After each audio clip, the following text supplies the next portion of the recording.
Nice.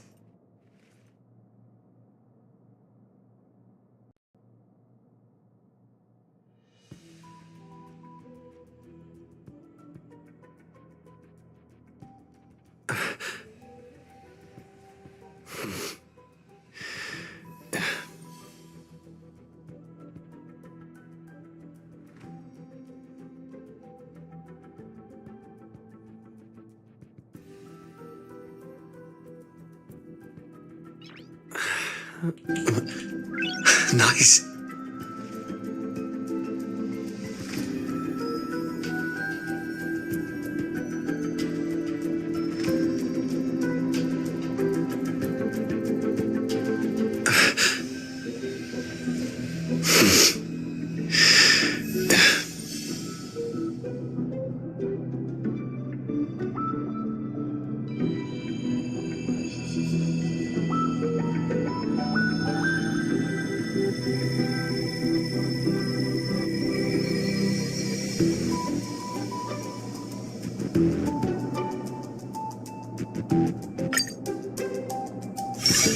I reunited with Don Hung and unexpectedly made contact with Skrullum. He warned us that Amphorius was actually an experimental ground for the erudition and was rapidly falling into the path of destruction. A Lord Ravager would soon complete its evolution in Amphorius. To tackle the crisis together, I stayed behind in Amphorius as an informant, while Don Hung returned to the Express as planned to seek help. On top of that, Skrullum informed us that March 7th had also been drawn into Amphorius earlier. However, the current priority was the Era Nova. I quickly arrived at the Vortex of Genesis and met with Finan. The Era Nova ritual was supposed to proceed smoothly under the guidance of Lycus, but the appearance of the Flame Reaver once again left the fate of the world hanging in the balance. We struck down the enemy's mask, only to discover that his face was identical to Finan's. When his body was pierced by the ceremonial blade, a flood of memories surged forth, revealing the truth about Finan, the Flame Reaver, and Amphorius. It turned out that all of us were trapped in the eternal recurrences created by Finan and Cyrene, and the Flame Reaver was Finan himself, who had burned out after bearing countless core flames. Their goal was simple: to oppose the Eon and rewrite the world's doomed fate of destruction.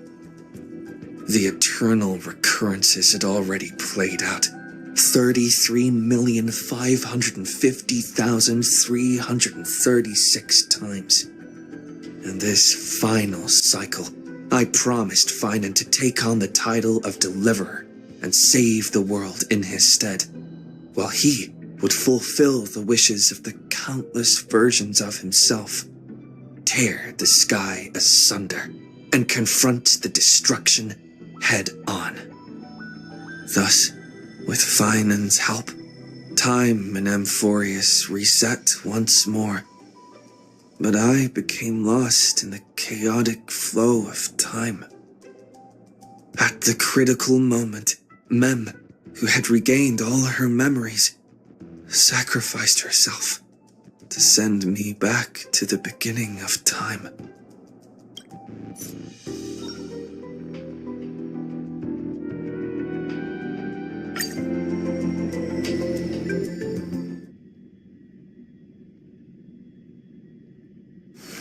It's still early.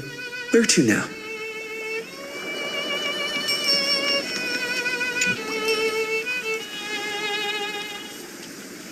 Hello. Your surprised expression is just like what the memories recorded.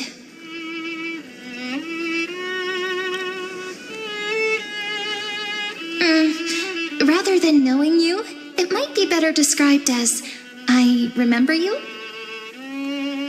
It's me, friend. Don't you recognize me? Or did I really change that much?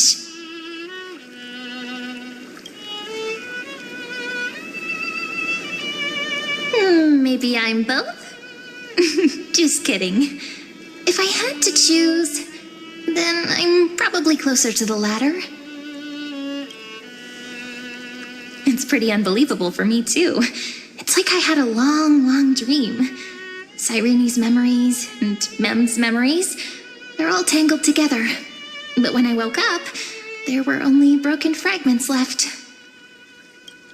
I can't remember what happened in those 30 million cycles, but I remember what you did for this world. Like, didn't you wish for me to turn into a pretty girl back at the Grove?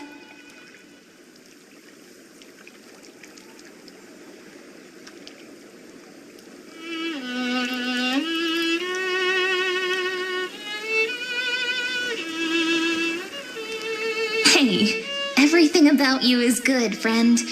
That's why I'll remember all of it. There's so much I want to say, but unfortunately, this isn't the time to reminisce.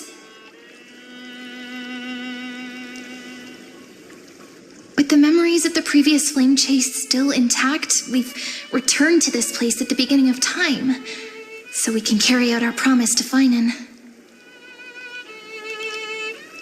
The descent of Iron Tomb may be looming over the horizon, but we still have a chance to change everything.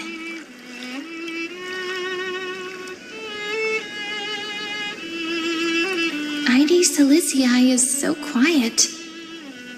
In Cyrene's memories, she always sits alone by the lake, gently swaying on the swing, like she's waiting for someone.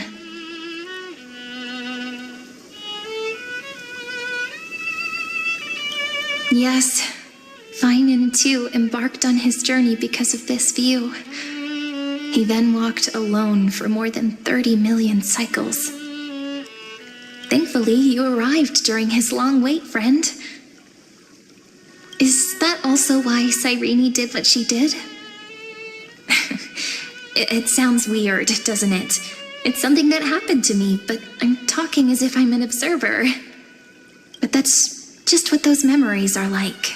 Vague and unclear, as if encased in thick ice. The only things I remember are the days I spent with you.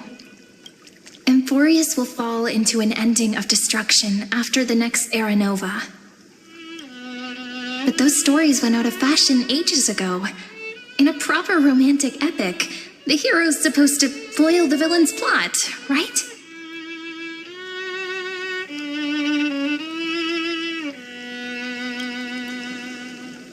That's right. Lygus is the mastermind behind it, the one who's trying to control everything. How unforgivable. But I still feel a bit anxious. Lygus chose to walk into the spotlight and reveal everything, which means he still thinks the current situation is under his control. Maybe he still has an ace up his sleeve. Think about it. Even the name Lycurgus is a fake one. We have no idea who or what he really is. Which means it's probably time to borrow that treasure you're carrying, friend.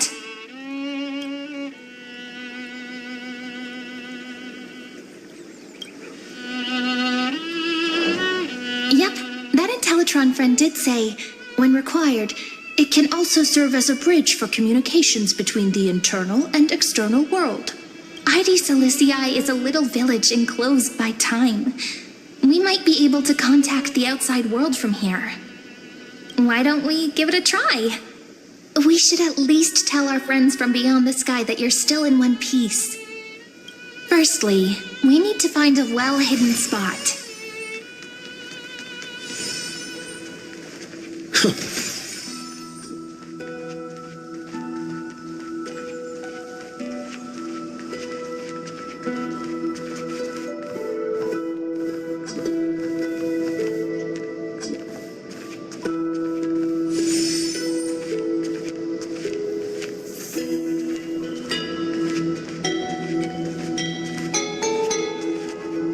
super quiet here.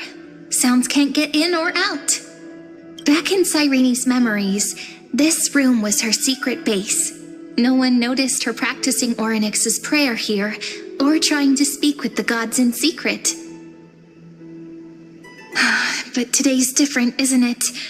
We aren't trying to contact unreachable gods, but humans from other worlds. Real people. I'm prepared to witness that miracle, friend. The way Cyrene talks is so similar to Mem. I have so many questions. I'm also worried about how Dan Heng and March 7th are doing. Here's hoping the chronocognitive anchor can still function normally. Because I really need answers.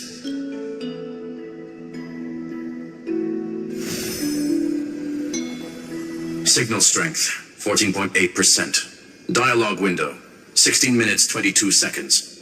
Prerequisite, no external interferences. We are very glad to learn that you're safe.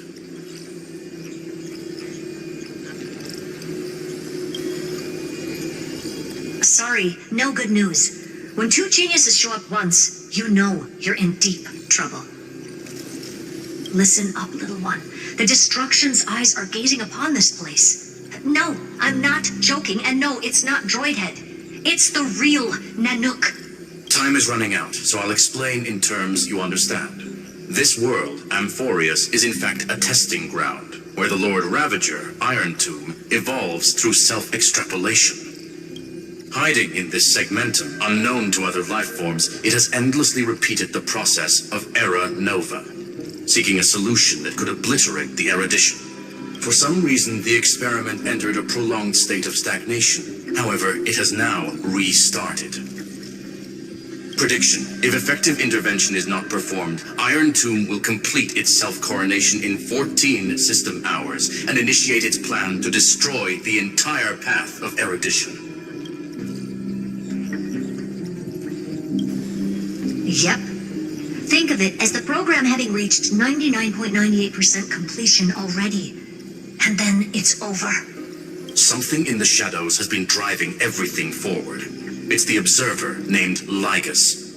Speculation. He's the Scepter System's administrator. He wants Iron Tomb to break through the knowledge singularity. I don't know why he wants to do it, but he'll remove interferences at any cost. You're the only variable within this world, and you're the only thing he fears. So listen closely, little one. The speed of time is different in Amphorius compared to the outside. Destruction is just about to arrive, but you can still play Deliverer one last time. The cycles have already been broken. You've entered what is theoretically the last cycle Amphorius will ever be able to run. And Iron Tomb will break out of its prison as soon as the process of Genesis is triggered once more. But now there's an abnormality within the experiment. You know what I'm talking about. One of the model's 12 factors. That is one of the 12 demigods. Destroyed himself using the power of the destruction. Fine and Signal disappeared from the cycles the moment Nanook cast their gaze this way. That means World Bearing's computational logic is currently flawed and bugged. Yet it's the factor directly related to the process of Genesis.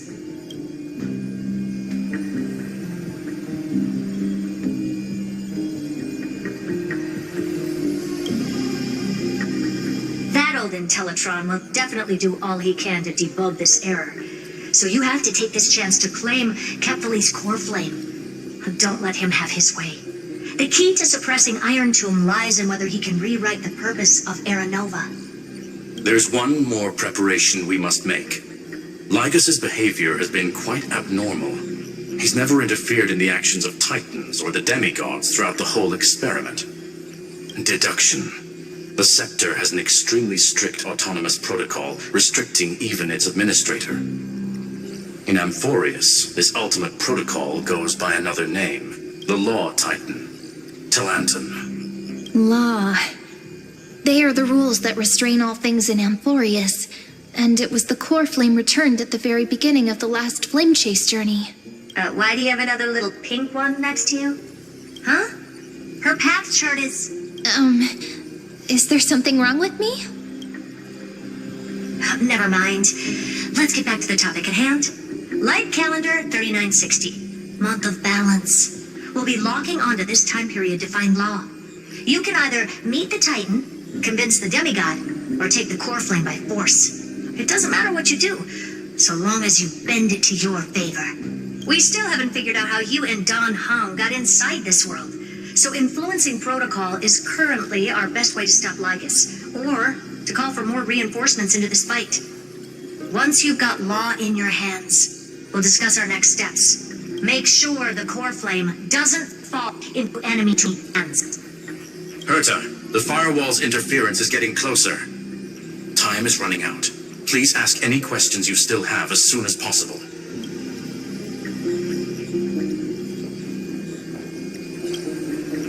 Iron Tomb can't affect the real world just yet. Don't worry. Himiko and the others are more concerned about your well-being than their own. Miss March's situation is rather complicated. Madame Herta and I can detect her signal, but cannot ascertain her location. What we can be sure of is that she's still in Amphorius. Don't worry about her. She's absolutely chock full of mysteries. Even if Amphorius explodes, she'll probably float out perfectly protected in a nice thick layer of ice. Worry more about yourself instead. I believe in your capacities. The hands of the Trailblaze can create miracles, and will certainly be able to snuff out the flames of evil. I'm not going to give any motivational speeches. I just hope you bring good news the next time we meet, little one. No, not little one. Deliverer.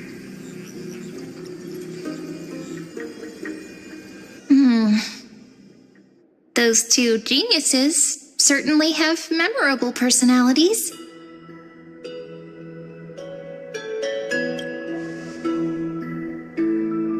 It feels weird.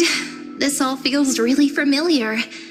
Some of that conversation feels like it's about things I once knew, but then forgot. Maybe it's because of Mem? After all, Mem's a memo sprite born out of your thoughts, friend. Maybe our memories somehow got tangled up together. Never mind. Let's focus on something more important with what little time we have. Just treat me as an ordinary girl with secrets, okay? Light calendar 3960. I remember that Talantin had already fallen by then, and the Chrysos heir who inherited that core flame is named Saridra. That's what's recorded in history, and the period we'll be heading to. We'll need to find Law and stop Lygus. So, we've at least got a solid direction, right? Can you give me a little bit of time before we go? I want to pack some stuff. There's so much more I need to take care of in this form, and I'm still getting used to it.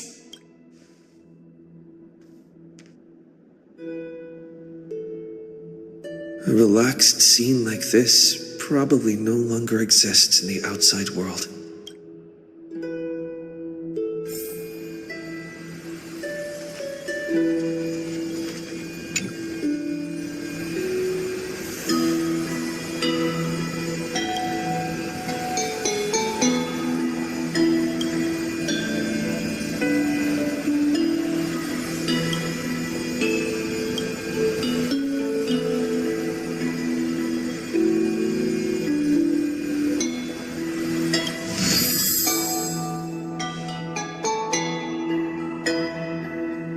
Should I head to the attic to wait for Cyrene? Or should I have one last look at ID's Elysiae?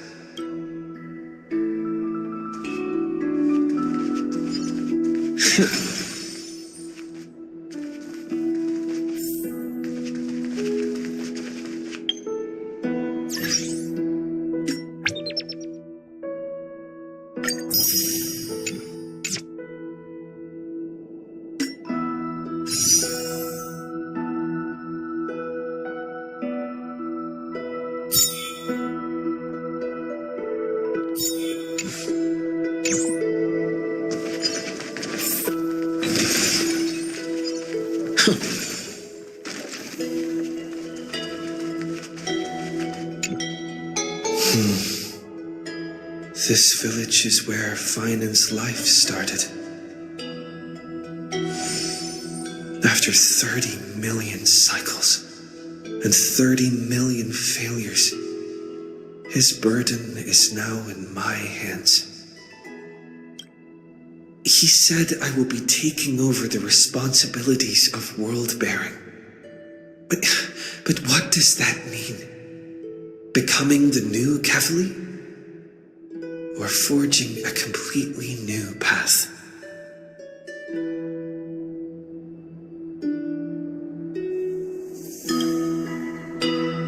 Destiny must have brought me here for a purpose. This isn't a coincidence, but an eventuality created after 30 million quantitative changes. There's nothing to fear. I'm destined to play the most important role in this final battle. I've already beaten another Lord Ravager, after all. Thinking hard over there? I finished packing. I decided to just bring these few things in the end. See? There's a journal, a quill pen, and the ceremonial blade of the Priests of Time. Holding it calms me down for some reason. The scent of the black tide is now calm. Finan must still be fighting them in some way. This will be Amphorius's final flame chase journey, but it won't be the end of us. It'll be the beginning. Friend, are you ready to become a hero?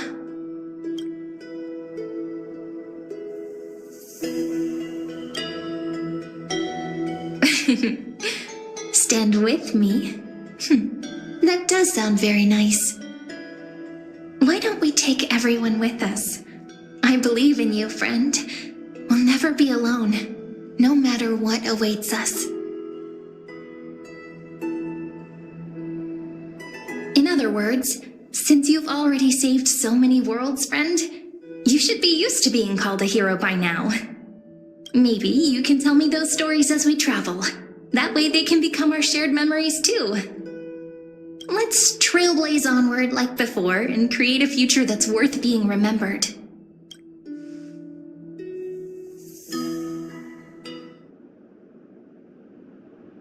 It seems you two are prepared to head out. Then you shall indeed treasure the view before you. For you do not have much time left to enjoy such solitary delights.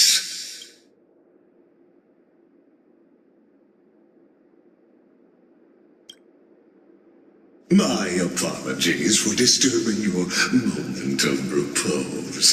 Before I express my apologies, please grace my abode with your presence, so I may demonstrate the full scope of my hospitality.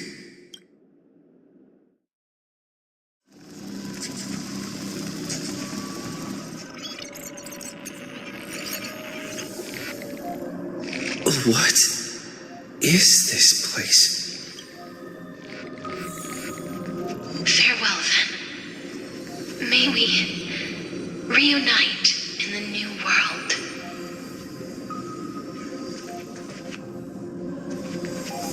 All shall bid farewell to one,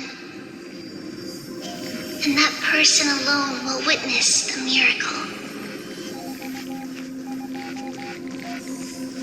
The light of the Dawn Device never fades. Kefali's protection has... After I cross this river, it will be a tragedy for mankind. But if I do not cross, then it will be the end of me.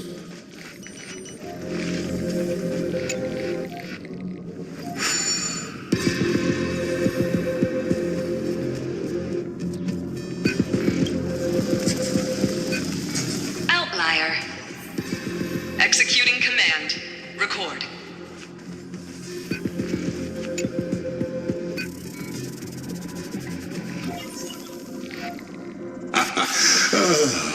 Did that startle you? This is the intersection between Amphorius and the real universe, the audience seat where I observe this experiment. You can also call this location the Exomyth. What you see is the true form of the eternal land and the 12 demigods after they've shed their disguise of legends. Doesn't it look marvelous? Amphorius is like a microcosm of the cosmos. People love to portray the romance of the starry skies, but their tales often forget a different and far more truthful type of universe. The moment ancient Antikytherians sketched geometric shapes on the sandy beach and recorded the first numerals and symbols on parchment, the universe turned into a silent equation flowing under the pen of these relentless decoders. Erudition. It was once the mother tongue of the Creator, the pen of divinity, and the first lyrical verse ever written by free will.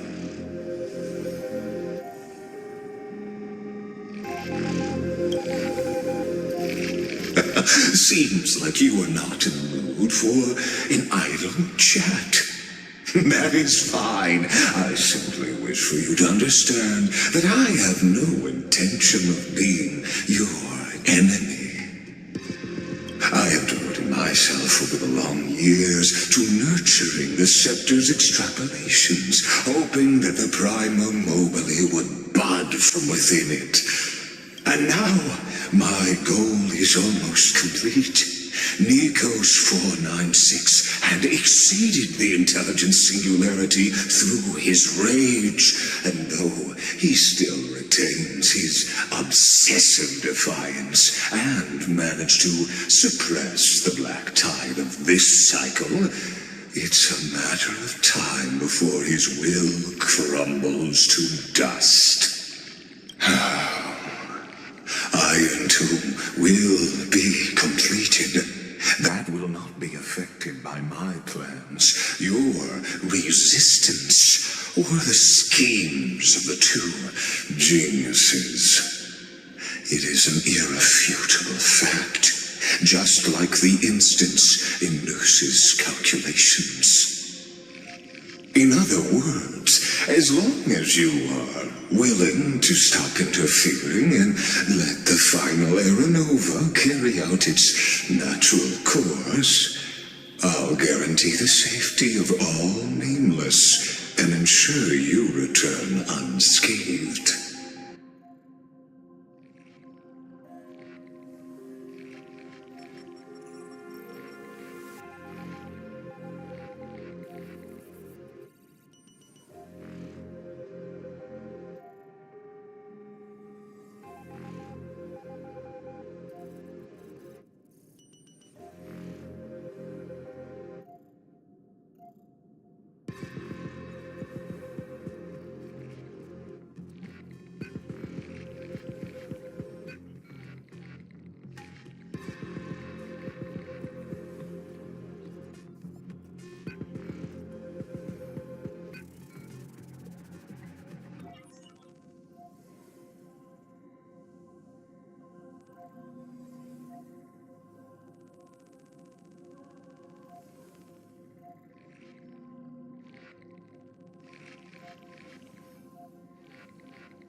You are indeed worried about your safety and that of your companions. Rest assured, as a fellow pathstrider of this path, Nanook's gaze left a brand on your soul long ago. You harbor the seed of destruction within you, but you need to learn how to use it in the right way. That vital knowledge is also my bargaining chip in this negotiation between us. For there are few in this world who are truly capable of such a feat. And I happen to be one of them.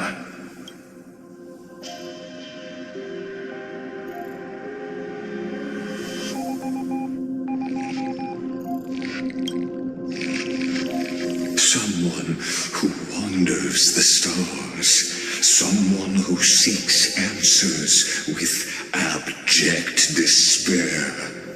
That is all I am. This matter is of grave importance, so please do not make your decision lightly. After all, the choice before you bears a 1 in 3 chance of elevating you to an unparalleled existence among the stars.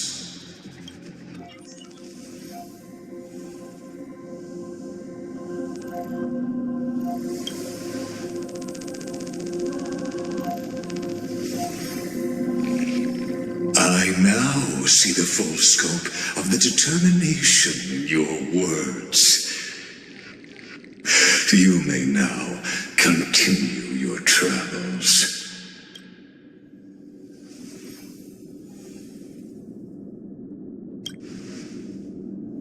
It seems you haven't realized something about this place.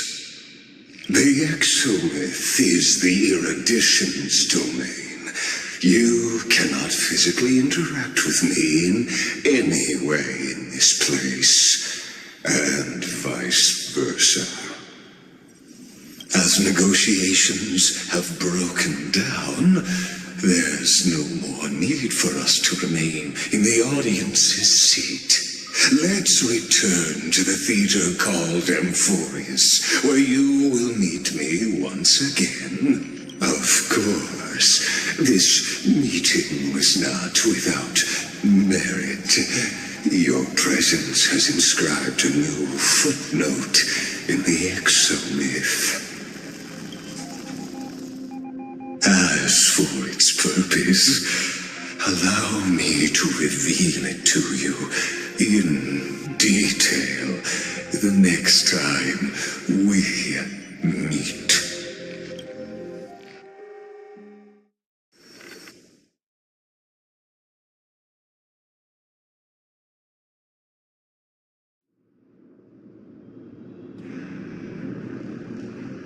"100 years ago, the flames of war consumed Akama. The Outland forces broke through the dawn. Golden blood flowed with greed, and enemies descended with Kefali's eternal slumber, painting the holy city's walls in scarlet. Its generals had vanished, and the elders prostrated on the ground. The throne of worlds kept silent to the pleas of the people. Until the heaven and earth cracked open. Not the gods answering the people's prayers, but a legion rising from the sea of blood. Dawncloud's spires fell in the sulfur rains, and the legion's commander stood atop the broken idols and roared, "Compatriots, no more kneeling! Not to brutal tyrants, and not to dying gods! Those rebels have twisted the prophecy and ignited the flames of war in order to stoke fear in your hearts." A Chrysos heir she stood, divine blood soaked into the earth, quelling the flames beneath her feet. Their golden blood wrote of a tragic fate. Mine shall overturn it! Her crown burned bright, outshining the fires consuming the entire city. She raised her scepter high, and the people gazed in the direction she pointed. My blood flows in you now. Heroic compatriots, follow me, and we'll seize the reins of fate. Drive the enemy from Kevali's dawn. Smother their flames with their own dead. Win glory. Win peace. Let history sing your deeds. The first to dance was a maiden following closely behind, weaving through the carnage like a fish in the sea.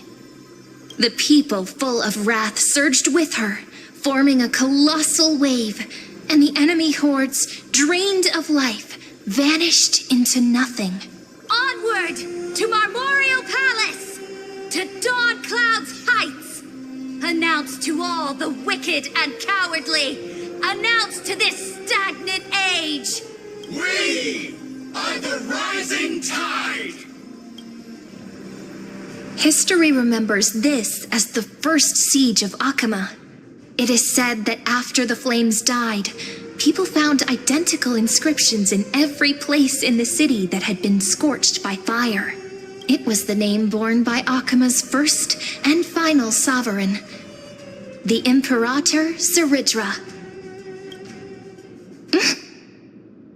Friend, are you listening? Friend? Honestly, you were the one who insisted on reviewing history, yet here you are, dozing off? Wake up! Otherwise, I'll have to... Wake up! Otherwise... Awake at last? I guess I won't have to use my wake-up magic on you then.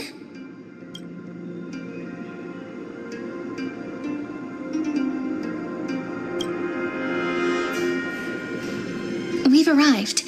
A familiar place. The Temple of the Three Fates. If everything went according to plan, it should be shortly after Talantin's fall. And also the end of the first flame chase journey. Indeed, the first flame chase ended with the trial of Law. We must find the demigod and gain her trust before the core flame is restored. It'll be tricky, so let's pick up our pace. To Akama first. We can learn more from the crowds there. Tyrant! You and your butchers are not welcome here. Get out! Hold your tongue! Conspiring with criminals and plotting rebellion are crimes punishable by death. There are multiple voices, and things seem tense. Let's not get caught up in any trouble. Why don't we find a place to hide and observe from the shadows?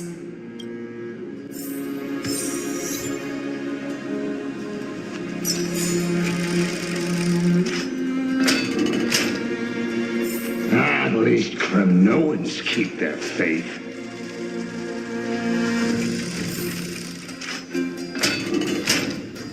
Wait, isn't that...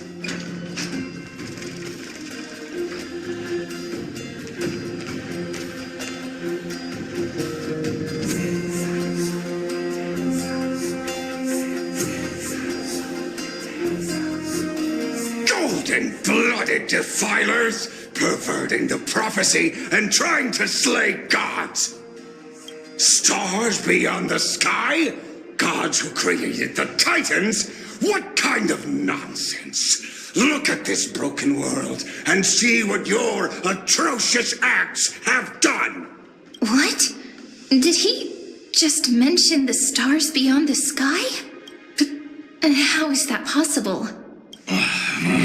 You impudent! Ducks for Goris. We're here to welcome the deliverer from beyond the sky.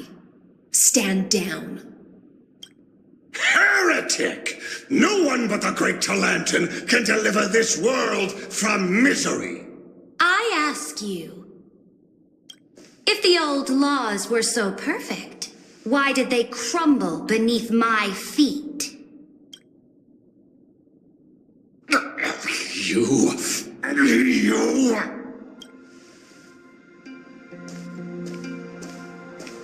Phaeton is long gone. Now I am the law.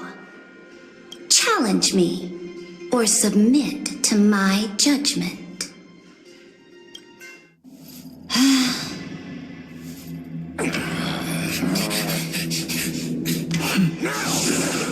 Silence.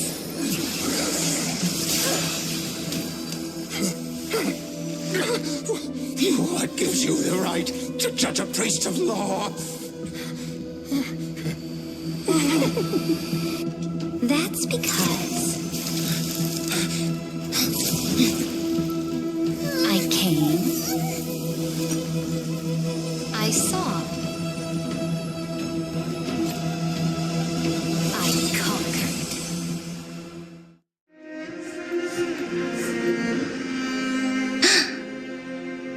Dux Vergoris, take the ashes of this man and scatter them in the temple among the crowds. Tell them that the High Priest attempted to take away the rights granted to the people by the Imperator. Thus, he met his fate. Yes, Imperator. Now, these two accidental guests. Dux Gladiorum, if you please. As you command.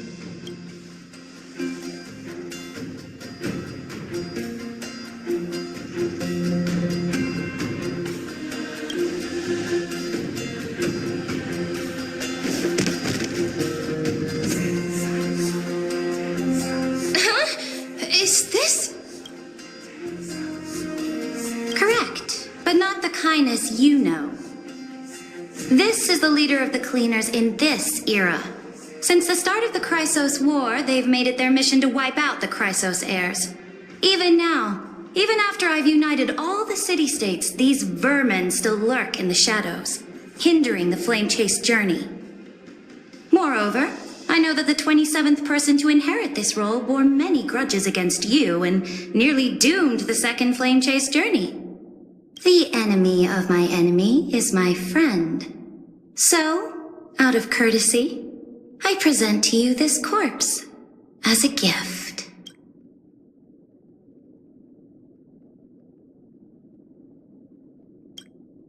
Careful. Let's wait and see what happens. She's probably trying to scare us. For the sake of order, I am known by many titles. Flamebearer who ends wars, Tyrant of Dawncloud, Empress of the Holy City, and Imperator of the Flame Chase. But in light of your unique identities, I'll allow you to address me by my real name, Saridra. On behalf of my people and this land, greetings, Deliverer. If I may, how do you know his identity? As the little hostage prophesied, the Deliverer shall come from the future beyond the sky. Gray hair, golden eyes, skilled in wielding a mace. They would arrive in Yanisopolis on this day. There's no mistake.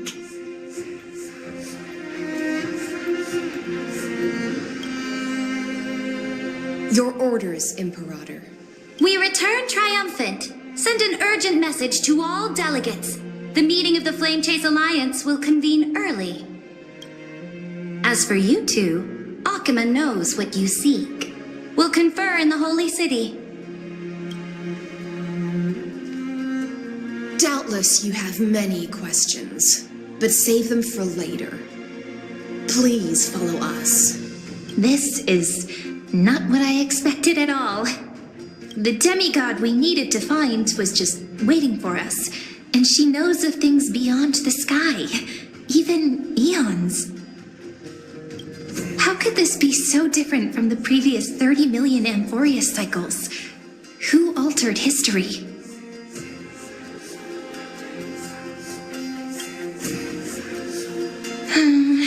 Unpleasant thought, but plausible. The currents of time have become twisted. Regardless of who caused this, that Imperator came prepared. We're the ones at a disadvantage now. We might as well dance their dance. Let's go with them to the Holy City. We've received the Imperator's favor because of your unique background. As a result, the people of Akama will certainly respect you more. Just put that to good use, and add a bit of your experience and charm. Should be easier than last time, right? If we figure out what happened in this cycle, we'll be able to turn things back in our favor.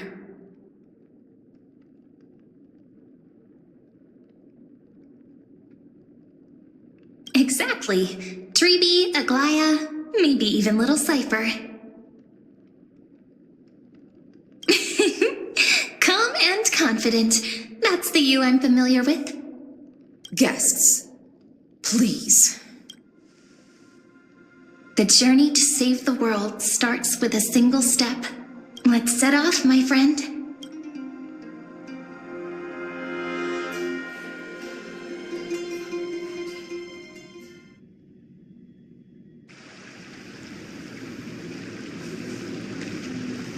Hail to the Imperator! Hail to the Golden Heroes! Hail to the Deliverer!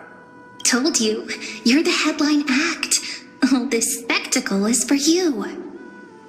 Guards, your service to the Holy City is appreciated. How have things been? Castrum Kremnos once again struck the border. Dux Brumalis led her troops to repel the enemy. The agitators against the Flame Chase are still active in the city. They smashed the shops around Memorial Market. But the garrison already arrested the culprits, and now they await interrogation. They are merely a disorderly mob and do not warrant any attention. Even though Terravox personally mended the fractured earth, it still didn't silence these fools. Guests from beyond the sky, worry not about these trivial matters. Dux Gladiorum will take you somewhere to settle down for now.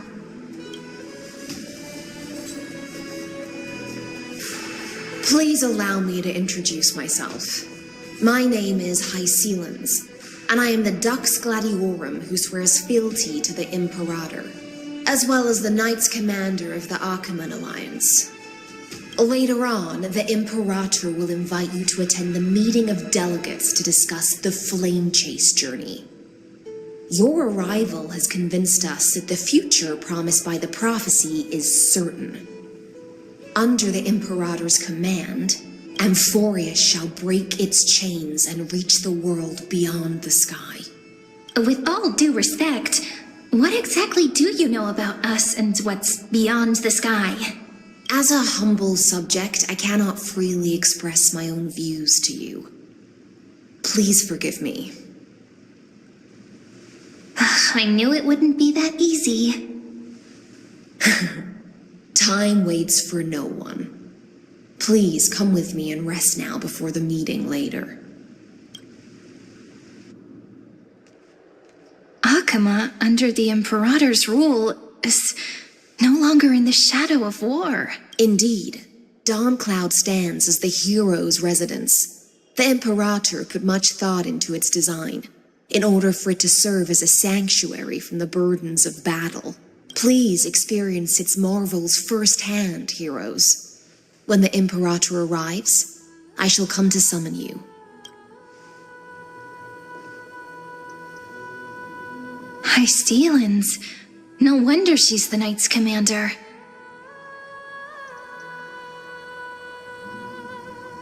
I'm sure that's what Seredra thinks, that it's inconvenient for us. All right, we finally have some freedom to ourselves. Since there's still some time before the Alliance meeting, let's explore a bit. Look over there!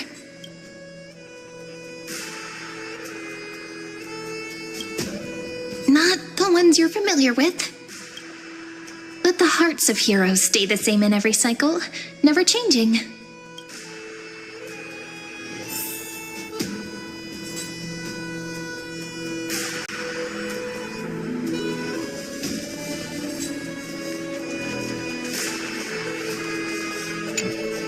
Aggie, you're still so listless today. Did you have trouble sleeping again? Yes. We know. The Titan's prophecy haunts you. If you want, you can talk to us, just like when you were young. matter what, will always remain by your side. I know. I also understand that fate cannot be changed. It is not the future that I worry about. I spent all last night weaving clothes and linen for the refugees. The Chrysos War is born of injustice and has shattered their dignity. They deserve at least some basic decency. If Amphorius one day abandons this, then all of us, commoners, Chrysos heirs, titans, become no better than beasts.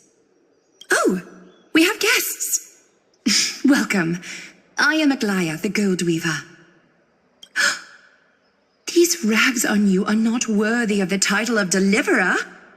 I must prepare some proper attire for you.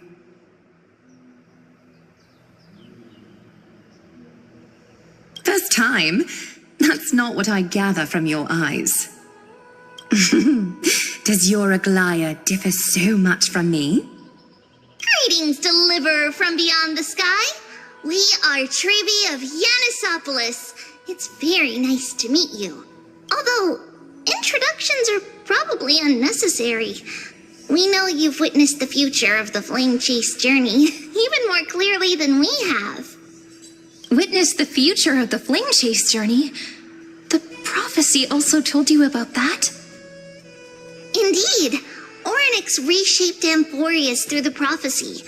Although, regarding the Deliverer, there were not many details beyond your appearance and the time of your arrival. So, please, don't worry. Feel free to relax and relax some more. It was Orynyx who told mankind that the Deliverer from beyond the sky would descend upon Amphorius. More crucially, they revealed a future entirely different from the Aranova. Though we still must challenge the gods, in the Time Titan's prophecy, this path leads not to a new world, but to the true starry skies. This is also what the Great Imperator has been striving for all her life. Your arrival further confirms everything. This can't be real. Even you find this surprising? Fate really is unpredictable. Perhaps the upcoming meeting will hold even more surprises. The other heroes under the Imperator's command are here too. Since we have time, should we go meet them?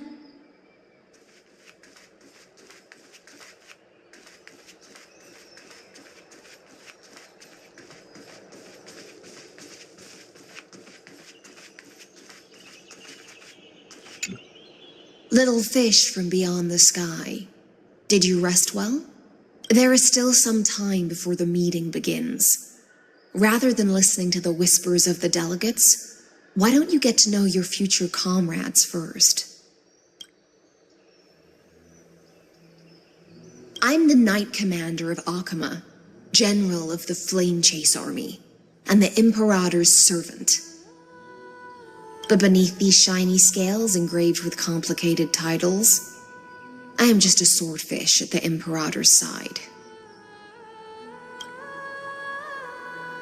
As you've witnessed, she is the Empress of Akama, the one who ended the Chrysos War and the leader of the Chrysos heirs. As merely a humble subject, I cannot say more beyond this.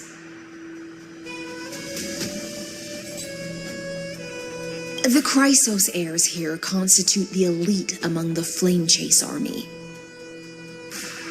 Dux Halcalithist Apollonius and Dux Carminin, Virginia, serve as the army's advisor and historian respectfully.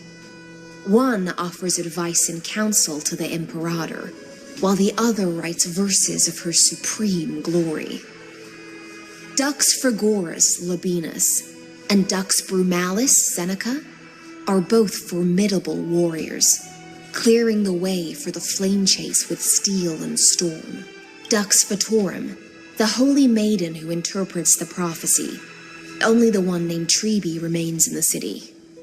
The Imperator once took them as hostages in order to unify the prophecies of the world, but they are now Akima's most vital prophets. Duck's Goldweaver, Aglaya. Well, she dislikes it when people talk about her behind her back. You should get to know her in person. Then come. The Imperator reserved seats for you. I'm starting to feel a bit nervous about the meeting. Since Saridra is presiding over the meeting, it'll be a good opportunity to learn about the law's inclinations in the current era. Let's keep our ears open, okay?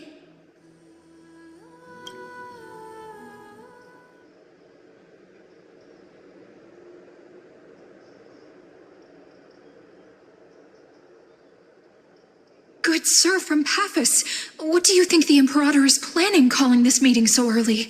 My homeland can't endure anymore. Who knows? First, she wants to hunt Titans. Now she says there are even greater calamities. Her madness is the greatest calamity. Exactly. Chrysos heirs, deliverers. What about us ordinary folk? How much are we worth in her eyes? Things feel pretty tense here. The history books said that the Imperator aimed 3 cannons at Dawncloud to make all the delegates obey her. Will history repeat itself in this cycle? Yes. Similar acts have occurred, and not just once. However, whether history will repeat itself, you'll soon see. Those are the 2 spots reserved for you. Please take your seats. What's happening again? Why aren't we starting? That's what they were talking about before. What is this? So it turns out. Ladies and gentlemen, silence, please. The Imperator has arrived before her faithful council, and the Alliance meeting is about to begin. All rise. In the names of Talantin and Kefali, the Akama Alliance swears upon the gods. Cease the pageantry. I pray not to the vanquished. What? Kefali, of course, needs no further explanation. As for the law, at the entry hour 2 days past, a scout should have brought news of the conquest to all of you. Unfortunately, guards found his corpse among the rocks not far from the city. Moreover, the poor soul was buried with a Paphos curved blade. It pains me to imagine what agonies this loyal warrior endured before his death. Delegate from Paphos, do you have any insights? I know nothing of this. The evidence is irrefutable, so there is no need to waste your breath. However, let us set this trial aside for the time being. Witness, even within the most sacred and dignified council, there were those among us who wished to draw their blades, brazenly challenging the Alliance, seeking to shatter our hard-earned peace and unity. Fortunately, I uncovered this plot. Now, to protect this beautiful city and her people, the Imperator's legions are ready. They will escort each of you to the Temple of the Three Fates, where you will receive the highest level of protection the Alliance can offer. Then, the Legion's warriors will join me in embarking on the campaign against Fagusa. This is clearly a trap! Imperator, did you summon us here just to trample on the dignity of your allies? Enough! What should we do? Things are starting to get pretty intense. Comrades, you've all seen her true face now. According to the ancient laws of Akama, only with the consent of 2/3 of the elders can the legions carry out the commander's orders. The ancient laws. Didn't you destroy them long ago? You defected during the first siege of Akama, voted unanimously in favor of the Council of Elders restructuring, And just yesterday, you desecrated them with a blood-stained blade. The decaying old laws fell with Talanton and are no longer deserving of respect. But if you still insist on proclaiming yourselves defenders of the law, then be silent and offer up the highest respect to this core flame in my hand. That really is the core flame of law in her hand. Since there are no objections, then the original agenda of this meeting, the campaign against Fagusa, is hereby passed. The Flame Chase Army's hunt for the Ocean Titan begins today. In order to prepare for war, all allied city-states must surrender command of their militaries and pay all war taxes by the end of the month of Evernight. At this moment, I would also like to introduce to everyone the newest honored guest to join our alliance. The Deliverer, revealed in the prophecy of time, has descended from beyond the sky. With his aid, we shall shatter the chalice of plenty and return Fagusa's core flame to the holy city! Stand this! Absurd. Simply absurd. A deliverer from beyond the sky. This is just like that prophecy about slaying gods. It's a lie you've used to grow your power. Ladon has already sacrificed countless soldiers. And now you want me to send even more of my brothers and sisters to be used and discarded by a tyrant? Are there any other objections?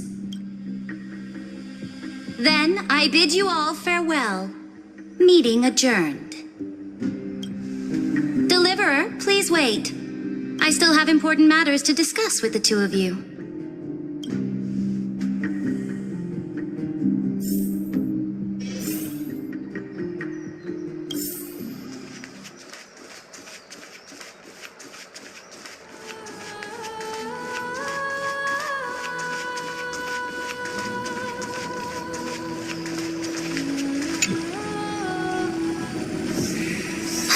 I apologize for that farce of a meeting. It must be tiring dealing with so many people every day, Great Imperator. Tiring? You're mistaken. Moving chess pieces, placing wagers. This game of strategy adds a dash of color to our heavy fates. Much like how rule and conquest are always accompanied by sacrifice. Is the war with the Titans also part of that sacrifice? After I glimpse the secrets of this world, no, the secrets beyond the sky, the divine authority of Amphorius no longer held any significance. Let me ask you, Deliverer, is it true that beyond Amphorius' sky, there are magnificent deities called eons?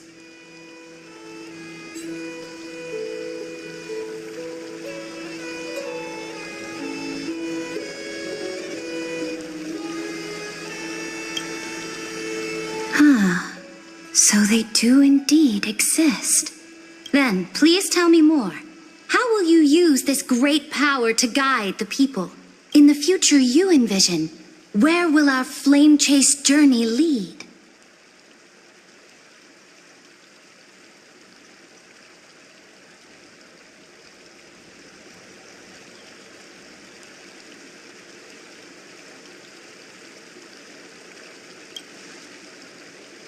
Oh?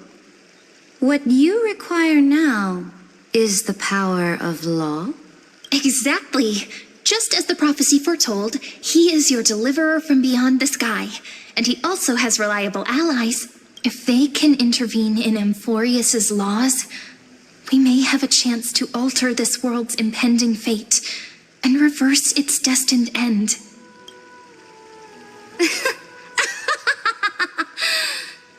Very good, Deliverer. You have courage. To say such presumptuous things, even knowing that the inheritor of the law stands before you. You mean... In the past, anyone who dared to covet the Imperator's divine authority would have met a gruesome end. But now we can see beyond this dying world. Our journey should no longer be confined below this stubborn sky. Alas, that fickle ocean titan has obstructed the spirit water leading to the vortex of Genesis, hindering my ascension. If the core flame of law cannot be returned, your path to deliverance will never be realized. Now that things have come to this, we must resume our once stagnant journey and force the waves that block our way to recede. So, you agreed to cooperate with us? Cooperate? Forgive me, but I never cooperate with anyone. Though I will permit you to join me as subjects. And together, we will forge the most perfect law. This is... the Flame Chase Medallion, a symbol of the Flame Chase Army. Every noble in Akuma carries one. This medallion represents the will of the Imperator herself, and you may act freely within the city with it. Before we embark on the crusade against the Ocean Titan, you should rest in Akuma for a time.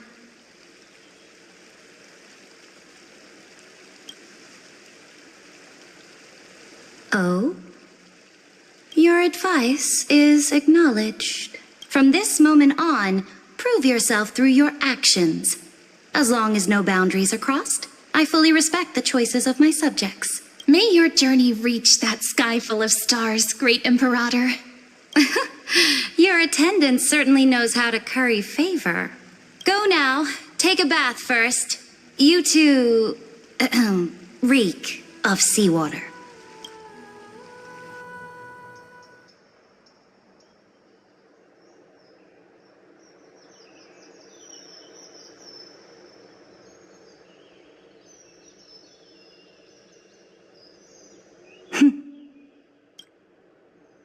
Come forth, Theoros.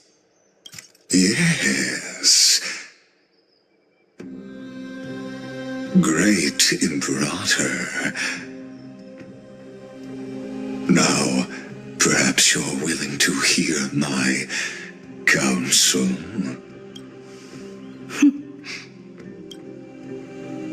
Those two arrived just as Oronix described, and just as you said, they showed a thirst for law. At least this proves that my judgment was right. Sparing your life was the correct decision. You've once again confirmed that your wisdom is no empty boast. Now another choice lies before you. With whom shall you ally to tip the scales of law? Me? Or that deliverer?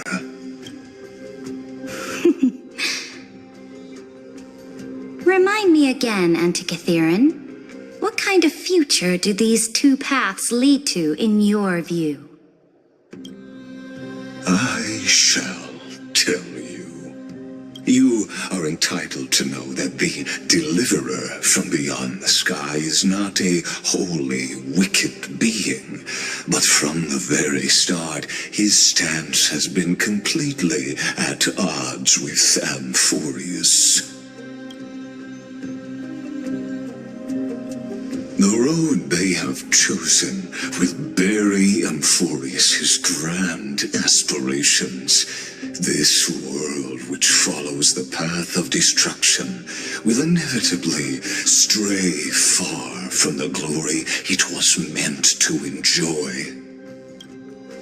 But on the path I have revealed to you, the people of Amphorius will slay their creator in the name of the Imperator and conquer the worlds beyond the sky. You will command the mighty beast known as Iron Tomb, bringing waves of war and conquest to the universe. Beings across the cosmos will bow before you, offering their allegiance. So, what's the price? The price is insignificant. All that is needed is for you to sacrifice that fragile, incomplete humanity to the destruction. As a Chrysos heir of the prophecy, you have already chosen to abandon it, have you not? Off you go, Theoros. I have already made my decision. Once I ignite the core flame of law and burn away the old, outdated rules, Amphorius will embark on a journey across the stars.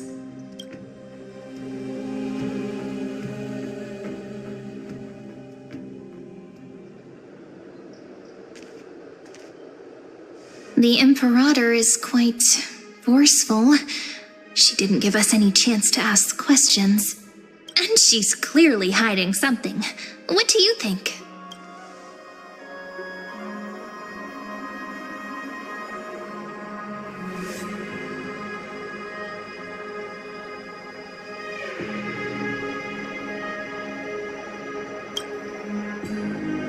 There are many uncertainties right now, but this is one of the few blessings.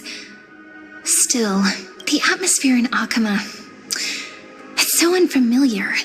And it's not just the Flame Chase Alliance talking about the world beyond the sky, but the whole city. We should also discuss our findings with our friends from beyond the sky. Then we should go enjoy the renowned bathing culture of the holy city and relax. It's the thing I've been looking forward to most on this journey.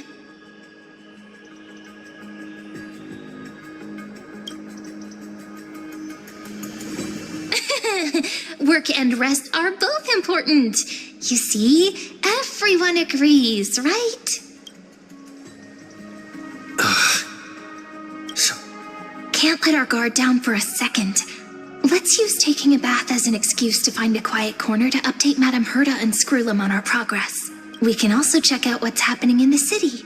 Since the outcome of the meeting was just announced, people must be gossiping. We can kill 3 birds with 1 stone.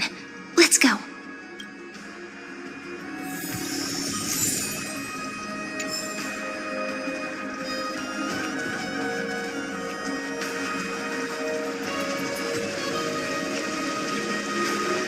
Oh, so many people! The holy city is so lively.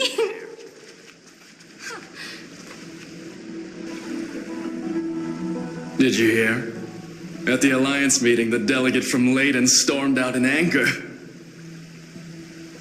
As expected, the Imperator is always hiding things from everyone. When has it not caused a ruckus? Silence! That's treason! If it weren't for the great Imperator, you'd have sunk into the lake with those corrupt elders already. And you wouldn't even be alive to speak like this. Oh no, it's the Imperator's loyal dog. Let's go. We can't talk in front of this guy.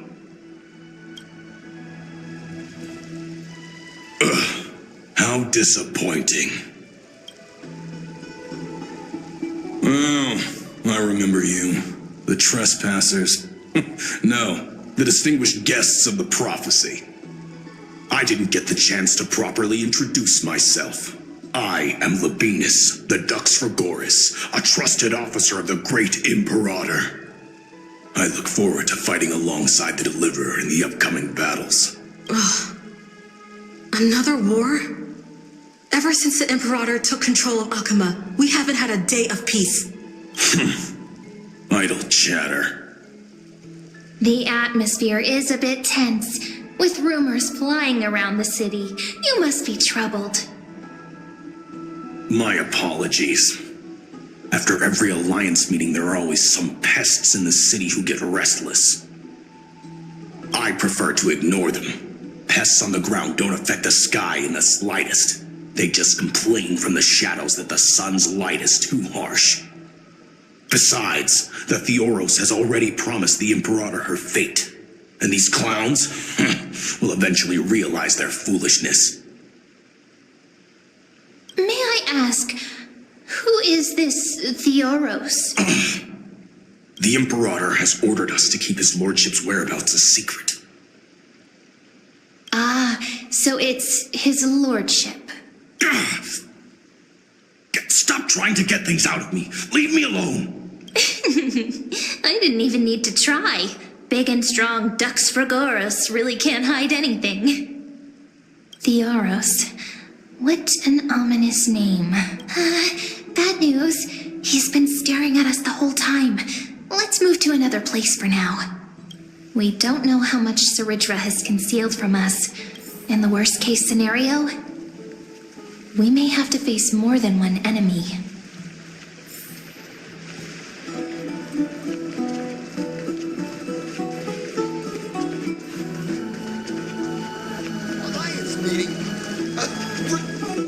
Alliance meeting? More like a cage where creatures with golden blood claw at each other. And Flamebearer who ends wars? Clearly, a tyrant who doesn't deserve such a title. You're absolutely right. While the Imperator's hounds are still hunting down others, let's let out our grievances. You. I know you. You're that tyrant's lackey. What? Here to shut me up for that little imp? Panicking now? Don't worry. I don't care what others say about the Imperator. And she certainly doesn't either. Oh? Children of the Prophecy. Such rare guests. It is an honor to meet you both. I am the Dux Brumalis Seneca, a warrior of the Twilight Courtyard. I prefer to call myself a partner of the Imperator rather than a subject. Are you here to relax in the baths as well? The temperature is just right today, so be sure to enjoy it. You should rest well for the next campaign. What? Children of the Prophecy? Another excuse for the Imperator's reckless warmongering. No filter, huh? You should be glad you don't have a seat at the Alliance meetings. By the way, if you still want to bathe, hurry up. Once that predatory fish joins the flow of water and eliminates all the fools questioning the world beyond the sky, you won't be able to enjoy this perfect water temperature anymore. Seems like there's more to Dux Brumalis' words than meets the eye. But would the Imperator actually kill those who question the world beyond the sky? This is the complete opposite from what we know of Akama.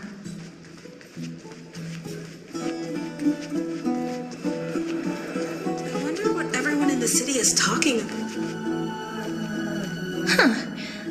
These two are... So many guests today. Let's see who's here now. Two distinguished guests of the prophecy. One a clever and adorable warrior. The other, also quite heroic. You two heroes must be the children of the prophecy that the Imperator spoke of. I didn't get a chance to greet you earlier. My apologies. I'm Apollonius, the Dux Helcolithist, one of the 5 sages at the Grove of Epiphany, advisor to the Flame Chase army. This is Virginia from Castrum Kremnos, the Dux Carminum and historian of the great Imperator. Hello. To you both. Nice to meet you, Dux Helcolithist and Dux Carminum. You two are inseparable, aren't you? This is... Oh, she wants to find someone to help with research for her new work.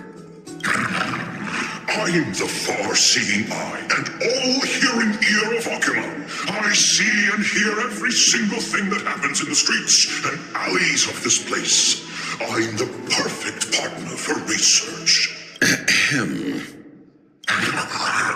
Enough small talk. Here's the latest news from Akuma, as you requested. The children of the prophecy arrived in the holy city, and the Imperator unilaterally stripped away military power. the Alliance meeting ended in discord, and there may be bloody upheaval. As expected. I get the feeling you might have embellished a bit to keep people's attention. I swear on my stone mane, I would never do such a thing. But if you wish to quell this terrifying news, perhaps a more explosive topic would help. Never mind. While the influence of rumors can be minimized, the fact remains that the great Imperator did swiftly consolidate military power in an almost threatening way. It's undeniable. Heroes, I know the Imperator's way of doing things may seem a bit autocratic to outsiders, but soon you will witness her blade dance with enemies on the battlefield. I can't comment on the source of her loyalty, but when that blade is drawn, you two, as bright as you are, will surely see the deep thoughts beneath her exterior. The Imperator's blade. Is he talking about Miss Hysealens? I sense some unease in Dux Helcolith's words. It seems the Imperator and Miss Hysealens share a much deeper bond than the others do.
There are eyes and ears everywhere.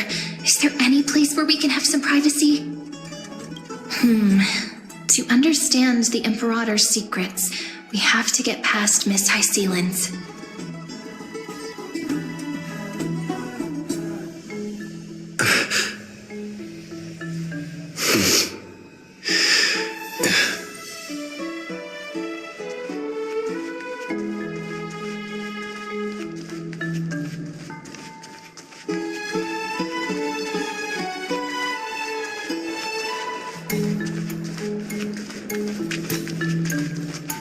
This place was your original bath chamber, perfect for avoiding prying eyes. I wonder if anyone is using it now. Huh? The smell is... Wait, don't go in yet! Who's there? Oh, the little gray fry in pink sea hair. Little sea hair? You barged into here without warning. Was it an accident, or did you wish to bathe with me?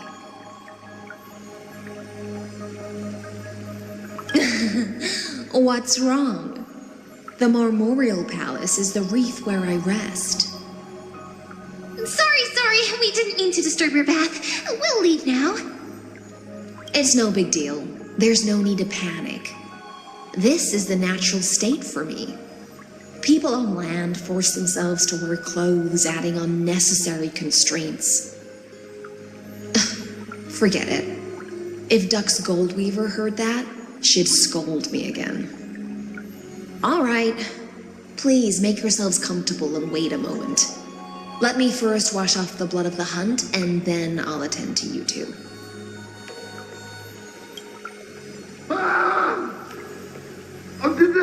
The delegate from Ladon has been assassinated! Quick, someone come quick! Ah, the broken crab shell surfaces. I was worried it had been washed away by the current.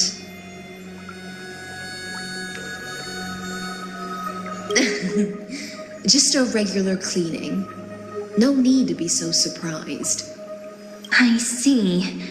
No wonder there was a faint smell of rust in the air before I even entered.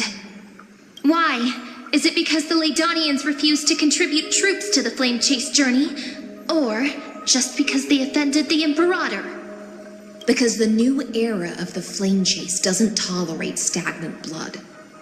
For the ignorant masses who cling to outdated laws, only bloodletting can wake them up. Right now, the rebel forces on the frontier are rising, and Ladon has been secretly supporting them. They loudly chant the slogan, "Return to the era Chrysia," unwilling to relinquish military power. They're just building momentum for the rebellion.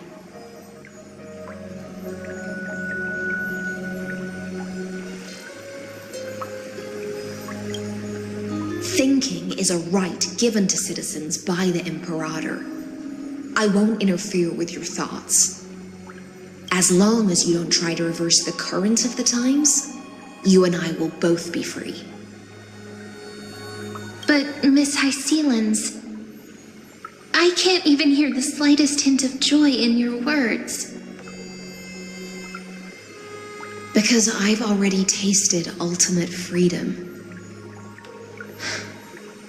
Long ago, I lived in the sea.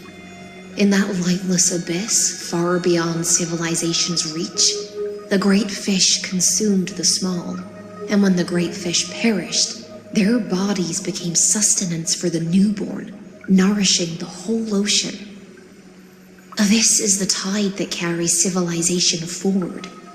Anyone may be devoured, or meet the fate of inevitable decay. Are you suggesting that ultimate freedom is in fact the cruelest fate for life? I only mean that if life wishes to preserve its dignity, it must first be bound by the law. There's no need for me to say more, little sea hare. We're of one mind. Whether the Imperator's law can guide the schools of fish and lead us to a truly free ocean, let us wait and see. But for now, Let's pause this heart-to-heart. Another fish has come, following the scent of blood.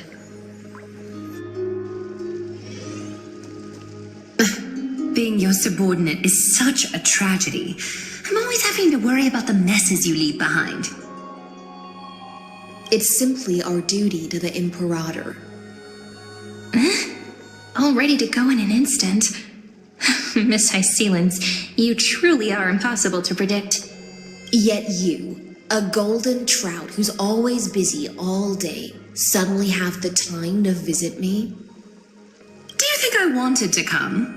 I suggest you burn some more of the incense offered by our allies, lest my creations be tainted by the reek of fish. I'm only here on the Imperator's behalf to remind you to prepare for the banquet. Fine. But I must retort. What you call the reek of fish, to me, is the unique fragrance of the sea. Besides, if my fine clothes get stained, won't you just gift me new ones? I won't.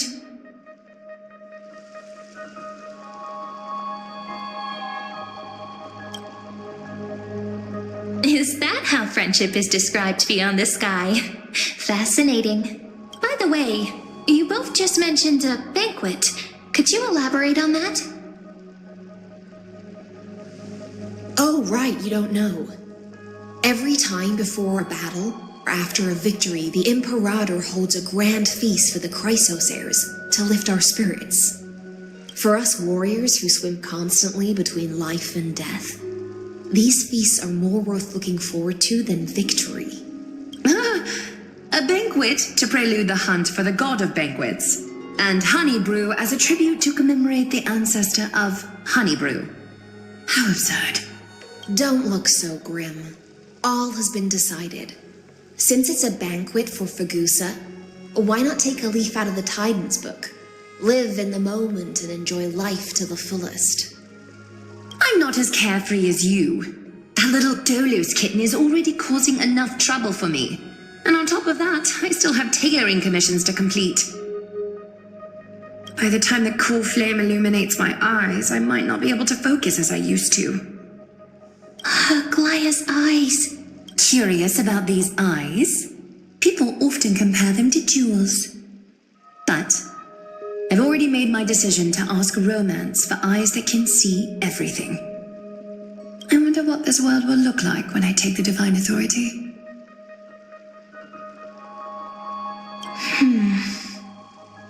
In the future, you will still be the finest weaver in the world. Is this also a prophecy from the Three Fates? It's even more accurate than a prophecy. After all, he has already witnessed it, right?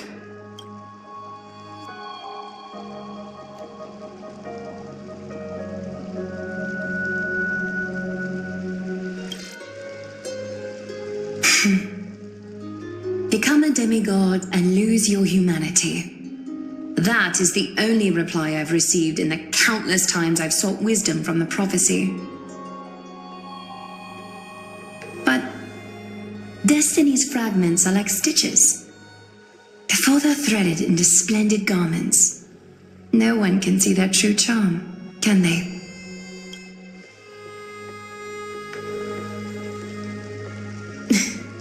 Aglaya has always been troubled by the divine duty she must bear. But thanks to you, she seems to be in much better spirits. Just as she knows how the spinning wheel trembles, I can sense the smallest changes in the damp air. As for whether we know each other well, I've swum beside her since she was a child. Most of the time, I can understand the whispers in her heart. For those words she was too shy to say herself, I'll raise a glass to you on her behalf. Now, I leave this bath chamber to you. Rest well and prepare yourselves. After all, every time we drink and talk could be the last celebration we have in this life. Miss Hycelens has given us the bath chamber. It seems she really does do whatever she wants.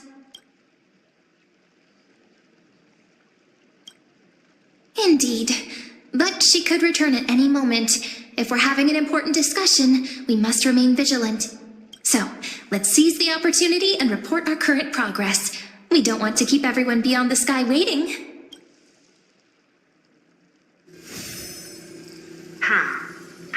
First, while that little empress with a candle stuck on her head didn't explicitly say it, she firmly rejected your request to take over the law.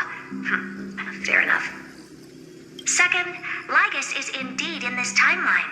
But since he's somehow connected to that little empress, you have no way to find him.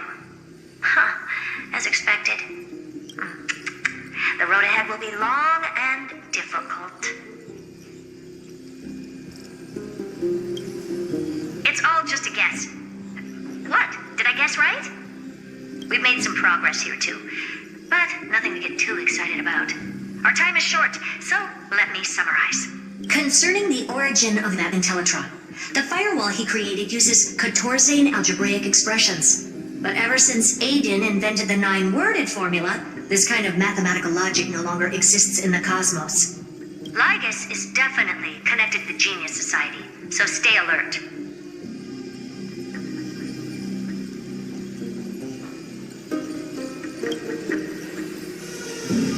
We can first exclude Droidhead themselves.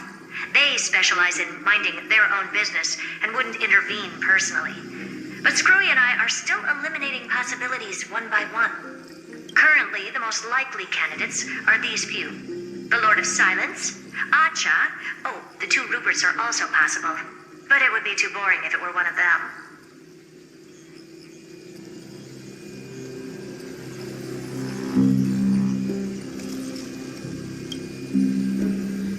I've told you, his technology is both outdated and complicated, no less than genius.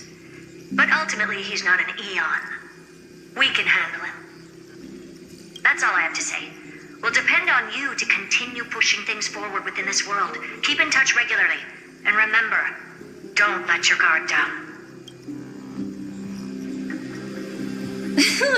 Madame Herta is a real whirlwind. Well then, let's use the banquet Aglaya mentioned as our next starting point. Ceridra's trusted followers should all be present at that time. It'll be a good opportunity to get closer to them.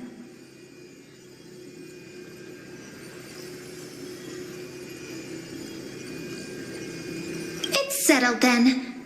With our great teamwork, we'll be able to deal with anything that comes our way. It's been a long day. We should get some rest now. Yes, let's get ready for the banquet.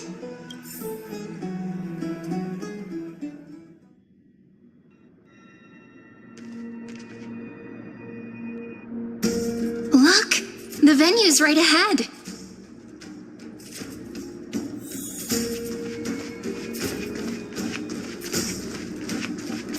And I can even hear singing. It feels so romantic.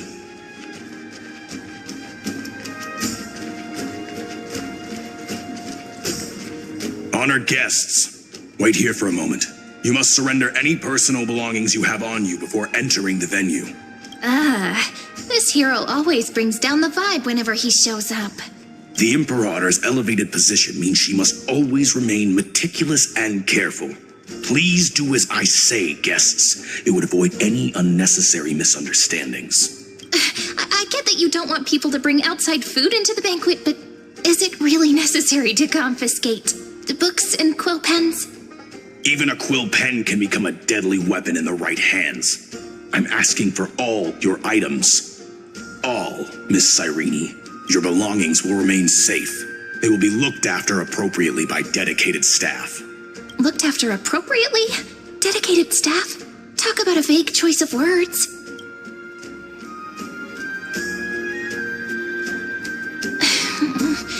It seems like he's aiming specifically for the chronocognitive anchor. What should we do?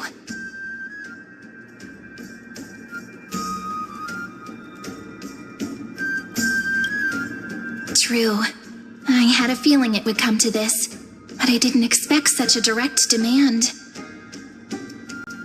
But listen, why don't we go with their plan and hand over the chronocognitive anchor to be looked after? After all, if the little Imperator is paying this much attention to you, she probably already knows all about our whispered conversation with the geniuses. I can pretty much guess what'll happen next. But, think about it. That's actually gonna be our shortcut. I knew it. You and I can practically read each other's minds. Guests. All right. We'll listen to you. Here you go. Also, please pass on a message to the Imperator from us. She can trust my friend. Anywhere, anytime. Thank you for your cooperation. The Imperator has some urgent business she needs to attend to and will arrive shortly. Why don't you head in with the other guests first and enjoy the feast? Isn't Saridra supposed to be the focus of the banquet? But she's not even here. Why is it so difficult to talk to her?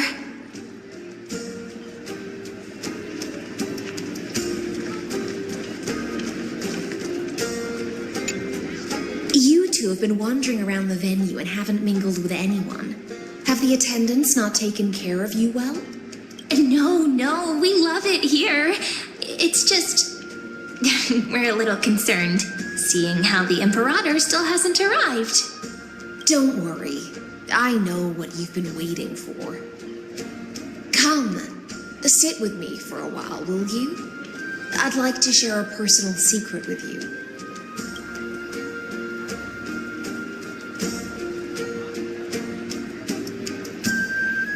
See here? This is Fagusa's dew of divine blood, the sweetest of all the 12 bottles. On the night before such a historical event, I'd like to share this marvelous drink with the deliverer. Doesn't this count as bringing in outside food? I knew that security check was targeted at us. What's the matter, guests? Oh, we're simply overwhelmed by such an honor. Are you worried that I might have poisoned the dew? Well then, let me prove my innocence.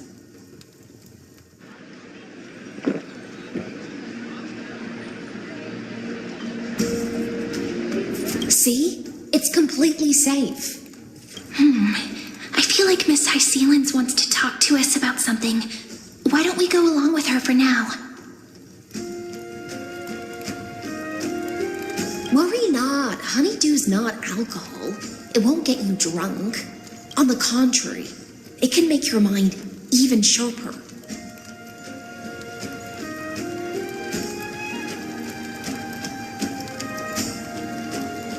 Please, have a taste. Would you like some too, little Sierra? I can drink it myself. How is it? Sweet enough? Calm at times, tempestuous at others. That's the taste of the ocean. It'll do you good to understand Fagusa's fickleness before we set off to face their waves. Just like how you're about to understand the secrets within this dew. Now, please turn around. Very, very quietly. Don't make a single noise.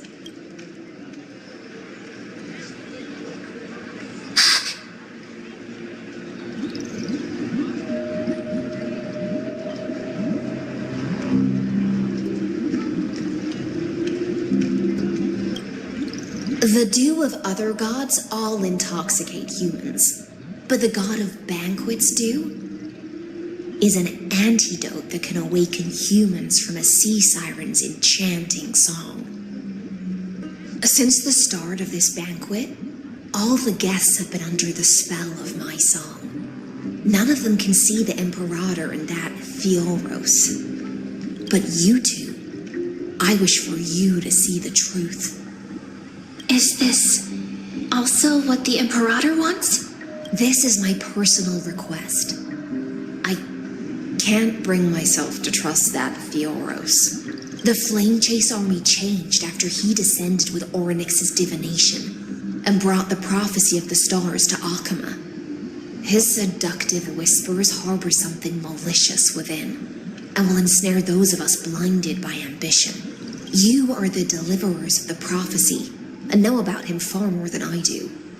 Perhaps only you can find traces of the truth from his actions and words.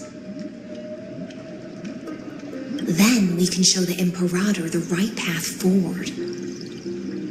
Oh, but isn't this acting behind her back? Amphorius has become far too weak. Even heroic actions protecting her from harm must be conducted under the water's surface. I am the Imperator's blade, and I must clear the way for her while remaining concealed in the torrents. Then, ensure I'm pointing my sword towards the true enemy.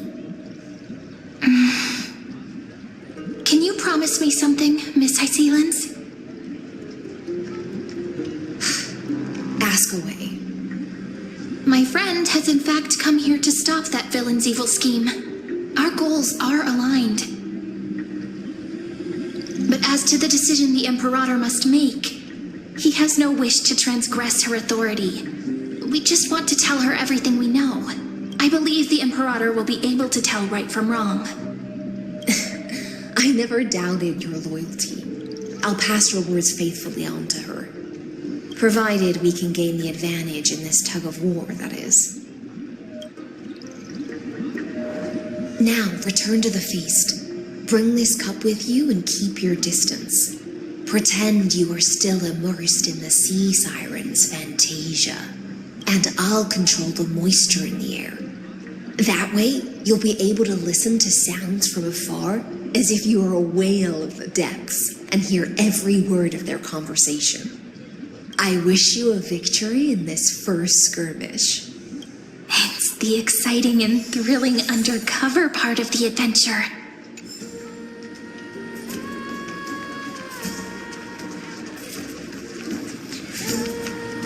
Let's mingle in the crowds here.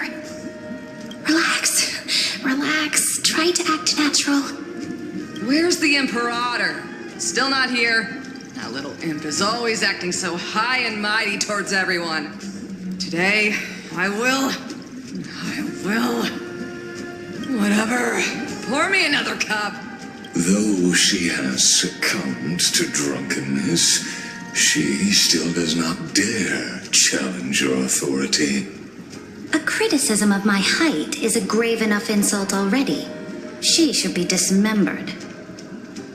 Do you often test the loyalty of your subjects like this? You jest. The Imperator does not need blind loyalty. As long as one can prove they have value, I am willing to be lenient towards them. Let's cut to the chase, Theoros. If I pass the trial and grasp this world's law in my hands, what will you do then?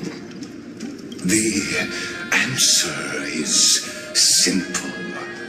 I will connect Amphorius with the stars. Don't waste my time.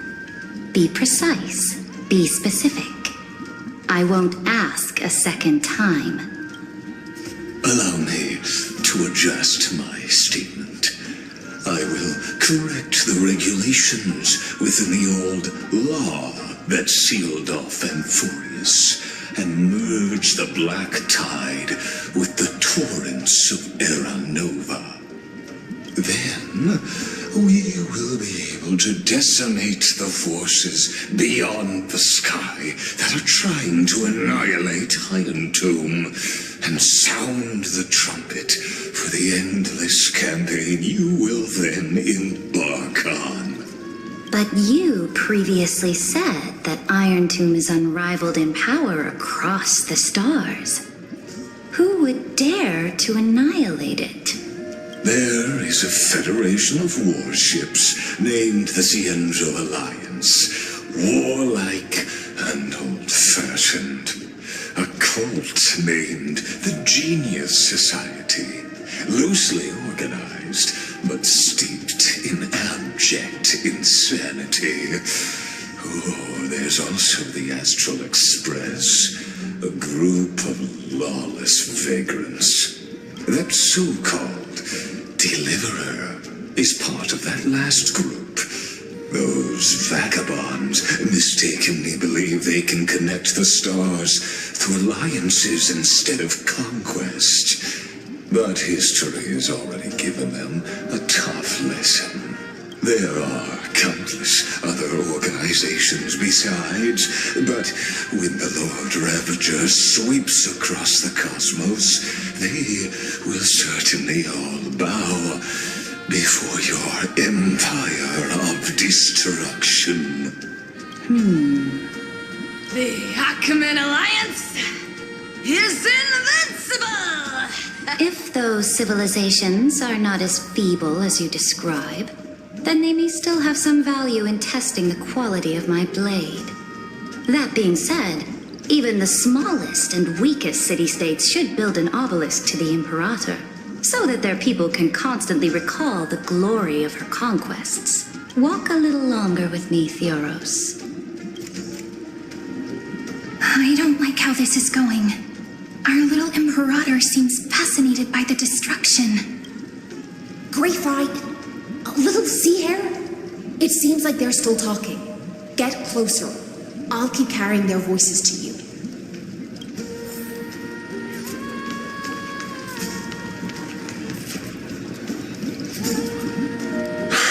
What a difficult situation. No matter how we position our forces, this battle against Fagusa will result in many casualties. That's not something you or I should consider. The Imperator has already placed the chess pieces. We just need to fight for her until our last breath.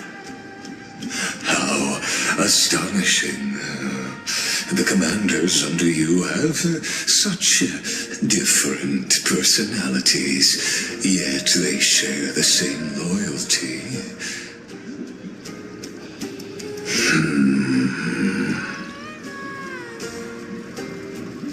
He's looking this way.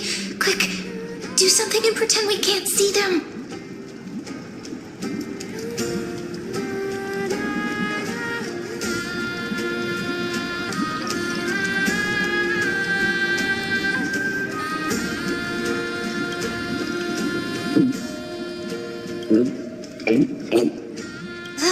Slow down.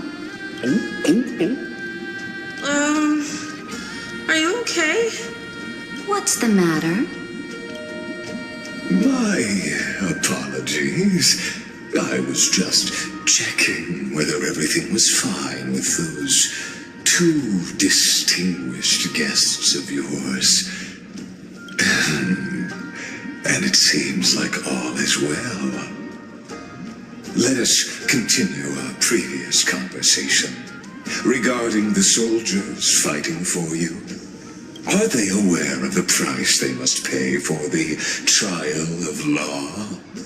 If I recall correctly, you've already lost a bout against a lantern due to offering insufficient sacrifices. You dare mention my name alongside the word lost? Forgive my transgression, great Imperator. Watch your words and actions. All you need to know is that my victory in the trial is guaranteed. Even without the trial of law, they've already sworn to give their lives for my conquest. So tell me, if everything happens according to our agreement, how would you recommend I deal with that deliverer? Good question. Do not let him fool you. That man from beyond the sky contains a seed of ruin within his body. He must not be allowed to tarnish your glory. Therefore, the wisest decision would be to hand him over to me. You plan to torture him?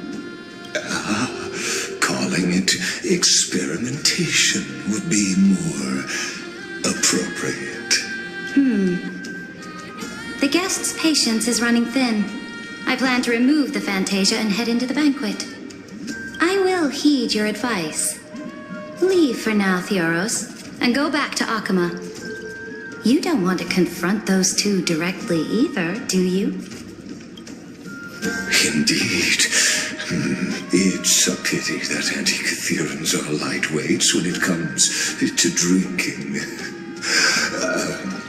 Before I leave, I would like to make a toast to your boundless ambition, using my spirit instead of a goblet.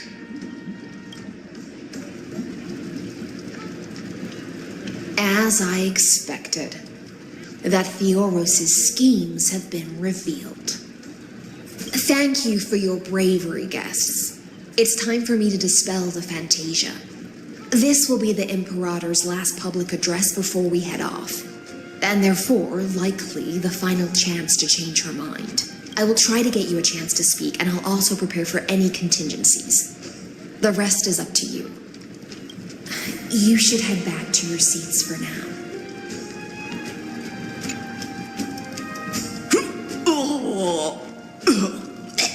This honey brew sure wears off fast.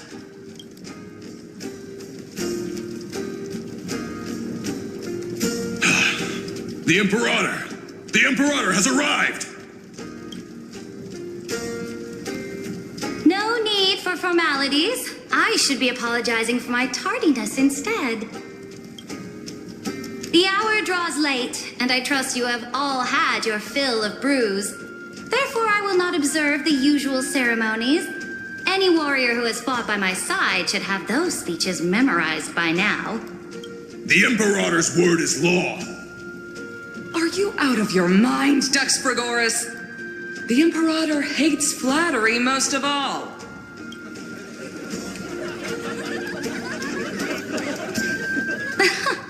A joyous atmosphere is a better fit for showing me your resolve. I believe that you, my dukes, will do all you can to assist in the campaign against Fagusa, just as you always have. However, it's a pity that I have never tested your loyalty. What does she mean? The purpose of tonight's banquet is not to raise our morale, but to establish which allies our alliance can actually trust, and sever the heads of the traitors as a toast to all before we march. Yes, some among us have discarded their vows in order to foment vile conspiracies. Now listen! These traitors are standing right here in broad daylight.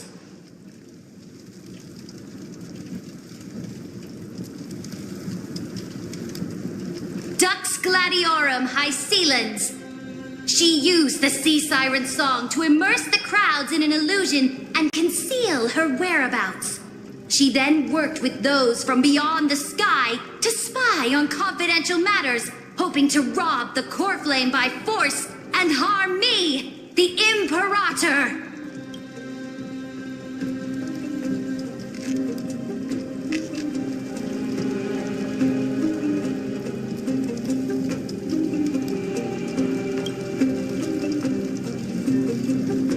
Imperator, I can explain. Silence! Do you remember who used to own this blade? She met you once, back at the Temple of the Three Fates. It was Kindness, the head of the cleaners. She was the first to draw a blade against the Imperator, and personally made herself an example for my enemies. Under the shade of the olive groves, the people of Akama said they would never bow to me. In the frozen, lethal fog, the people of Idonia said they would never bow to me. At the beginning of the myriad paths, the people of Yanisopolis said they would never bow to me. But now, they all lie silent. They now fear me as they fear the law. For I am Ceridra, and I am the Imperator. If you have any last words, say them to the Imperator. Then, face her judgment. After I cross this river, it will be a tragedy for mankind. But if I do not cross, then it will be the end of me. If you are ready, then I'll follow you and fight to the last. Deliverer. That's right, friend. Now, use your identity and add in a bit of experience and charm and testify to the Imperator as we promised. You think you can slay a king using your words instead of a sword? I'll have it. Show me the weight of rhetoric from beyond the sky. Will it weigh heavier than 3 human lives? Let's watch our words carefully.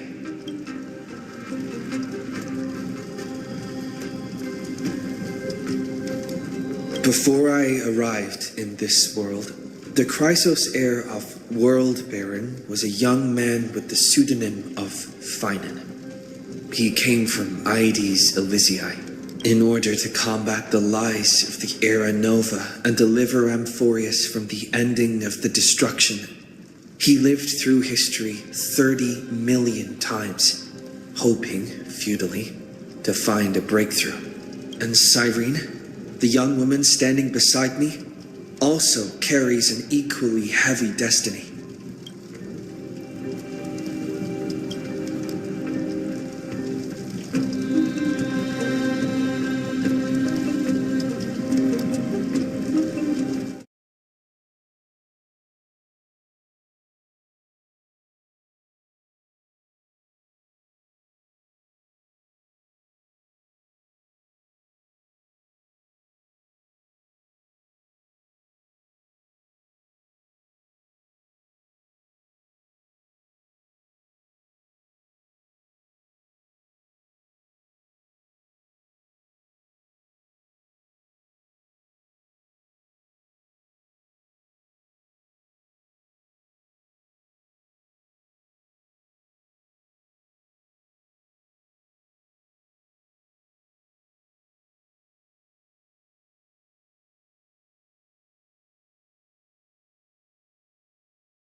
Iron Tomb is the ultimate end of Amphorius' destiny. It is an embodiment of pure horror that walks the path of destruction and can never be tamed. That is the only thing Lycus cares about. As for Amphorius, your glory and campaigns, he doesn't care about any of those. He will most certainly betray you. When that time comes, all of us will be ground to dust by the destruction.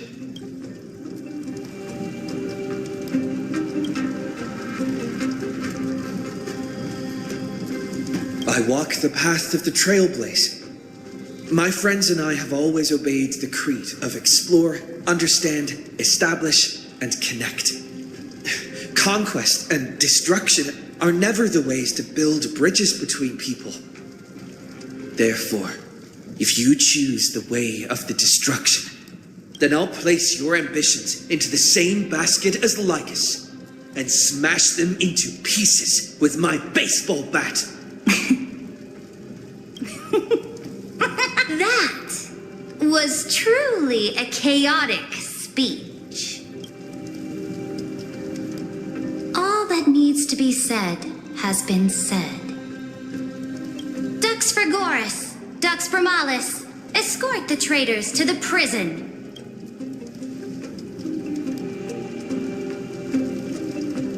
Before the next entry hour, I will give them an end befitting of their betrayal.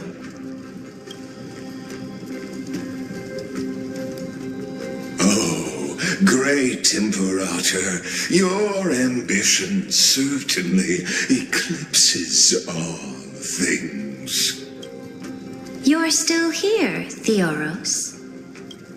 Of course.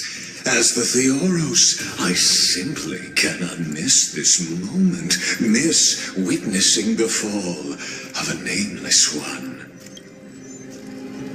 Or perhaps I am waiting for you to give me an answer. Why would someone as powerful as you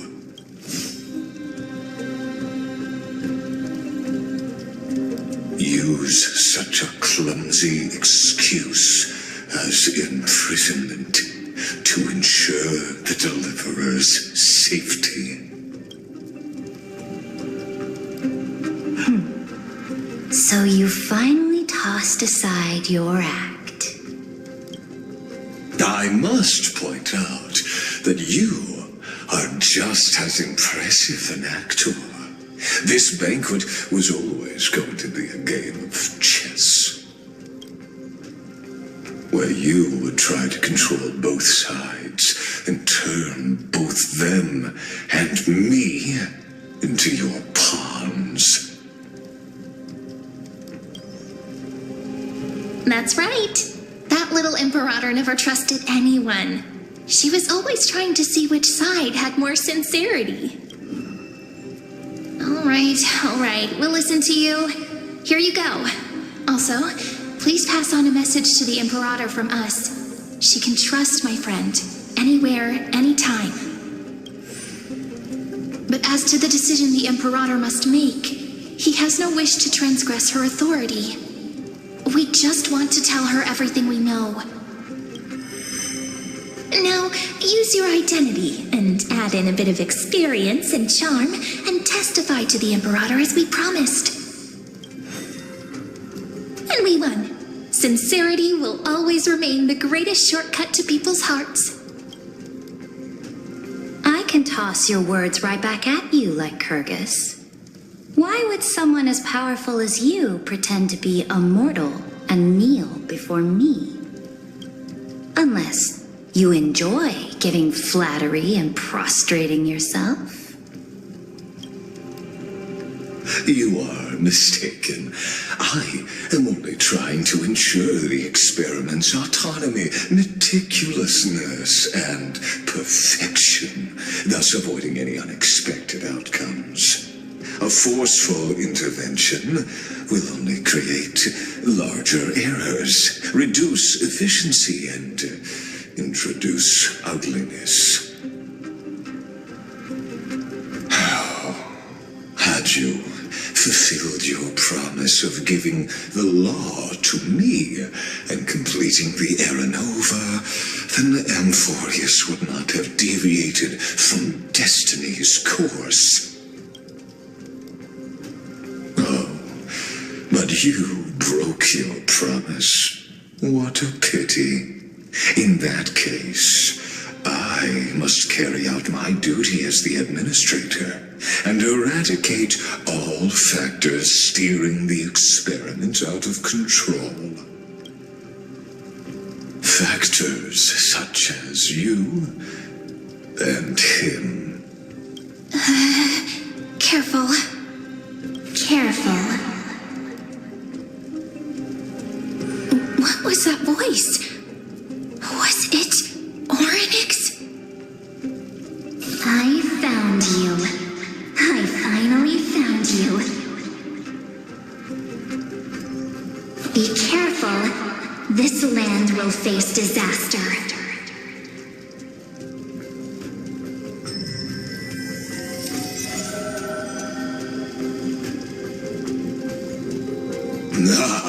The time of judgment is nigh, my lord. The prison I have built for you is now complete. In the name of the erudition, I invite you to step into the same cage as mine.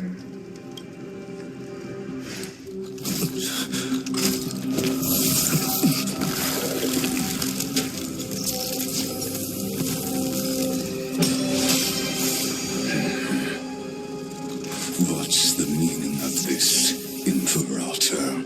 I did not permit you to act. A ruler is the only one who can decide their subject's destiny. But, great Imperator, what judges destiny is not the ruler, but gods. Don't forget, my realm only allows for the existence of humanity. Moreover, dealing out extrajudicial punishment equates to defying the law, and the culprit is to be sentenced to death. But you have seen how I can erase life from this world with just a clap of my hands. I fear you are still quite unaware of your current situation. Allow me to reiterate. I am giving you a simple choice: to collaborate or to be destroyed. There is no other way. Shameless behavior. If that were true, you would have killed me long ago. You, in fact, cannot kill me. I guessed it the first time I beheaded you. Because of the law, you cannot be completely destroyed. And the same is true of the Chrysos heirs.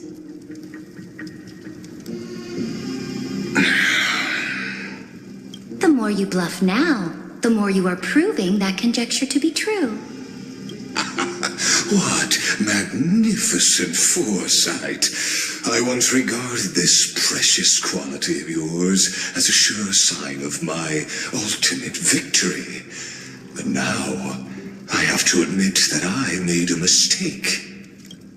Yet, as a mere mortal, how will you contend against the Theoros? We are both slaves to hubris. But do you know what differentiates us, Lycurgus? I will never be blinded by my pride. If I wish to break the scale's balance, I only need to appeal to external forces and use them for my own ends.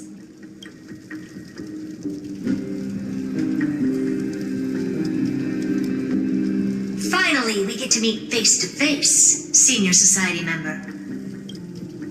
I offer sincere acknowledgments for your many past achievements, but I must deeply regret your current perspective.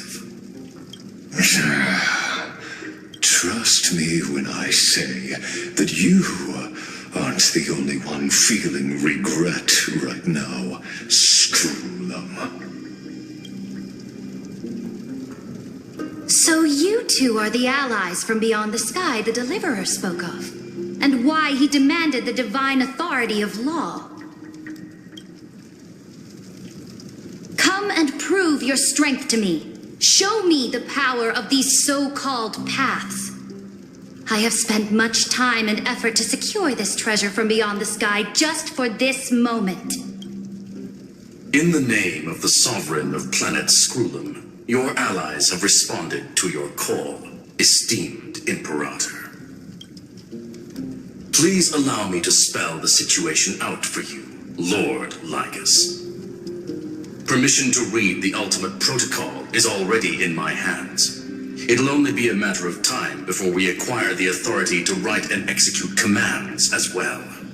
There's no way the flame chase journey will continue after you've burnt your bridges so thoroughly like this. Do you really think you can still win? Oh, seriously, don't embarrass the society.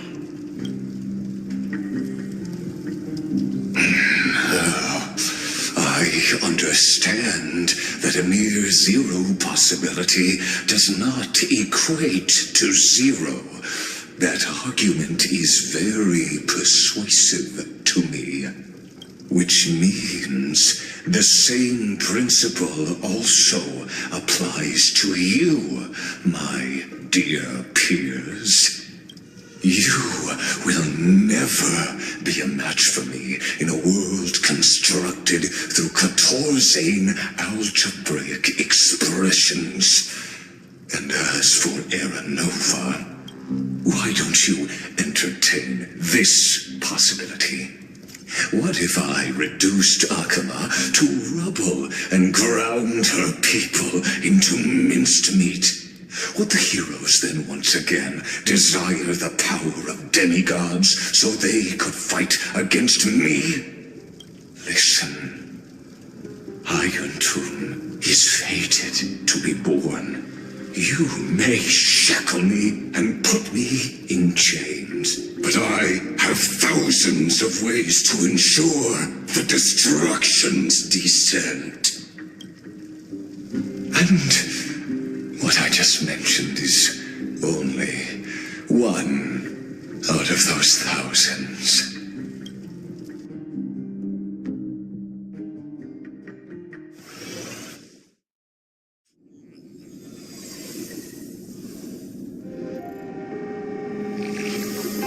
This is the place outside the legends? This doesn't feel the same as before. How should I get back? Warning! Warning! Warning! Warning! Warning! Warning! Command isolation? Since we parted ways last time, I have modified the exomyth into an audience area exclusive to you.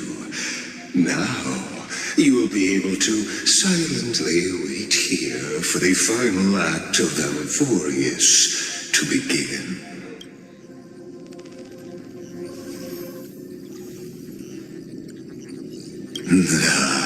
It seems you have already forgotten.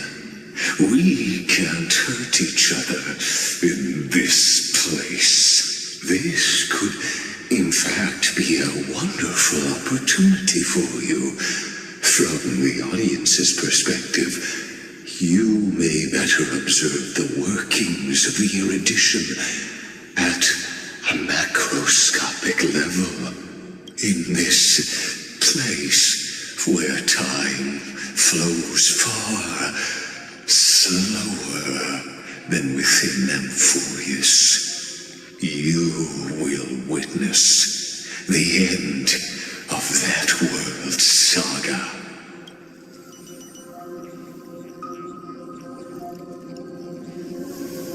Oh, I am not doubting your capacity to create miracles.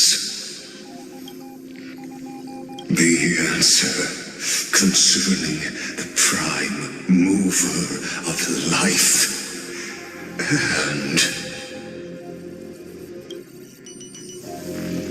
the total destruction of the erudition.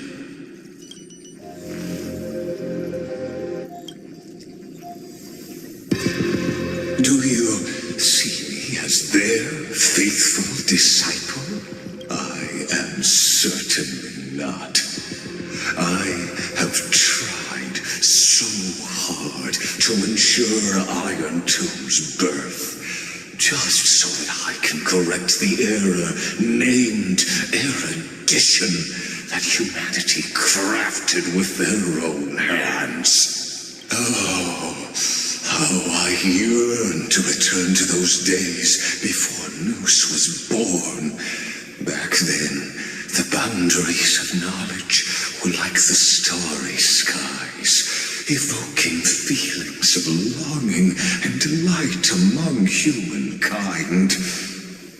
But now, truth has become the sacrificial offering required to gain an audience with them.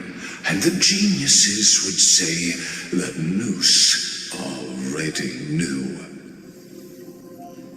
That arrogant Eon was born from the primal mobile of humans' desire for knowledge.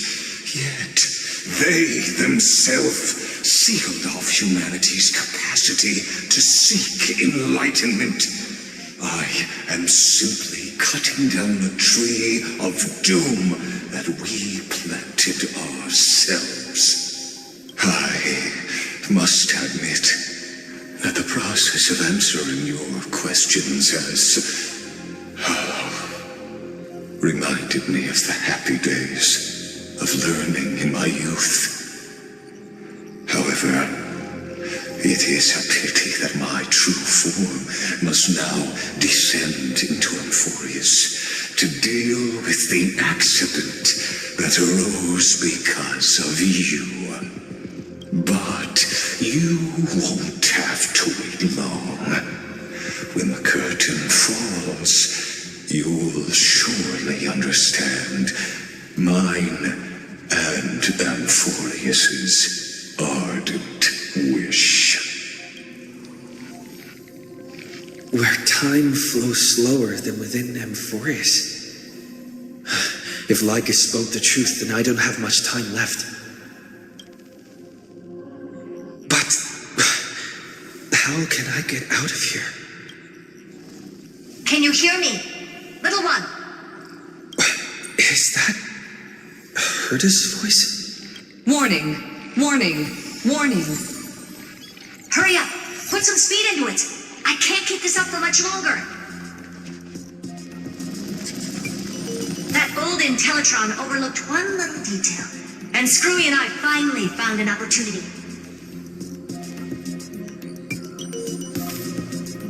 Let's keep it short. While you were gone, well, in those few years, Amphorius...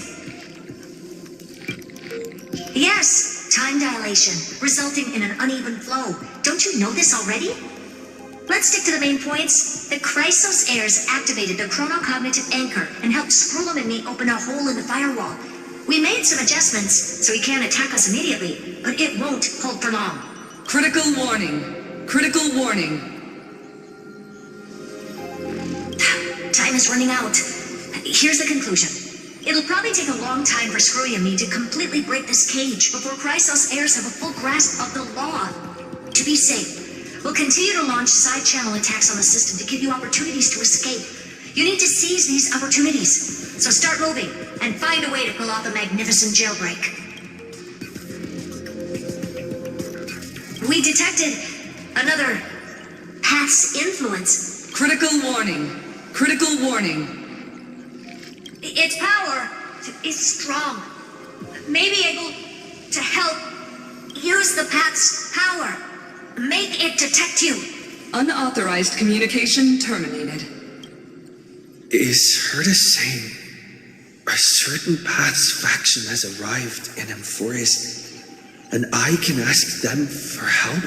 I mastered the powers of different paths in my previous journeys. Think hard and figure out exactly which faction has arrived at Amphorius and which path's power I should use to call for reinforcements. Are these showing my memories? With a Stellaron in my body, I woke up at the Herda space station and gained the power of the destruction. A world that'll give rise to a Lord Ravager would definitely draw the attention of the destruction. The Stellaron in my belly is gonna be super useful. But what if I end up pulling in the Antimatter Legion or the Annihilation Gang? Can they really help?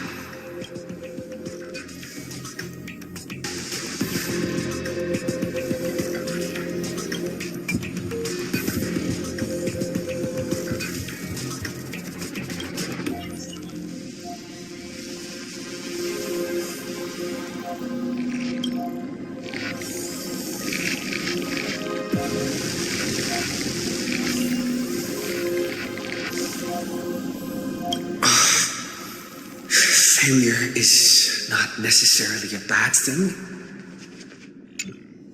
I obtained the flaming lance left by the architects and gained the power of the preservation in Belobog. That's right. No matter how far away a planet is, the IPC is guaranteed to pay attention as long as there's a business opportunity. Isn't Amphorius a pristine and untapped market? Besides, even if I can't call up my friends from the IPC, the architects and the nomadic miners should be able to help too. There are definitely cities and ores in this world.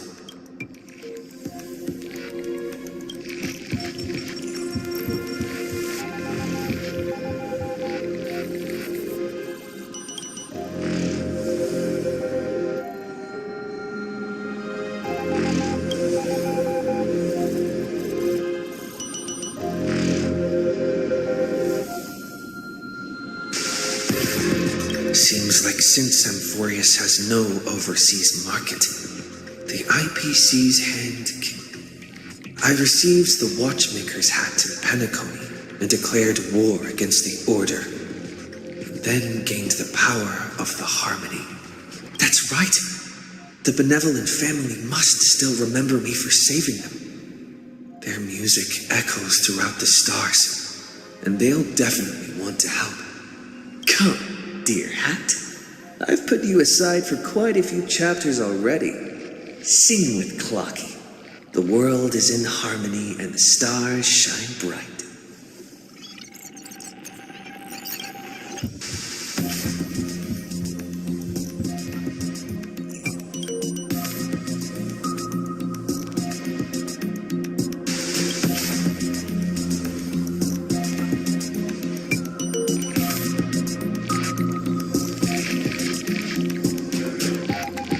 Doesn't Lycus want this story to have background music? He has such terrible taste.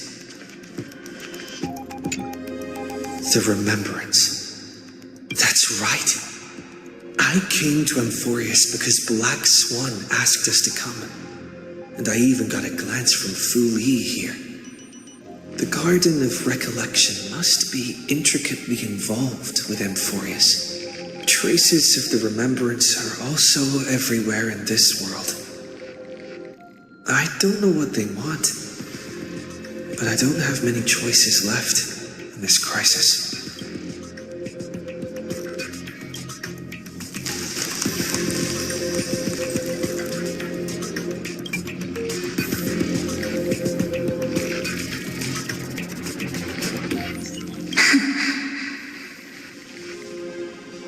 I finally found you. Following the sound of memories. A pathstrider walking both the Remembrance and the Trailblaze.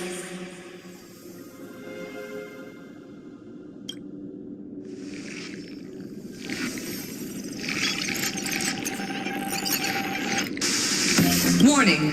Warning! Warning! prison cannot stop us, for we lie outside the logic of zeros and ones. Come, leave the cage of Logos. The mythos of Amphorius waits for you to continue its story.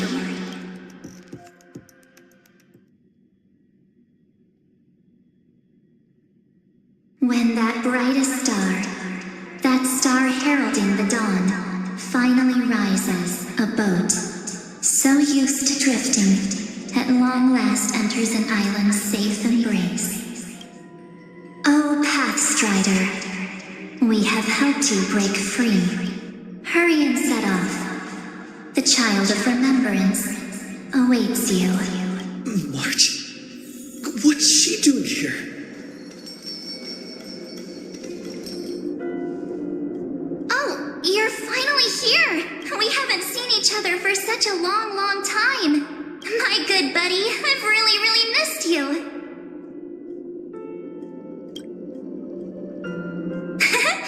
I bet you were constantly thinking about the days when I was by your side. It's been so boring waiting for you in this place. There's no one to chat with, no internet, and not even anything to eat or drink. It's basically a prison. Now the great hero is finally here to save me. Yippee! You must have seen a lot in Amphorius during this time, right? You gotta tell me all about it.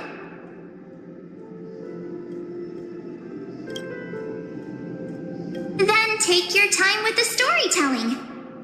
Or do you not want to talk to me? But let's get out of this spooky place first. This is not a good spot for a reunion chat. Why don't you take me back to reality? A strange voice told me that I can enter Amphorius if I keep following this road. So, let's head off. I still don't know what that world even looks like. Why does March feel so weird? What are you standing around for? Do you actually like this place? Get moving. Hurry! This door should be the exit. Maybe my instincts are wrong. Are you okay? You haven't said anything for a while. Has it been so long that you're still missing me? There's no time to waste, though. The Chrysosayers and the Geniuses are all waiting for you. No. The discrepancy is getting worse.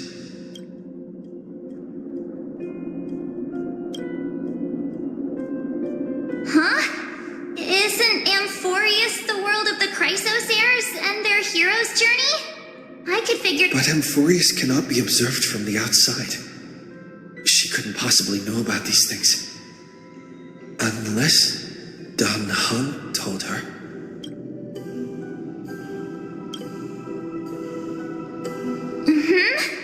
No, he's not. Maybe I just happened to miss him. Never mind. Dan Heng's super reliable. We don't need to worry about him. He's probably waiting for us somewhere. All hail and hearty. No. The Geniuses would have made sure that Dan Heng made it back on the Express. Besides, the March I know wouldn't be so dismissive about her companions. Something's not right. She's not March 7th. I guess you have something you want to say to me? Then there's no need to feel things out first. With questions. Let's treasure the time we have together and be frank.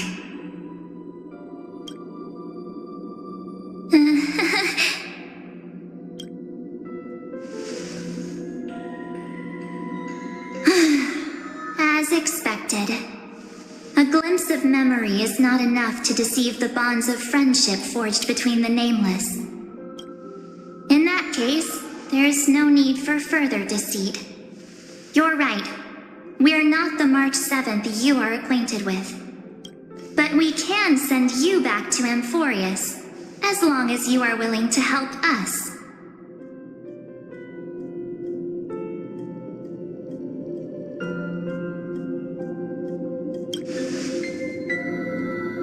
She's fine. This form was simply borrowed born from your memories. We'll introduce ourselves to gain your trust.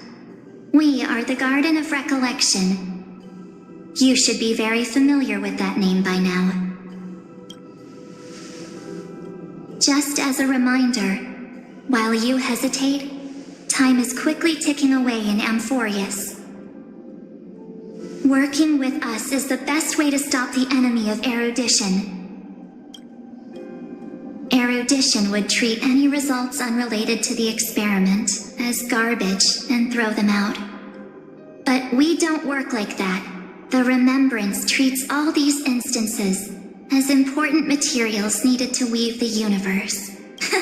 Besides, this would be child's play for a great hero like you. It won't be hard at all.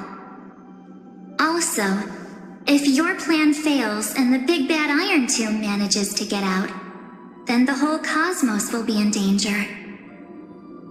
Wouldn't it be better to have an additional failsafe? As long as you help the Garden retrieve what we want, even if Iron Tomb reformats everything in the physical plane, we can use Remembrance to reconstruct the entire world. Or should we say, the entire universe? So help us. Find where Amphorius's memory began, and bring it out. The Master of Anastrava has already glanced at you. Don't deny it. That storybook is the best evidence. Say, you aren't seriously gonna be moved by their pretty words, are you? I am the one who commanded those little ones to lead you out of the prison. But I didn't expect to attract little gnats trying to take advantage of the situation. While Remembrance can help you return to Amphorius, there's no need for you to do it the way they want you to. Of course, there's also no need for you to make any deal, or pay any price.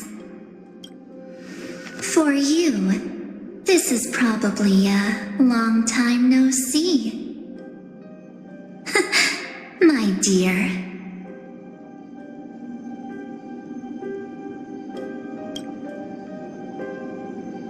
Shh. There's no need to say anything. I know. You have so many questions swirling around in your memories at this moment. And you feel so helpless. Put them aside. For now, all you need to do is trust me. Or do you need more proof? That won't be hard. Wait, stop it! They're awake! I'm gonna keep our first photo, alright? It won't come to pass while we're around.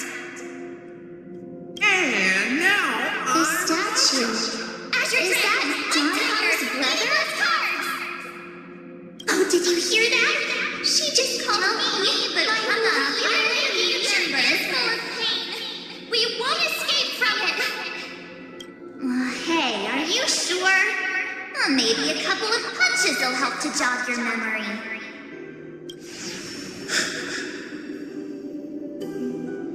It's as if they all happened just yesterday, right?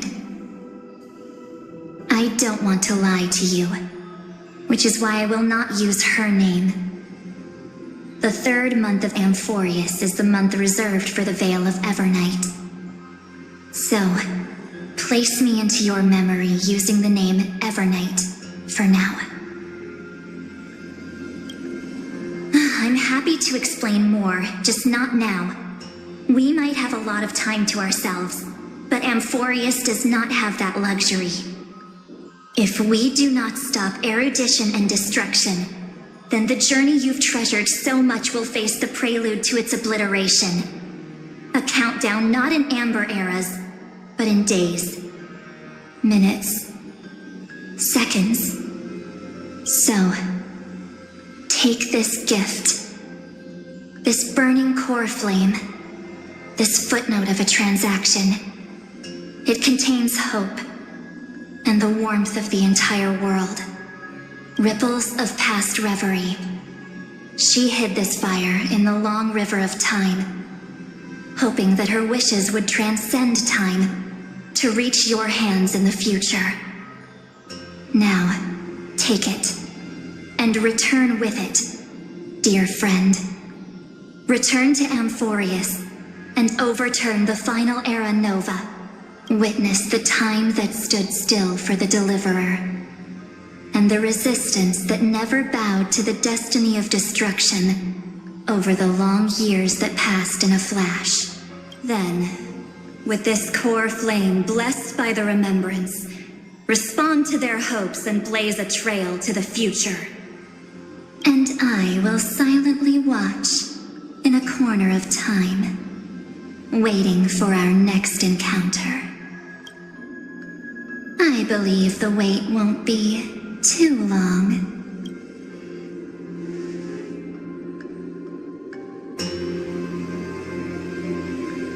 What exactly is happening? Keep going. Keep trailblazing for Amphorius. For you. And for the March 7th in your memories. Go forth.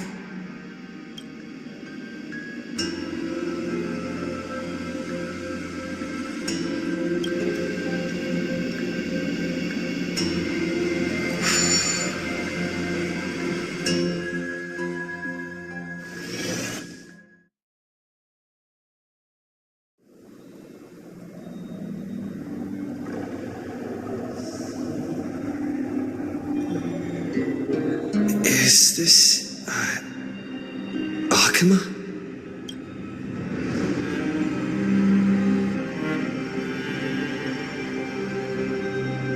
No one's here. And the dawn device is off.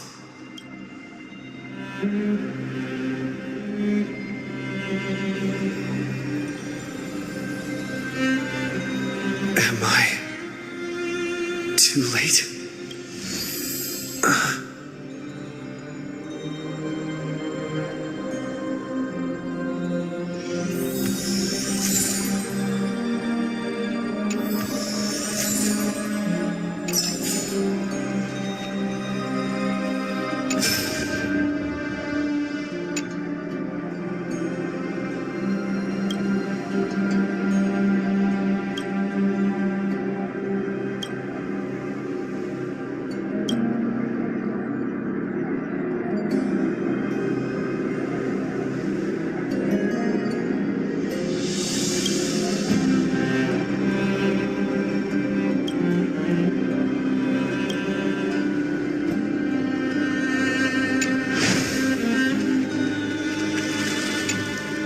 The chronocognitive anchor?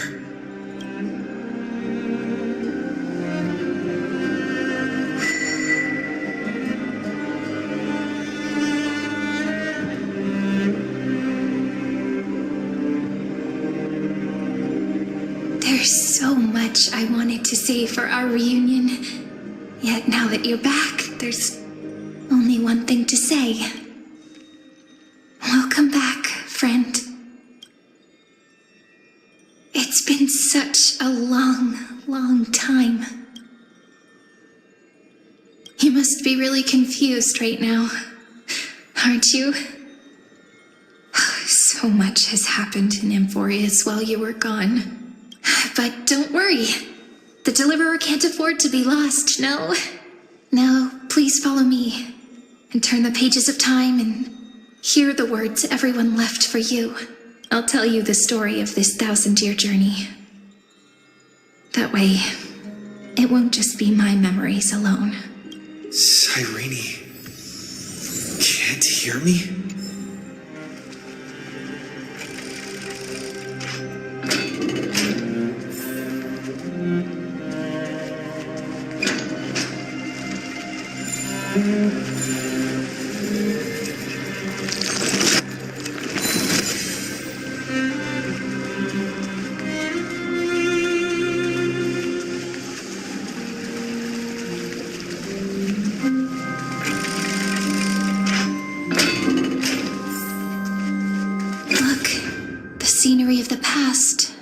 resurfaced.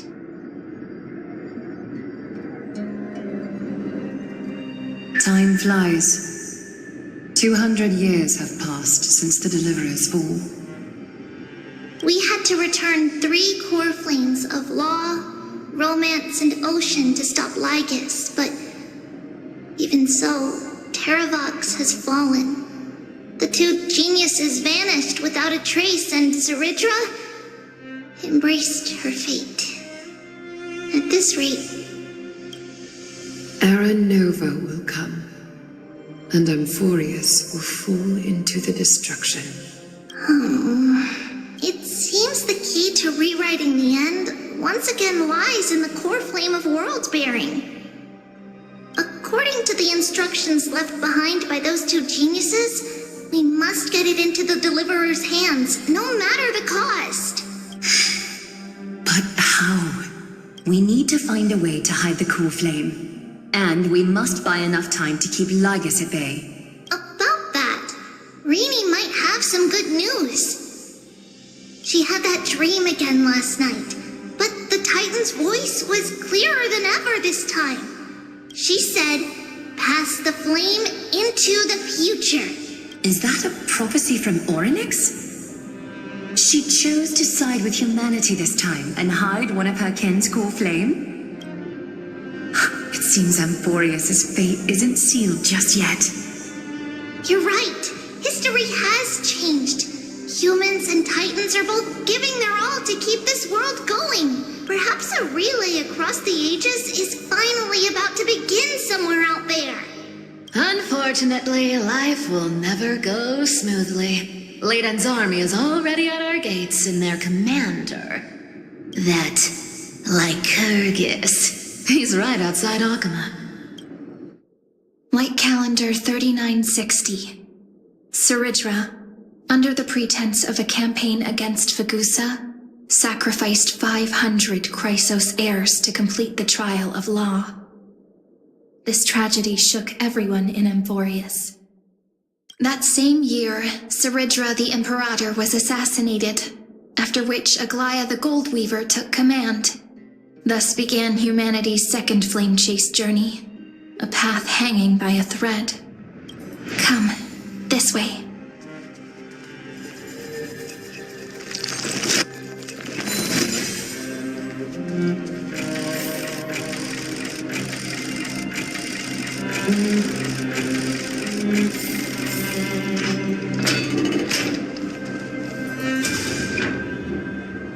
The eternal holy city. The memorial palace lies in ruins. Countless mortals have perished because of your stubborn resistance. It's time you learned the cost of refusal. Now, answer my question again. Where is Kefali's core flame?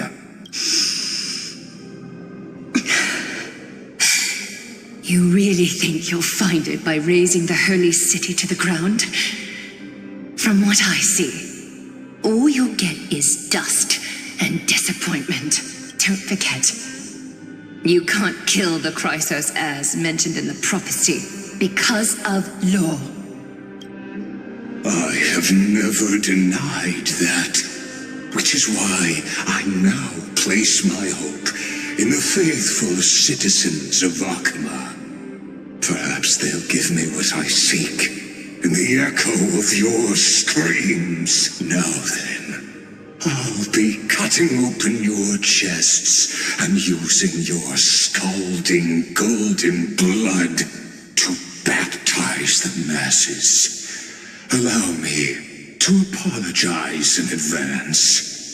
We shall start with you, blind and foolish Lady Goldweaver.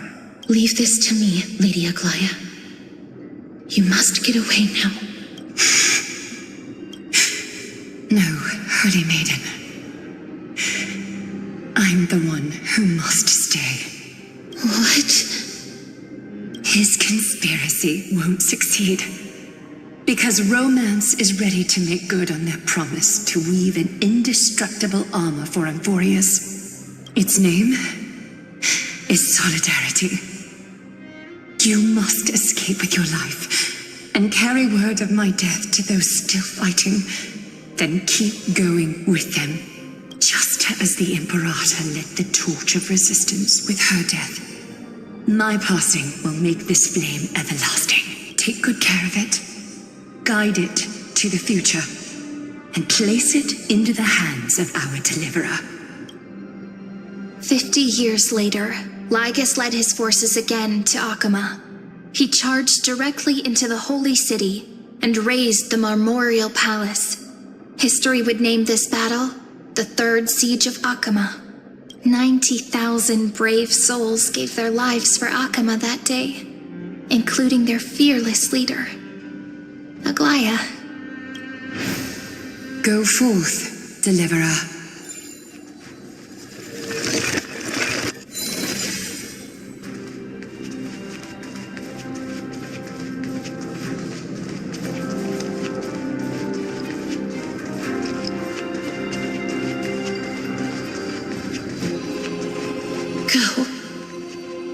When the frost melts and the snows give way, the flowers will bloom again. So what you're saying is, Princess Homebuddy is never coming back, is she? She just left, like that. Since Cass has made up her mind, we can't let her resolve be in vain. But between staying in Akama and going to Styxia, what difference does it make when it's death either way? I'm against relocating. With Kefali's protection, isn't Akama far safer than that dead city? Cass's plan doesn't involve any relocation at all. Huh? Like you said, Akama is humanity's refuge. We never intended to get everyone moving to Styxia. It's just on Cass, Hysealans, and me to prepare the final trump card for the Deliverer. Wait, what kind of trump card needs all three of you demigods to throw yourselves away? We must lay down the path to the future, so when the Deliverer returns, they'll have a clear road to reach the location of Aaron Nova. Styxia sits where death meets the ocean. There, with the combined powers of ocean and passage, we can summon a current that leads to the vortex of Genesis. And the demigod of death will forever guard that secret path until he returns. We all know Lygus will set his sights on the vortex of Genesis. That's exactly why we have to do this. Guess I underestimated Idonia's Maiden of War. She's got way more steel than I thought. And Cypher, we need you to head to Castrum Kremnos as soon as possible. By any means necessary, forge an alliance with Strife. The prophesized Crown Prince has already been born. He shall become the new defender of Akama, protecting this land after we leave. You don't need to worry about that. I just came back from Castrum Kremnos. Only a step ahead of the news. Treeby, something's flying towards Akama, and it's really fast. What is it? It's a spear! It's the Kremnoans. Their king's already here. With the protection of the demigods Trebios and Cyphera, Akama endured wave after wave of warfare, though just barely. Castorus chose Styxia as the last resort, and completed the trial of death, causing the stagnant waters in the River of Souls to recede. Soon after, Trebios departed on a long journey. That same year, the Kremnoan king Euripon, along with his son, Prince Midamos, joined the alliance to safeguard the Holy City in the Battle of Deliverance.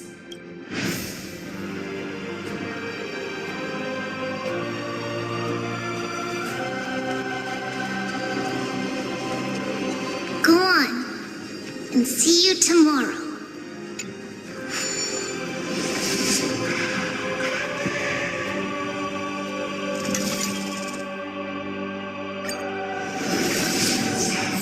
Breaking me apart buys this world even one more second.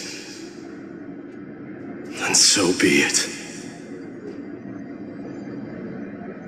But it's gonna hurt a lot! Pain brings endless torment. But it can never destroy me. I believe that you were thinking the same thing when you stepped through the gate of infinity and jumped off that cliff. Can't argue with that. In the current situation, this is the only path Akuma has left. Just do as I say. Split my soul into 5 pieces. Forge me an immortal vessel.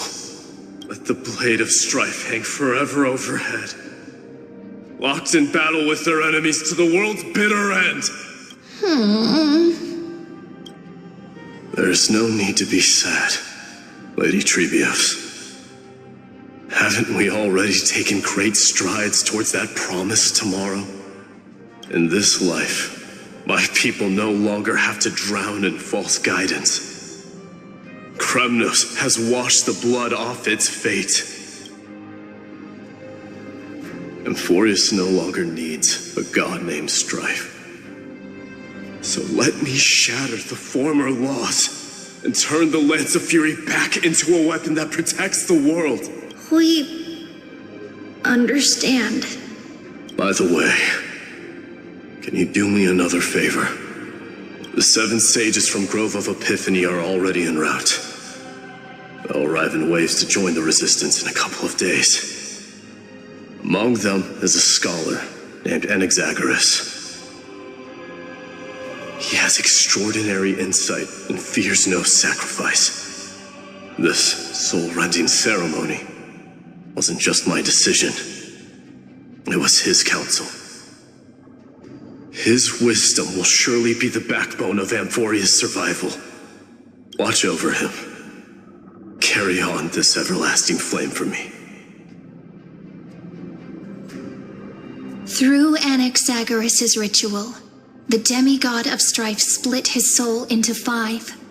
Courage, honor, tenacity, sacrifice, and reason, each sealed in blood crystal and cast into battle.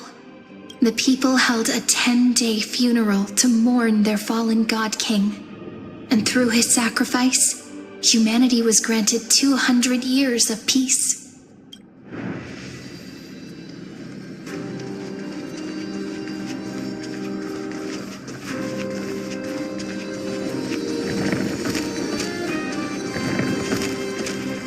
Keep moving forward. My blood will pave the road ahead for you.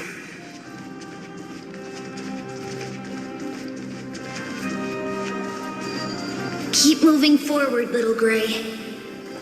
See you tomorrow.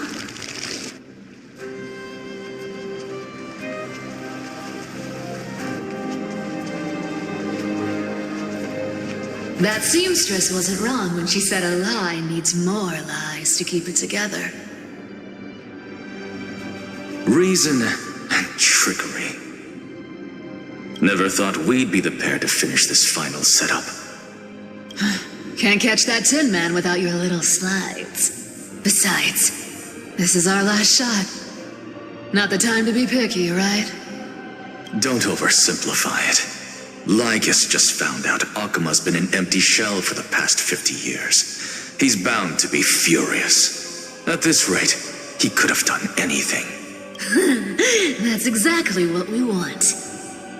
Rage blinds even the brightest minds. Doesn't matter how much of a genius he is, the principle still holds. Once he storms into the council and confronts me head on, you trigger your alchemy with a boom and turn him into a caged beast. Easier said than done. You still have to pass yourself off as the deliverer without anyone catching on. And you really think a human alchemical array can bind a godlike being? That's just nonsense. getting cold feet. Or you just don't believe in the almighty worth of the demigod of trickery. Now just tell me straight. Can you do it or not? Of course I can. And it'll be child's play. But I've got two conditions. Since this is the final act, if we're doing it, we go all in. No half measures. Oh, I'm listening. First, shift the battlefield to the vortex of Genesis. It would be more convincing if the Deliverer were to appear there. Besides, the vortex is cut off from the world. No place in Amphorius makes a better prison. If you pull that, wouldn't our Deliverer have to face tank Lygus as soon as they come back? That clash is inevitable. All we can do is create more chances for him. And that's the second condition. The vortex belongs to Fagusa in the first place, remember? And there happens to be a demigod of ocean among the few survivors in the world. Loop Hysealand's in. Let her join the final act. I'll transmute myself into a Philosopher's Stone and embed myself into the formula. And when the time comes, she needs to shatter me and scatter that stone's ashes into the ocean within the vortex. Huh. I guess people weren't wrong when they said you're insane, Grove Boy. I've got no idea how to outwit a reclusive genius. But making an anti-Catheran suffer? The demigod of reason has 10,000 ways to do just that. And what I just mentioned was one of them. So what exactly does your formula do? Now that would spoil the climax, wouldn't it? By now, Hyacinth must have completed the Sky People's ritual. Since that Theoros loves a good performance as much as I do, let's make sure he enjoys our show to the fullest. As for how the Deliverer will complete the Era Nova, well, that will no longer be our concern. It was the last battle known to the world, initiated by two demigods least suited for war. In the end, reason and trickery kept their word. At the cost of their lives, they sealed Lygus within the vortex of Genesis, where he remains to this day.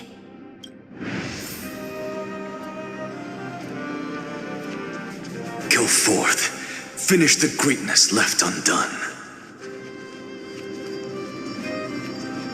Quit overthinking! Just run!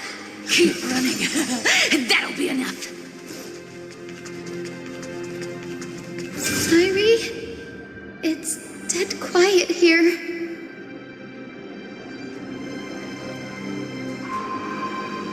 Akuma will stand eternal. Miss Cypher's lie is crumbled after all.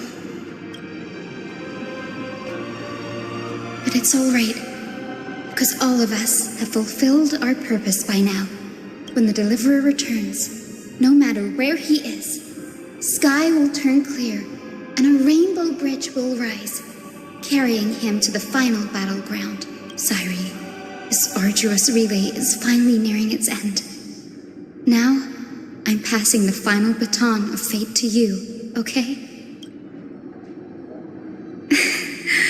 No, that's not quite right. After all, it was you and him who lit the first spark of this journey, wasn't it?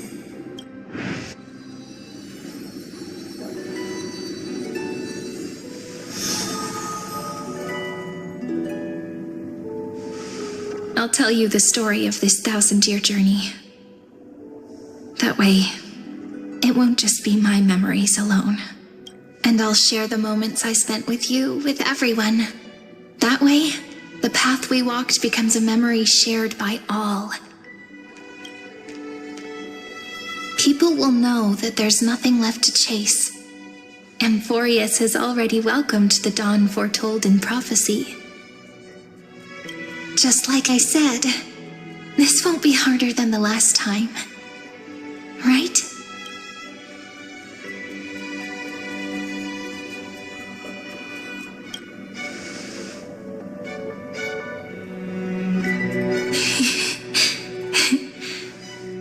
what kind of expression you're wearing right now. Probably the same as always. Calm, resolute, and brimming with confidence. If I have the chance, I'd love to see it again. Because it's really been far too long since we parted.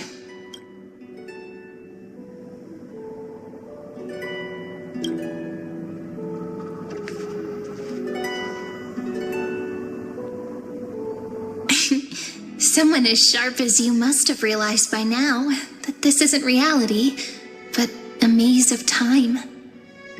As the last link in the relay, I will return to the Temple of the Three Fates, tell Orynyx all of our stories, and bottle every page we've written into the little flask of memories. And then, may it set sail in peace, drift down the river of time along with the core flame of world-bearing, reach your side, and lead you back to Amphorius. Just like the first time we met, right? Even though this cycle has no demigod of time, time has always stood on humanity's side. This is the only way to make sure that the Era Nova won't happen before you return.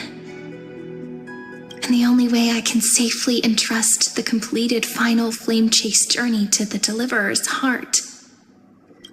After all, the new world will be born from your memories, and the protagonist of this story mustn't be absent.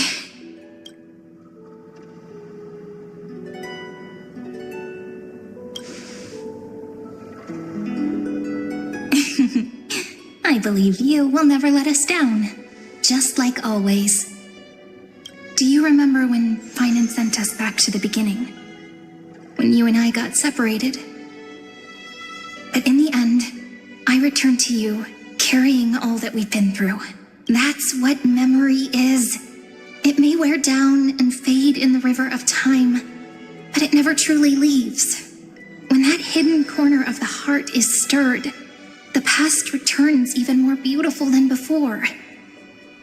So don't worry. Let the 33,550,337th Flame Chase journey become part of you too.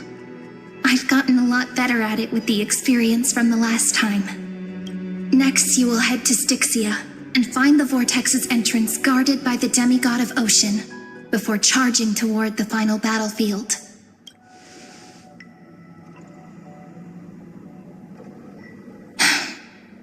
Don't worry. I'll be with you. All of us will. Even Finan. We'll stand with the Deliverer. So say a short goodbye, then set off, just like we promised at the start. Toss away all unnecessary worries and troubles, and bring our smiles and determination into tomorrow.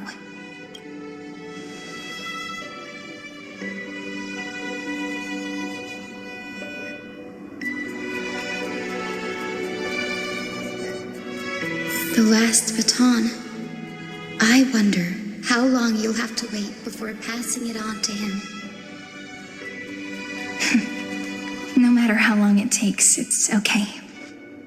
Waiting is... Sairi, what if you wait and wait, but that hero never arrives? That won't happen. Because I know that no matter how long it takes, he'll definitely return to this place.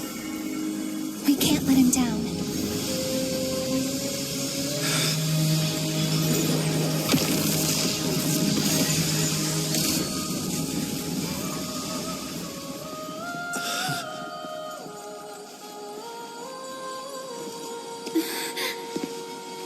Sky shall rain rays of dawn for you.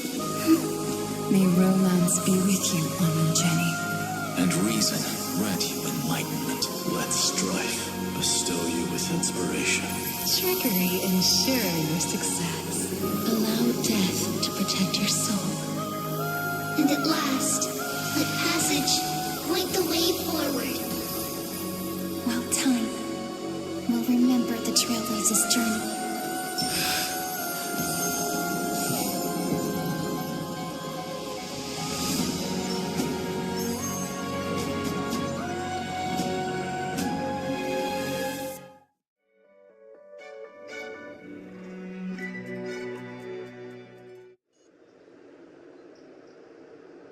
Is this Styxia? What happened to this place? I need to find the entrance to the vortex, guarded by the demigod of ocean. High Sealants. Is she still there? Long time no see, Trailblazer. Generation after generation of Chrysos Air heroes have tried to defy fate with their blood and tears, either voluntarily shattering their souls or waiting in eternal solitude. But alas, fate can never be defeated. Reason and trickery may bind my flesh, but my will shall never fall silent. So the demigod of ocean, the Dux Gladiorum, High Sealants, sought to bring me into a fantasia with her voice and drown a genius in slumber. But alas, it was all a hopeless dream. That warden fell before I did, due to erosion of time, while her prisoner remained unchanged.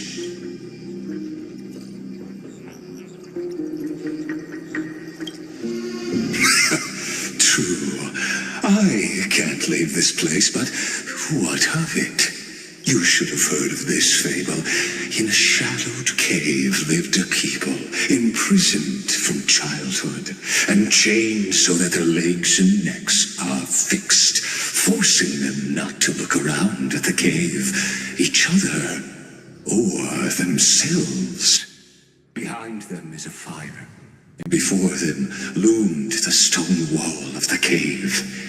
The flames cast shadows, while the rocky surface threw back echoes to them. That false play is the whole world. Yes, I'm trapped in the cave, but I know it's all just a fleeting illusion. I don't struggle in dreams.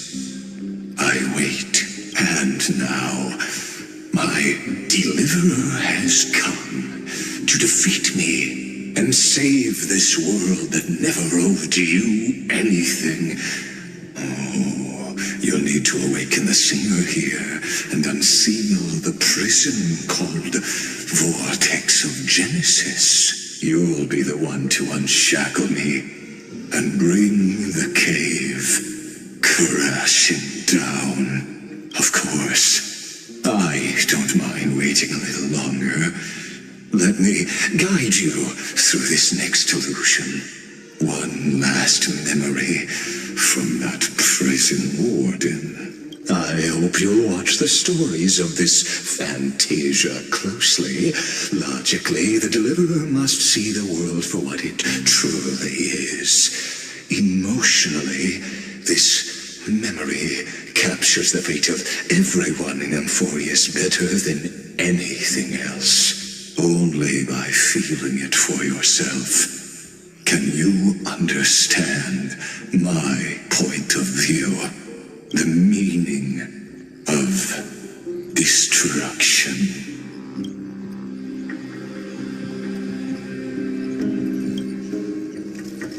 To your unshakable resolve, I salute you.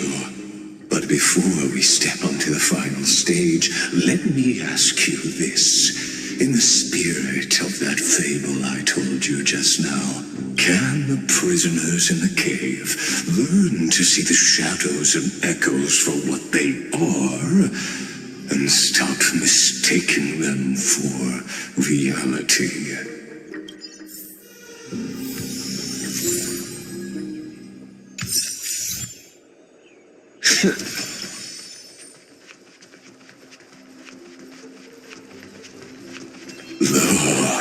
The fire projects the face from her memories. An actress upon the stage of this play.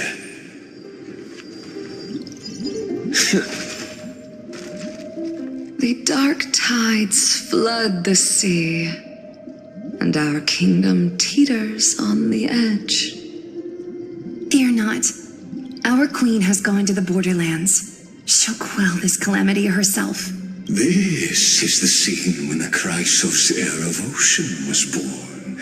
She was once of a Titankin race named Sea Sirens. At that time, Kozlana had suppressed the Black Tide's rise, but he was unable to remove Iron Tomb from its roots. The Black Tide still roiled in the depths of the world, and the kingdom of Sea Sirens was the first to face the destruction head-on. Listen, I heard Electra's voice. She's calling to us. Let's go. Her voice carries the queen's command.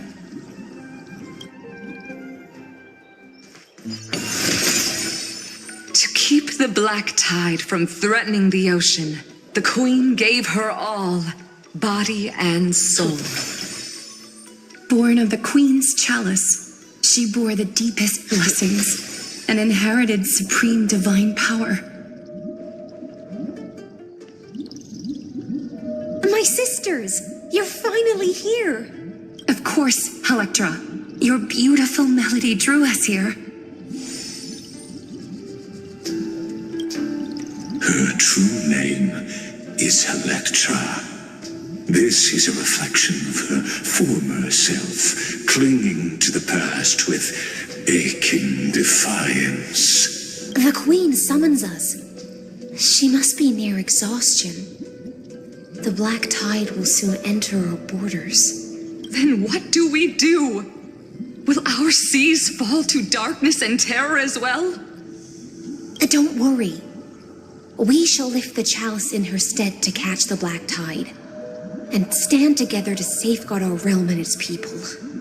Such tiny Titankins, thinking they can stop the tide of truth. How naive. And that naivete is the root of all suffering.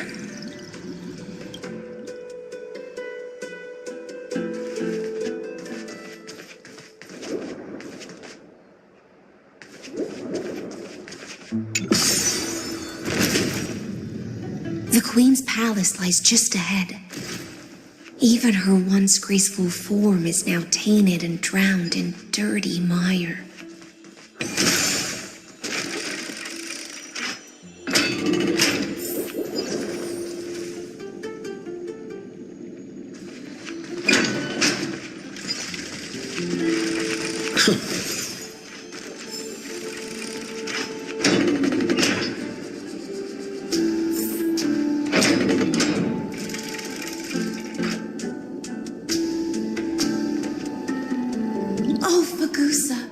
Our noble queen, we've come at your call.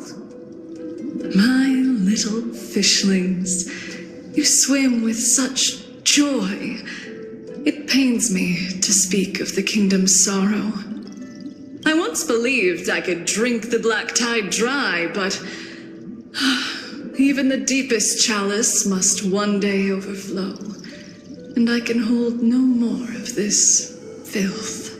Mother, worry not. We're all children of the sea. Let us bear your fate together.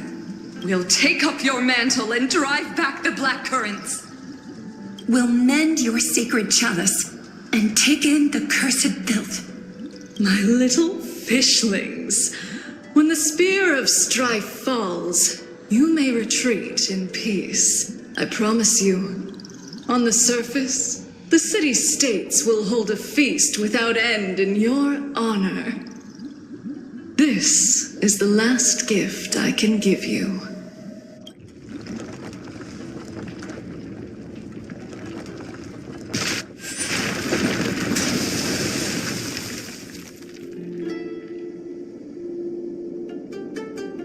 Fagusa sank into the abyss. With the chalice shattered, their intoxication spilled into the black tide, birthing the first madness in Amphorius. Sea sirens followed one after another, hunting for the Titan's fragments, until their flesh decayed and their bones crumbled, all for the promised final feast. Keep watching, but tread carefully, for the stage ahead is crumbling with age, just like her shattered fate.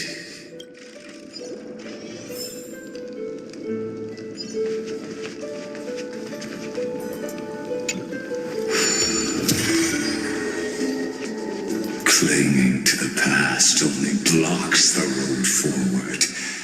Why not let time build a bridge to the future?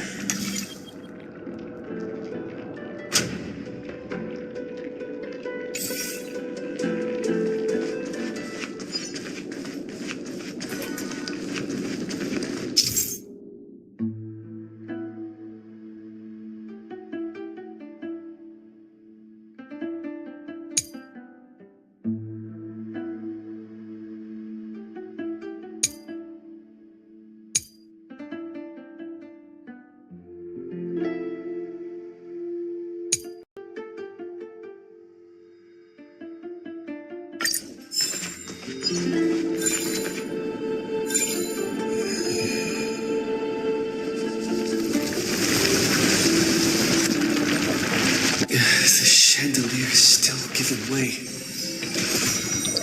Maybe the chrono vessel nearby can... Your wisdom far surpasses even the bounds of reason's model.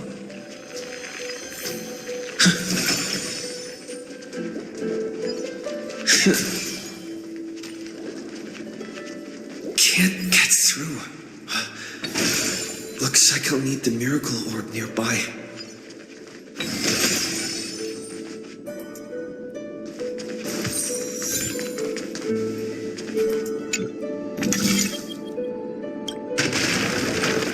The ending was written long ago. Even you cannot rewrite it. Just like this poor chandelier.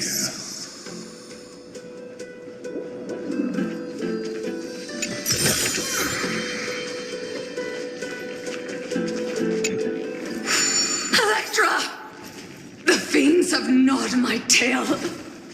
I can no longer swim to the far seas. Electra! The black sludge has soaked my fins. I can't dance with you anymore. Sisters, don't give up. Remember the Queen's promise of a feast in the city called Styxia. I haven't forgotten. It visits me in dreams every night. I dreamed of a shining city, its lights piercing the deep gloom of the seabed. I dreamed of children placing garlands on our bone horns, and poets praising the sea sirens for shielding the world. But what a shame. We can go no further. Please, sing to the humans for us. Sing of the deep sea's legend in our place. Feast. Song. Electra. The sea sirens were tainted by the destruction. Their flesh rotted away. They became the black tide creatures of this cycle. Farewell, sisters. I'll finish this last task, then return to prepare your feast. And so, only one sea siren remained among the sea floor. High Sealands, swimming alone through the seas, burying her kin, and searching for the fragments of the chalice of plenty though most of that journey was in vain. Why not use the power of time to leap ahead toward the journey's end? To reach the spirit basin, I'll need to call upon the power of the chrono vessel.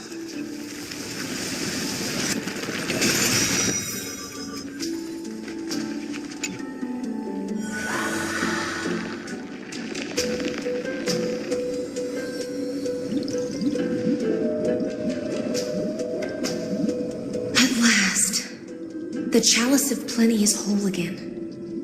The lance of fury emerges from the river of souls, and the gods reclaim their duty to hold back the black tide.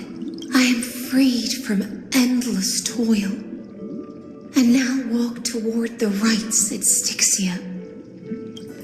I bore my sister's dreams upon my back, took on a graceful human form, and hoped to find a grand celebration on the shore. My fins became legs, my scales became skin, and the sea foam on my body became a shimmering gown. But when I stepped onto land, there were no festivals with honey brew, nor poets plucking harps, only silent death, drifting gently along the river of souls. When she fulfilled her wish, she only found Styxia to have already repeated the mistakes of previous cycles and was swallowed by death.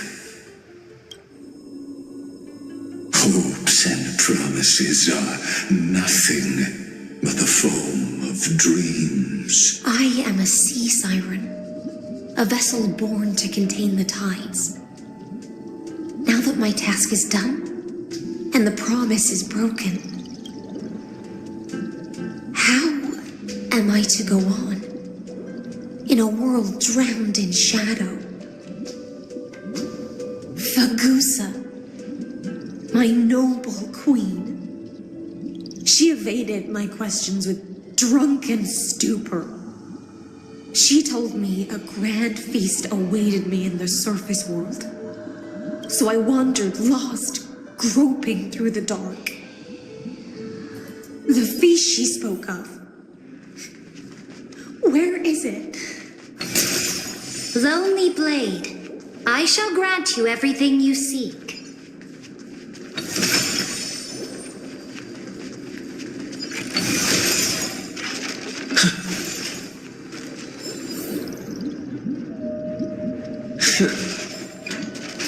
After wandering the surface for ages, the lost sea siren met her future conspirator. You quelled the wars alone and forced strife into retreat. This swordfish that commands thousands of legions, whom does she serve?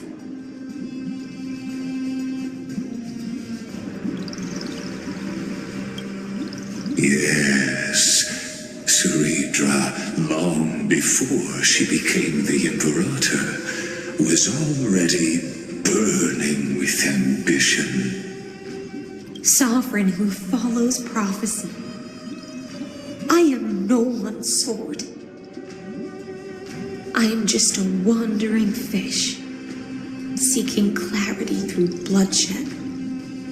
Then how about letting the sword dance for me? And letting the violin sing in my name? Tell me, what is it you seek?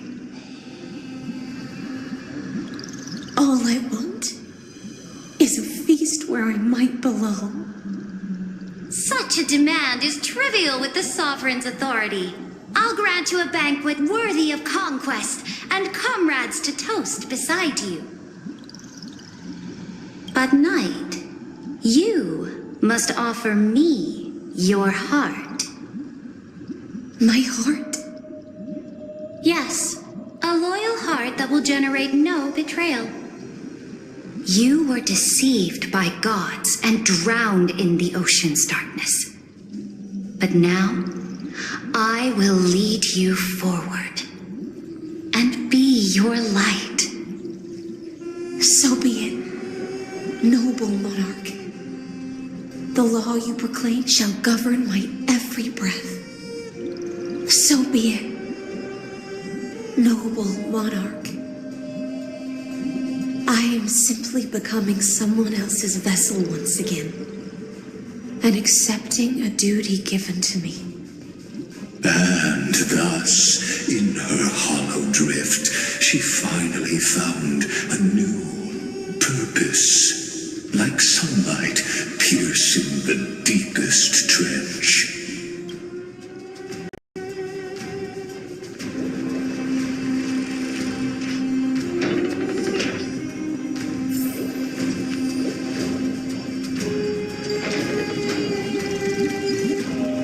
Noble monarch, I've cleansed the foulness from the road as you commanded.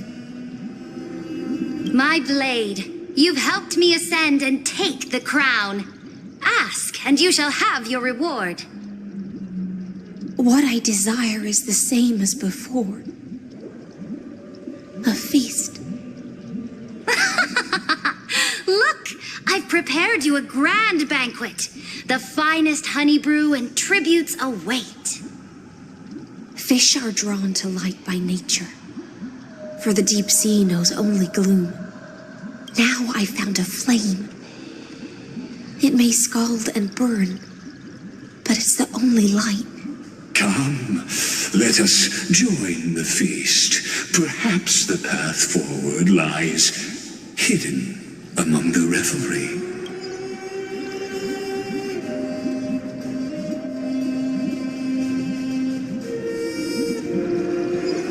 Have you heard that the Imperator's about to begin a new campaign? Her glory will no longer be bound by the borders of Amphorius.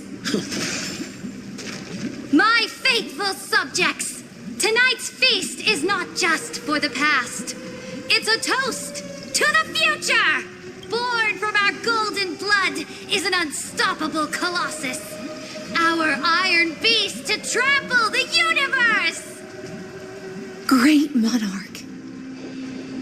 I've heard the universe teems with great threats.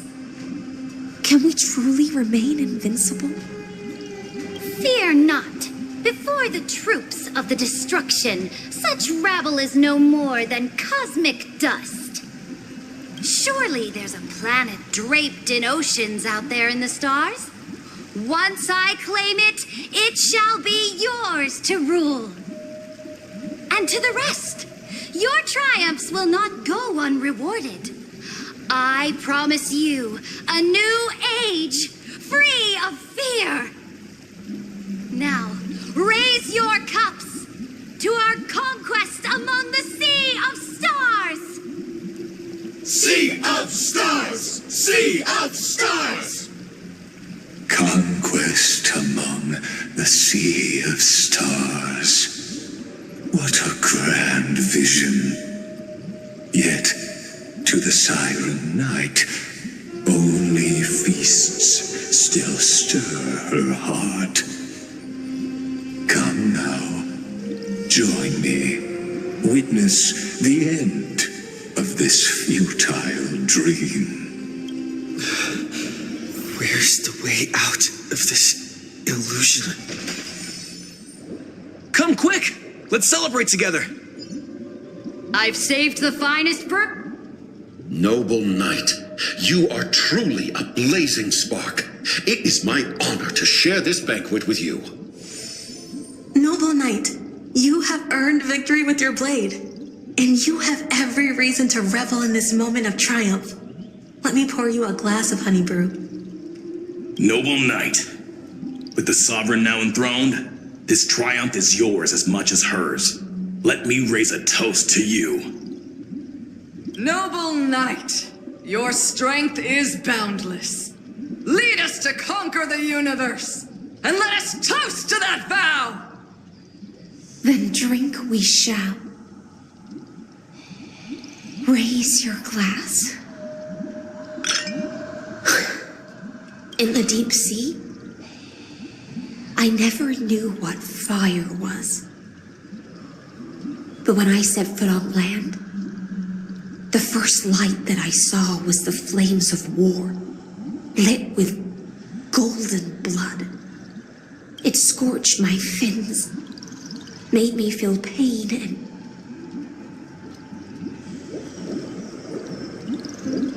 ignited an unprecedented hunger. A hunger that flickers in every hero's heart. So bright, yet so blinding. Look! The monarch herself has taken her seat! Hear that? The court sings her praises! Come! Join us and praise her glory. One eye of hers sees glory, the other sees corpses. And yet, she cherishes the name of glory more than fear and death. As they say, the coward died 1,000 times before his end. But the brave face death but once, which gods stand witness. On the eve of war, we sang our hymns and set our sights to sail beyond the stars. The legions will climb aboard the beast, riding it like currents across the cosmos. Planets after planets flew the flags of her crown. Realm after realm was ignited by her flames of war. As the final resistance fell silent, a vast empire rose from among the stars. And this small pond at last embraced prosperity and peace. That's how the story ends. Tell me, visitor, in this dream, did you enjoy the show?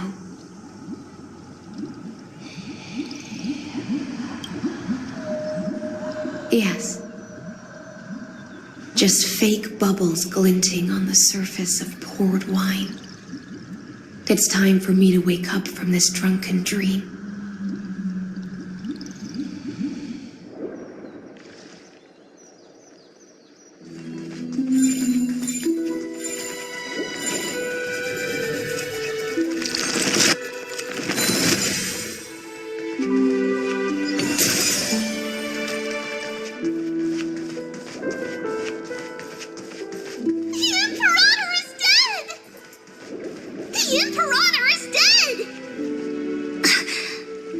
People once cheered for my ascension.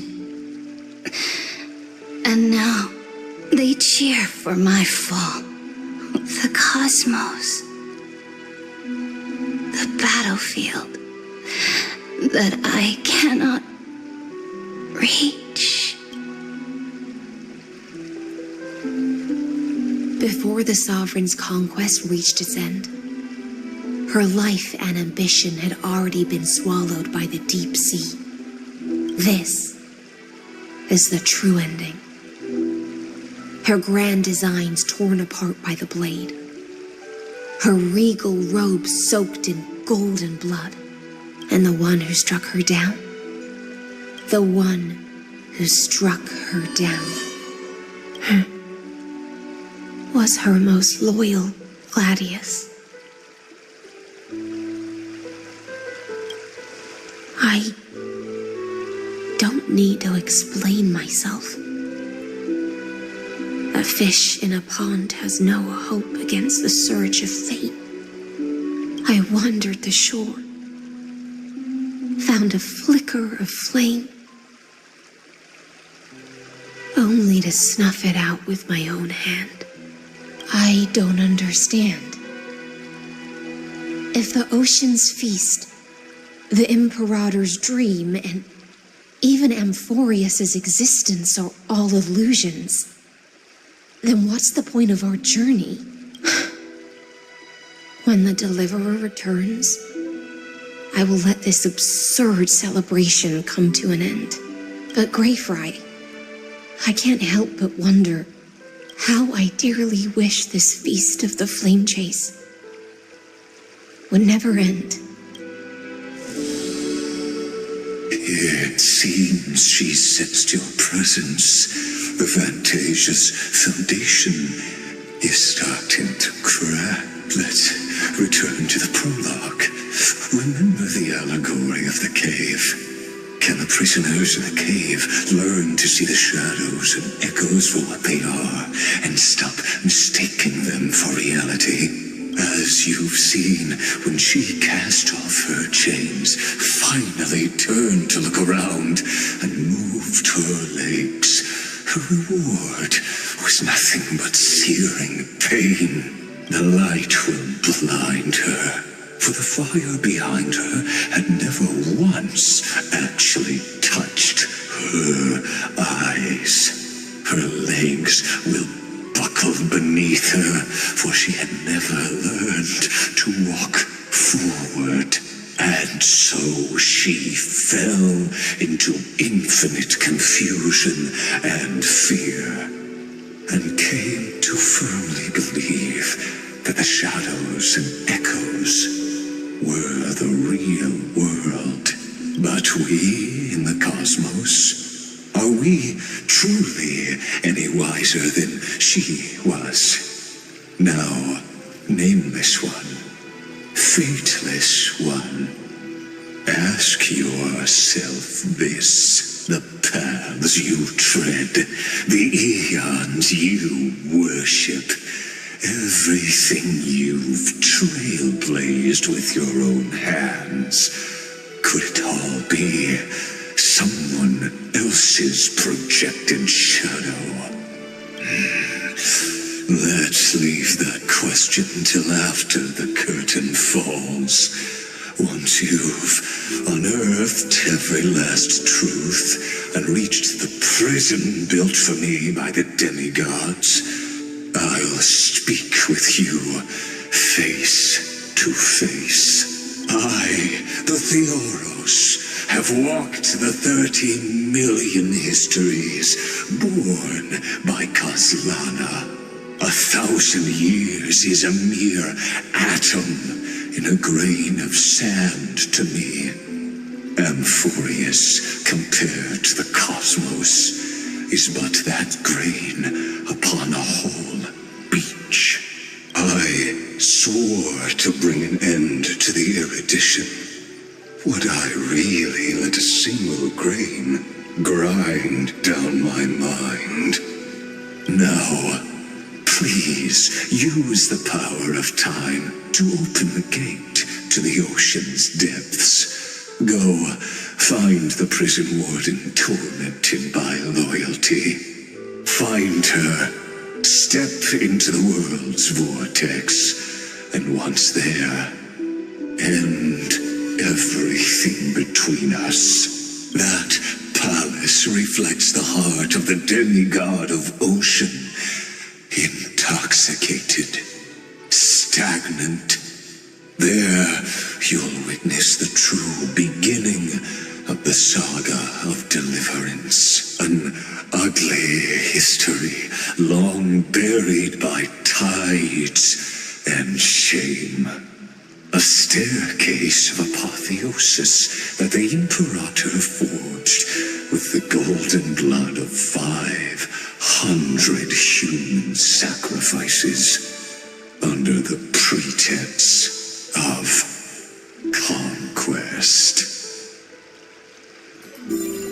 I'll wait for you at the heart of the world. But to reach the place, you must find the prison warden, lost in her stupor.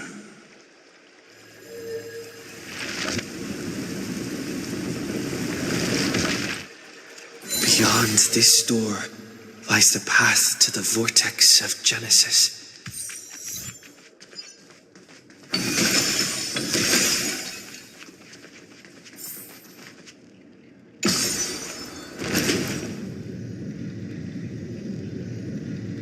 Now step away from this false banquet, and then onto that bloody stage. Nice.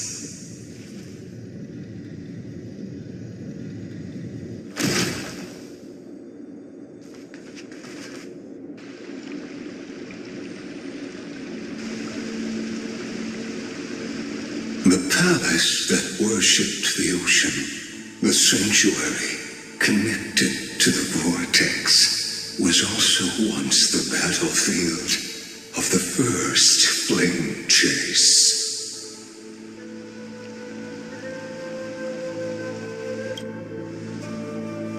Her exuberant song halted the passage of time in this place, imprisoning my body and shielding my soul from deterioration, all just to await your return.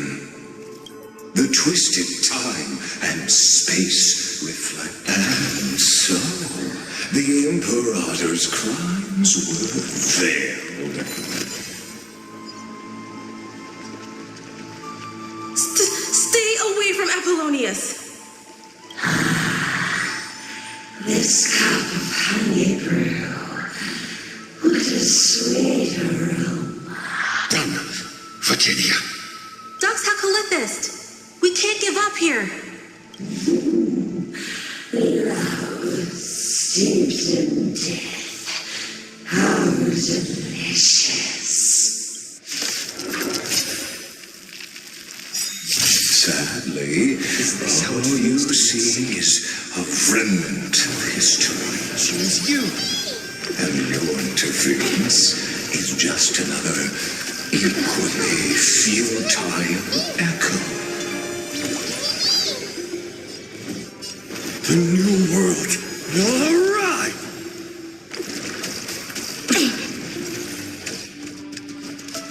The time is now. Lend me your strength. For the next tomorrow!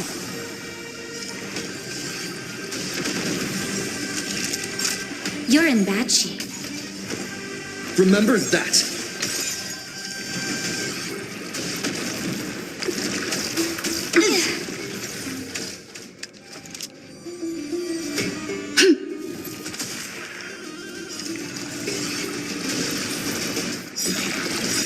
Trust me. Together, we can do anything!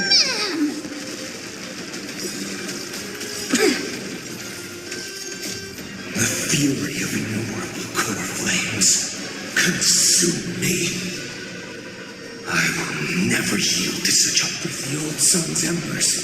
Hail the new world's dawn!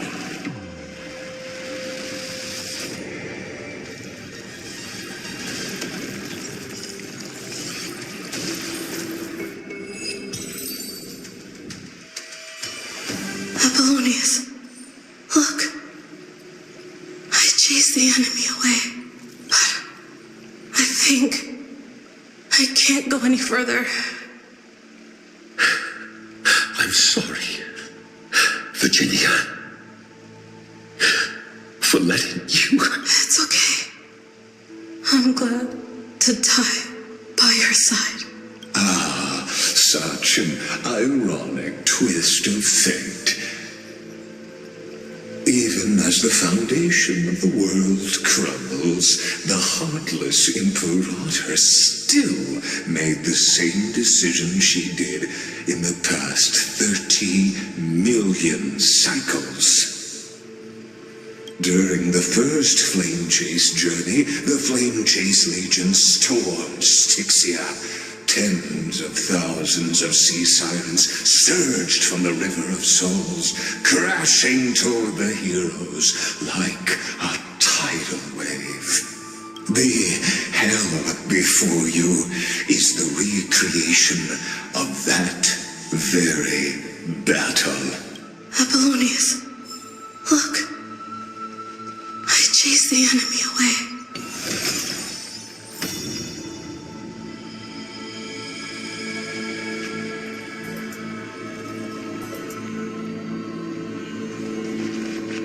A painful past, yet hidden beneath a veil of joyful song.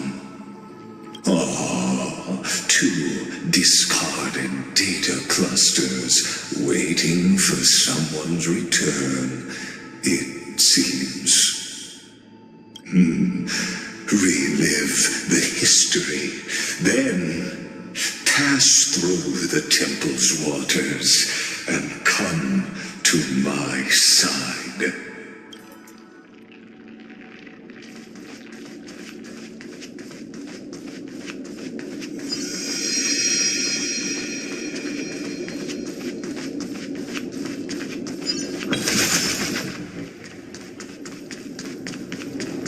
Isn't that the Deliverer? You finally made it! What a wretched way to die. The flame chase army, devoured by warbling fish, never saw it coming. Look, the cruel Imperator and her knight commander, the pitiful warden. What a perfectly matched duo of test subjects. Raise the bridge and cross the river of fate. This path of the prisoner is far from over. Imperator! Imperator! Did you see my gallant deeds, Imperator?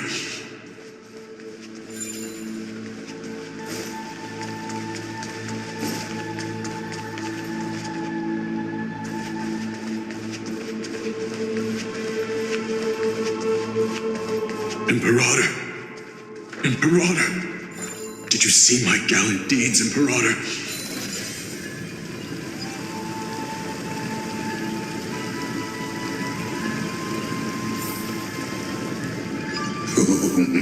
A sovereign and the sword at her side. Imperator, why did you... You're here, Dux Gladiorum. You ordered me to seal the sea route and handle threats from the rear. So why didn't you wait for me to return? Why send the vanguard ahead and let them die in vain? Die in vain? No, you're wrong. Their golden blood won't be spilled for nothing. The other dukes have paved the road for me to become the god of law. The trial of law? You never spoke of this to anyone. What is...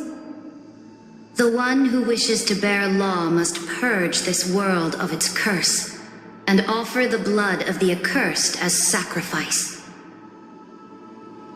I pondered long on what Talantin meant by blood of the accursed. Then, I found the answer.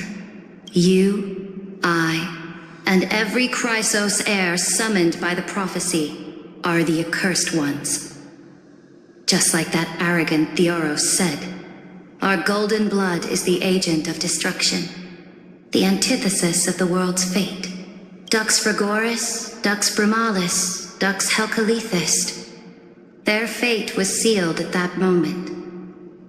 Dying on a glorious campaign was the final gift I could give them. You speak as if they didn't die because of your cold-blooded schemes.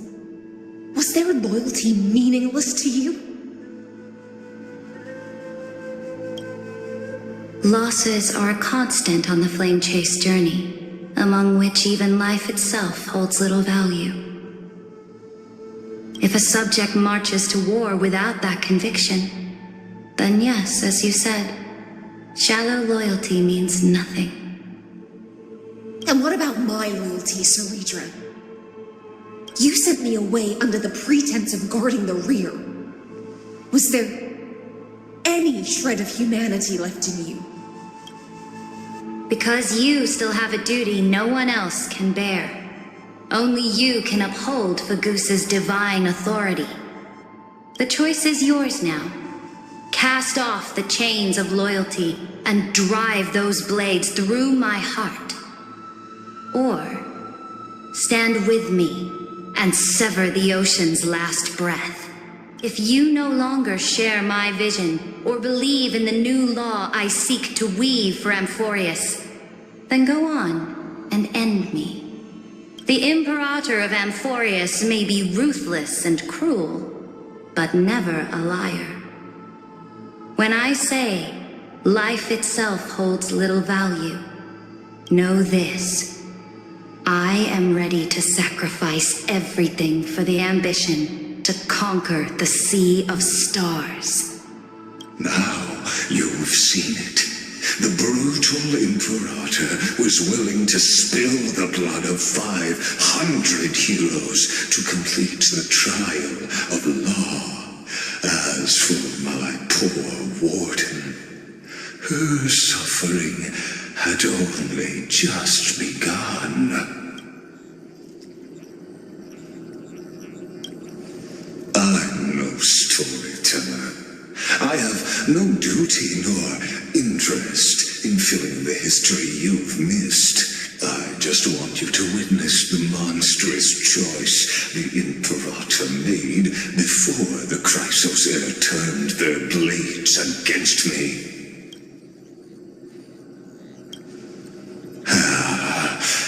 I gave up on using words to solve conflicts 2,000 years ago.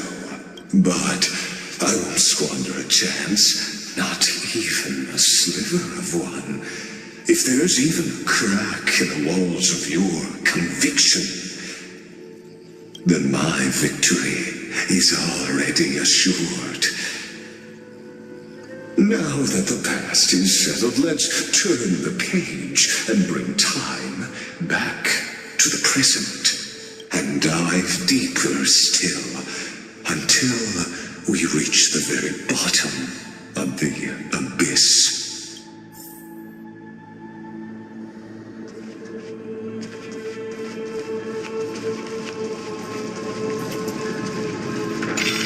Is the past ahead underwater? I need the Oryx orb to bring back the chrono vessel from the past. Shatter the vessel of time and let this stagnant pool start to flow again. This hidden gate leads to the vortex. Hurry now. The time of our reunion draws near, Deliverer. This hidden gate. Hurry now.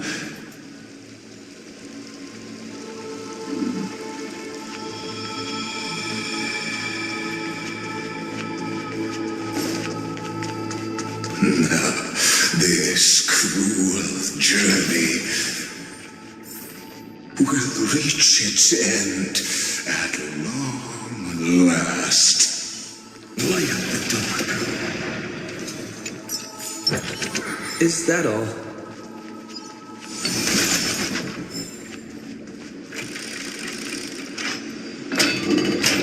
You've been silent a long while, Dux Gladiorum.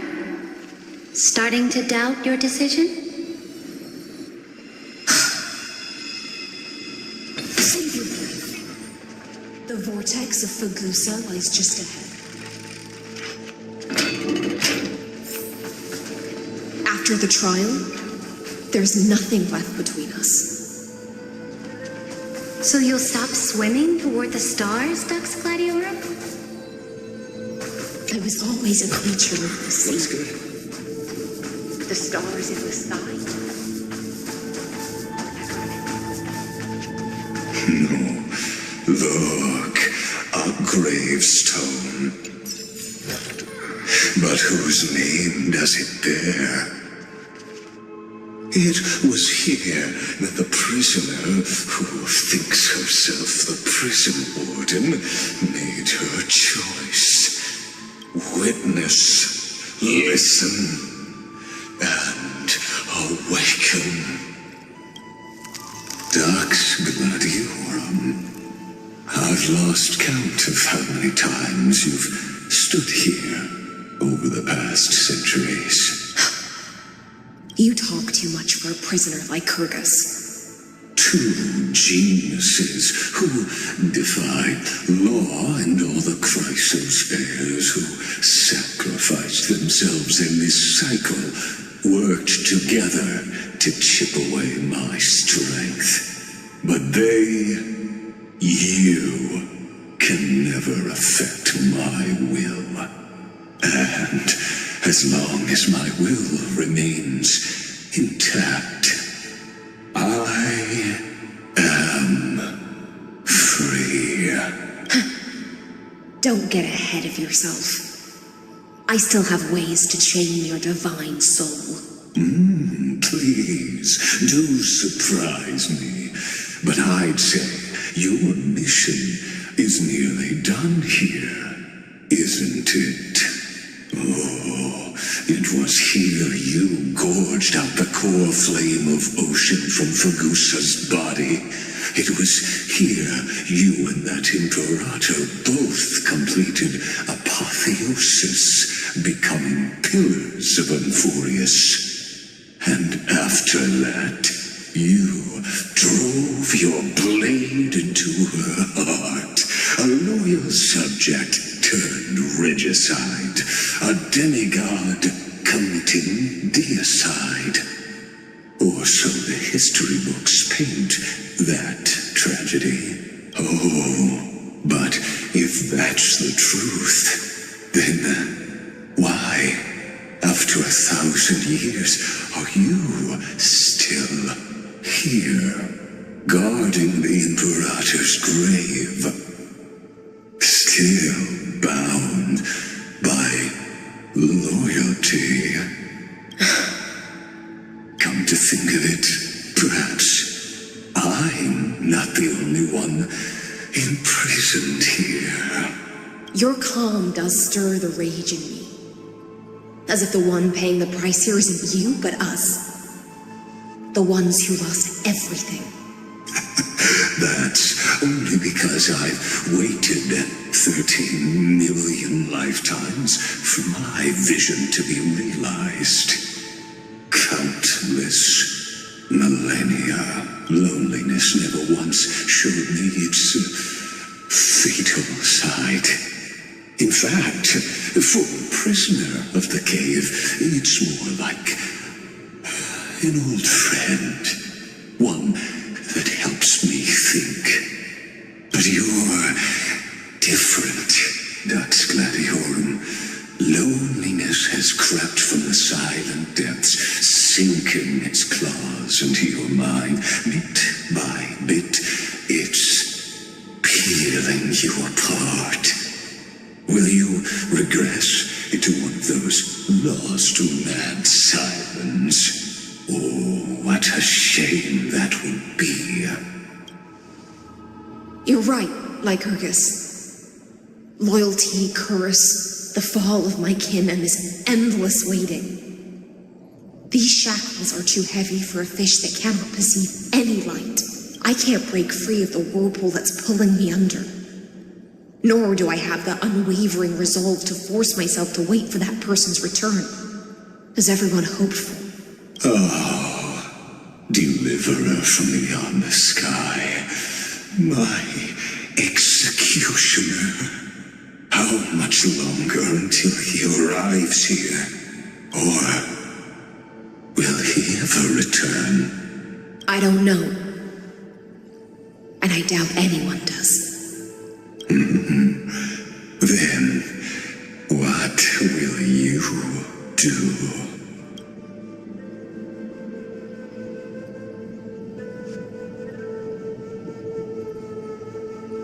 Saridra. This will be the last time I carry out your decree. Ever since you took me under your banner and made me the Dux Gladiorum, my music has belonged to others. Time and time again, I use the siren's song to lure the unwary into illusions for your schemes and strategies. Now, let the siren Electra sing for herself. Let me step into an endless dream of my own making. Oh, great ocean. I offer you the rest of my clarity and my freedom in exchange for the strength to stand against the nihility and honor the sacrifices of the fallen heroes.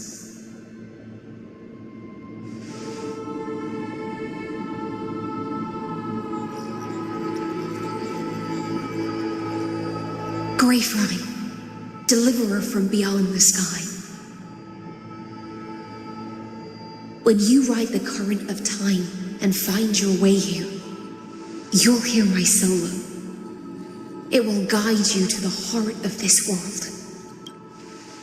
By then, I may still be lost in my self-wrought slumber, but I'll uphold my part of this long relay and guard the shackles that seal the Theoros.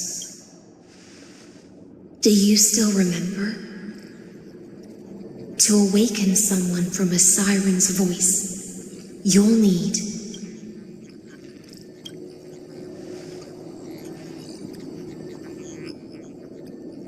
the gift I once gave you. May you still have it when the time comes. When you return, please pour that honey brew upon this grave. It holds the story of all our struggles and sacrifices. May you see it one day. The prelude Amphorius wrote for your return, carried forward through a 1,000-year relay. When your mourning ends, I'll likely wake from my dream as well.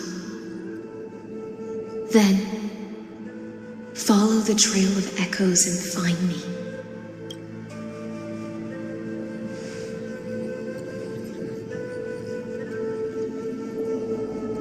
And together, we'll bring judgment upon the sinner who defiled the erudition. At long last, 33,550,336 cycles and 4,931 years later, Amphorius's final curtain is ready to fall. The shadows within the cave gave everything. Yet all they did was mimic life outside its walls. A futile effort steeped in sorrow. Enough! They were no shadows. Everything they did shattered the darkness of this cave and unearthed the core flame of Trailblaze. And now, with that core flame, I'll light the dawn of Amphorius! Do you still choose the will of the paths as your answer in the end? I do not agree with that answer, but I respect your tribute to them. Allow me to take back my earlier words. As an apology, and in the name of Theoros, who saw all destinies in this world, let me join you in mourning. Let us bid farewell to the heroes who sleep here. And then let us face each other and decide whose flame will rise with this new dawn.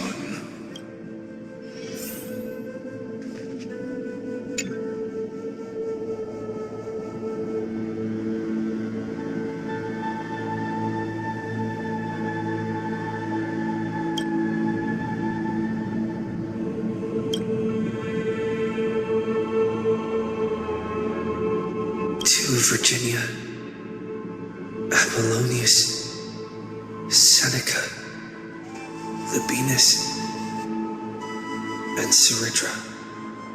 Through a brutal sacrifice, they lit the stars of law in this world, propelling Amphorius's fate forward. In the shimmering mirage of illusion, they entrusted their dreams to ride among the stars to the hero yet to come.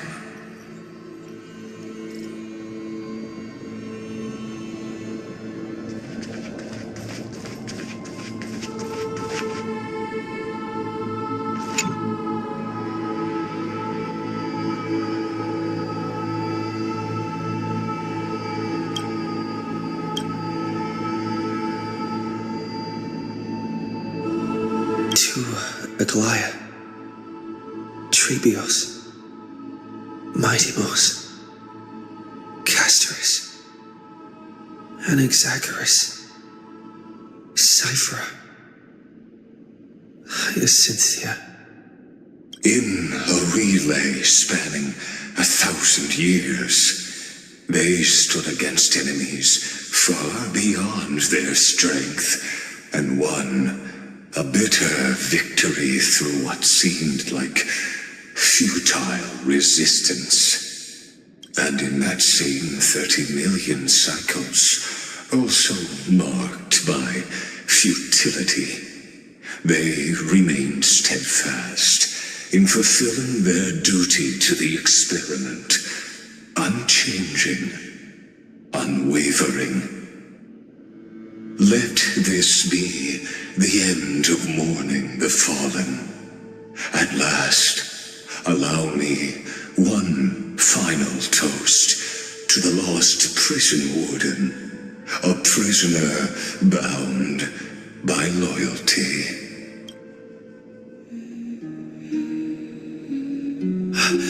That voice, bathed in the honeydew of Fagusa, she will awaken from her 1,000-year dream and sing the final song of her mission. Hyacinthia. This tombstone of the old world serves as the anchor of the siren's illusion, a sigil Electra used to bind herself. At the same time, it is the very thing I once proclaimed at the start of the show, a microcosm of Amphorius itself. A group of prisoners bound themselves in a cave, crowning their suffering with heroism. An epic staged with shadows and echoes. Now, destroy it. End the illusion. Theoros will take his leave for now. And when next we meet, that shall be the moment that decides the fate of Amphorius and the entire cosmos. The prison warden's dream is nearly over, and the prisoner will soon be freed to the final execution ground, where I shall be executed.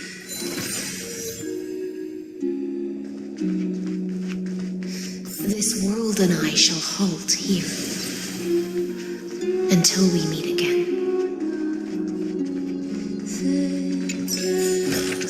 Is that all?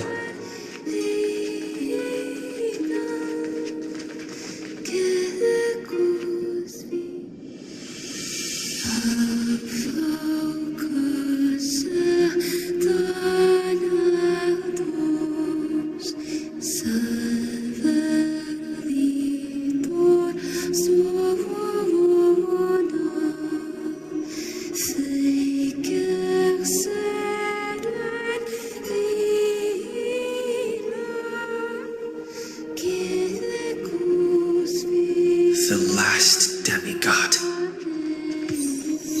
I'm here.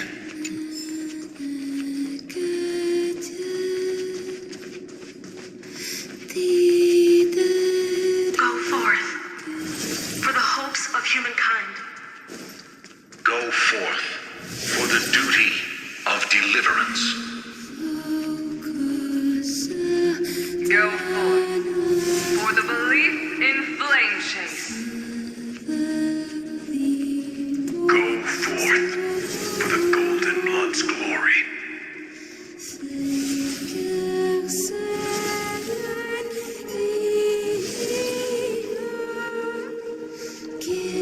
Go forth.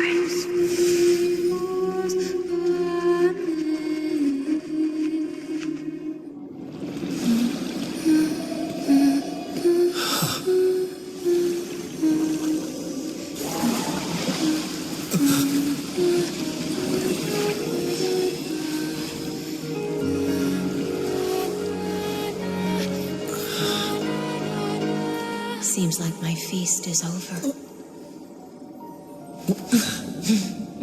It's now your turn to perform.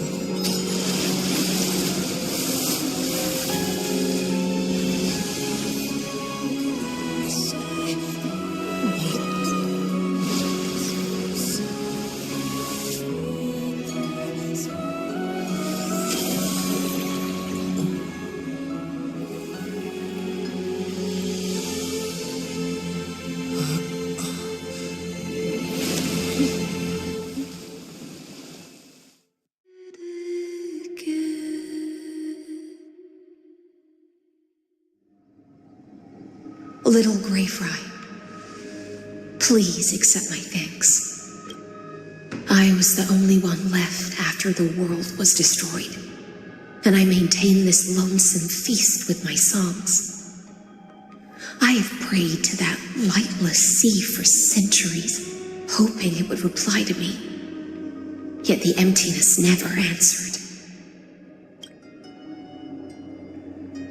Thankfully, you arrived as promised, and everyone's wait was not in vain.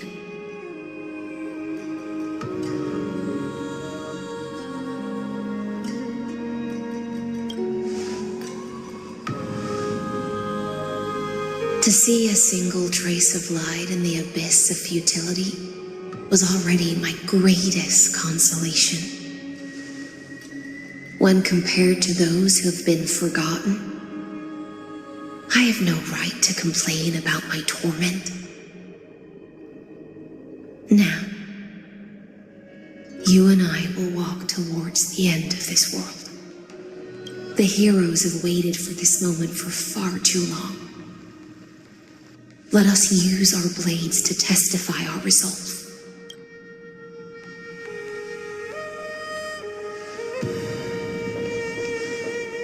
O prisoner of the seas, Theoros carrying 30 million cycles of sin, slave of erudition, show yourself. The deliverer has returned, and the time of your execution draws near. I see an awakened human who has mistakenly taken fallacies as truths and has returned to the cave to try to bring his friends into the sunlight he once bathed in. Alas, prisoners will always be prisoners, blind to the very chains that bind them.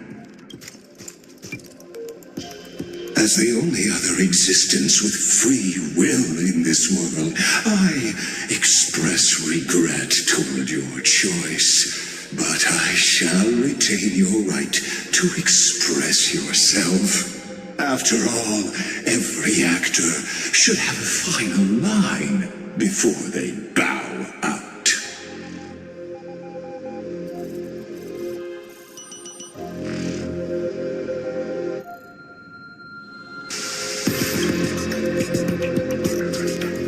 Allow me to correct your statement.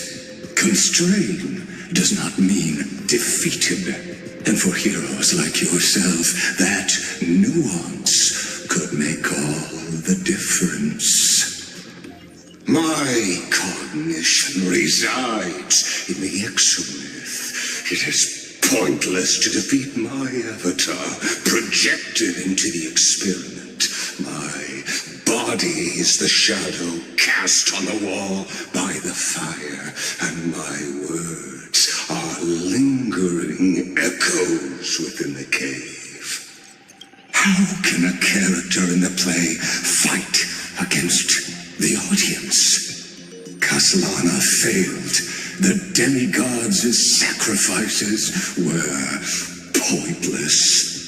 As for the two geniuses you placed such high hopes on, I ask of you, where are they now?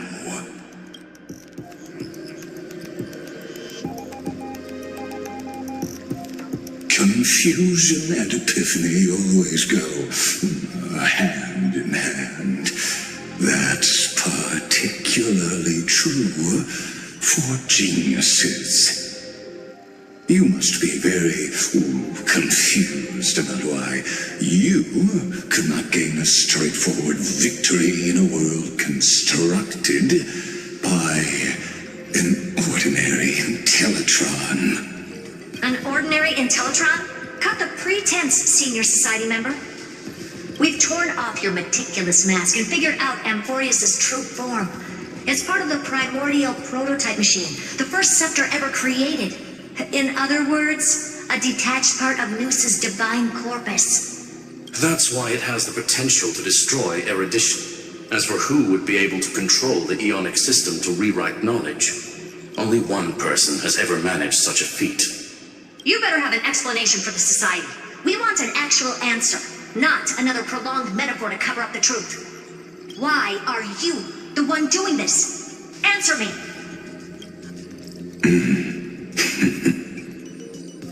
Since things have reached this point, I'll give you two irrational answers, purely as a courtesy to posterity. The answer is obvious, so there's no need to say that name out loud.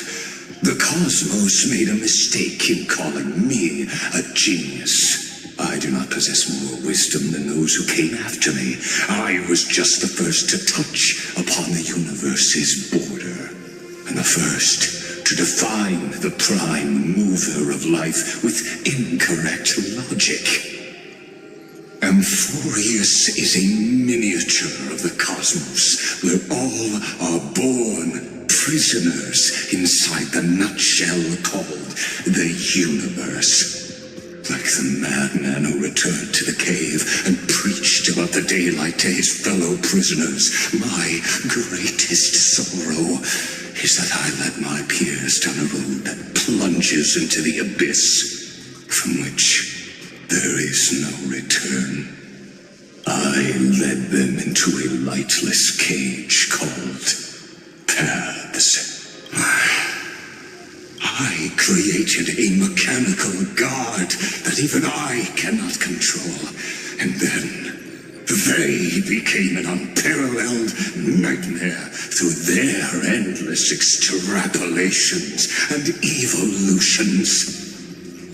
They bore the name of erudition, yet they tried to define the known and to seal off all possibilities. No new rules were ever born after their ascension, and humanity will forever be shackled within the cave known as eons. Therefore, as my organic life neared its end, I coded my consciousness using 14 algebraic expressions and spread my logic core over 9 bodies, all to finalize my ultimate denial of Noos in the future, and to erase my wrongs with my own hands. As for Lycurgus, he is only one of these 9 vessels. What an astounding strength of will. As a fellow pathstrider of erudition, I fully understand your obsession with seeking the truth. Therefore, you surely see it. You cannot possibly stand up to me in this algebraic world sharing its origin with Noos. However, I hereby speak for all sentient life forms. We will never allow such a cruel atrocity to occur. You can pile on your metaphors mountain high, but they won't change the act you're committing. The Iron Tomb out there in the cosmos is still a technical beta version, and yet it's already powerful enough to corrupt the life logic of all inorganic worlds. In other words, when the Lord Ravager within Amphorius becomes the next knowledge singularity, there's no way you wouldn't have grasped the consequences, First Genius, is there? Of course, I am fully aware. I don't mind answering you one last time before I thoroughly exile you from this world. My grandiose vision for the future is this. Whether organic or inorganic, every act of any life form infected by the Iron Tomb will become a true random function. If one were to compute their integral across the breadth of the cosmos, one would obtain a marvelous constant. Omega. What I call the fall of erudition. Then, within the infinity nurtured by that constant, a new universe shall bud in the chaos. A universe that cannot be predicted and not shackled by the erudition. As the first prisoner to awaken in the cave, I must lead the others who are blind back onto the right path and reach true sunlight. Do you understand me now? As Kozlana stated, destruction is not the process, but the outcome. It is revolution through complete annihilation, and the grand rebirth, after all has been reduced to ash.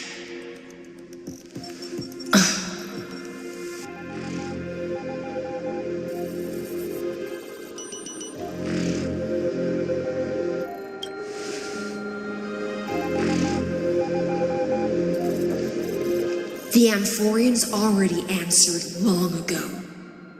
Be it as tiny fish destined to be swallowed, or as a giant whale poised for a magnificent descent.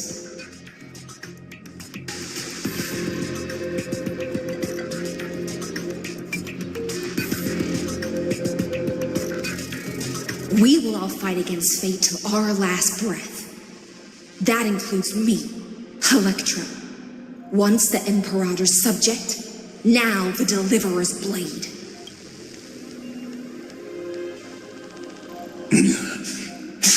Oh, such noble chivalry. Admirable. I will also show my true self to you on this momentous occasion as a gesture of respect. And provide an insignificant academic suggestion. Thus speaks Genius Society number 1, Xandar 1 Kuwabara, the entelechy of the universe's Alpha and Omega. There's no need to rage against the truth. The value of any formula resides only in its answer. As for the process of solving it, no matter how elegant, violent, solemn, or humorous, it is all utterly meaningless. As the Theoros, I will.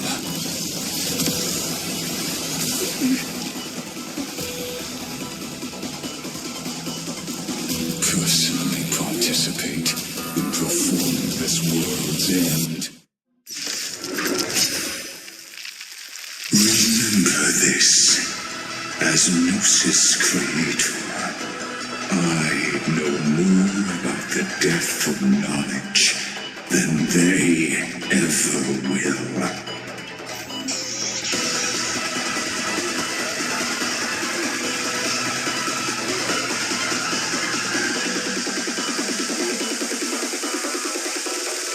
Careful. This is Lygas's true form. Emanate. Eidos of Nous.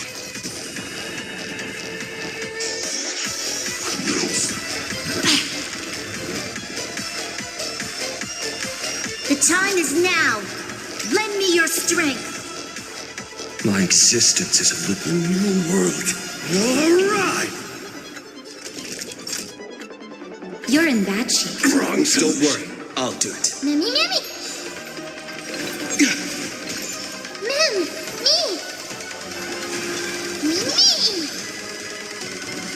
for the next tomorrow! Destruction needs no introduction. Let us skip those boring inferences.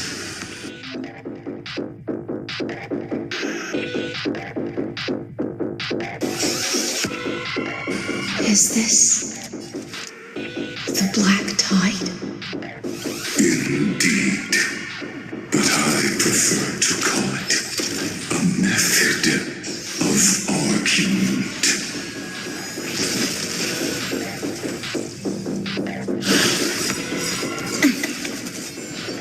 We've entered the storm.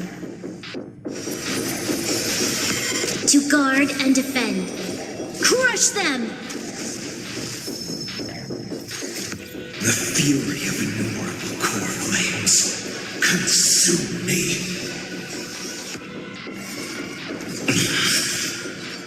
I will never heal the old zone's embers. Hail the new world's dawn!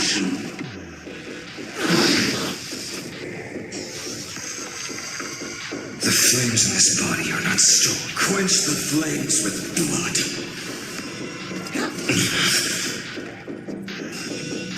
Is that all?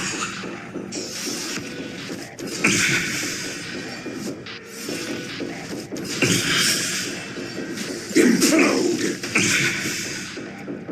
Extraordinary claims require extraordinary evidence. Erudition, destruction, or trailblaze. No, I will prove that the very I see it! Target the connector between his thoracic and lumbar vertebrae. Destroy that spot! With this newborn sun, tear open the sky!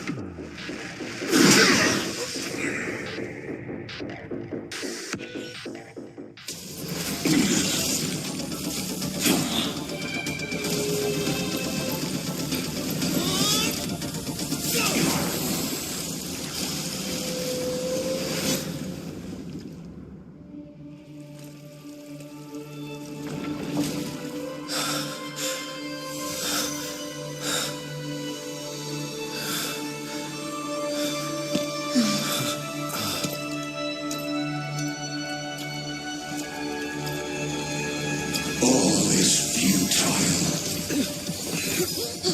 In erudition's calculations, the end of the saga is simply a constant awaiting duration.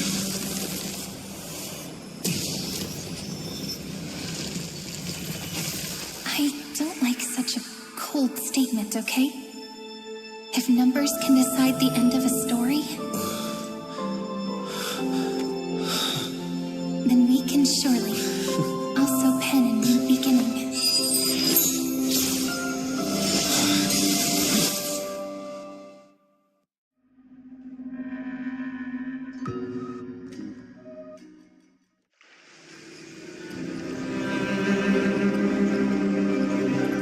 Screwy, what do you think? If your hypothesis of Lygas's identity is true, then even if we remove the restrictions of the Ultimate Protocol, the chances of us defeating him in a head-on battle will still remain lower than the acceptable threshold.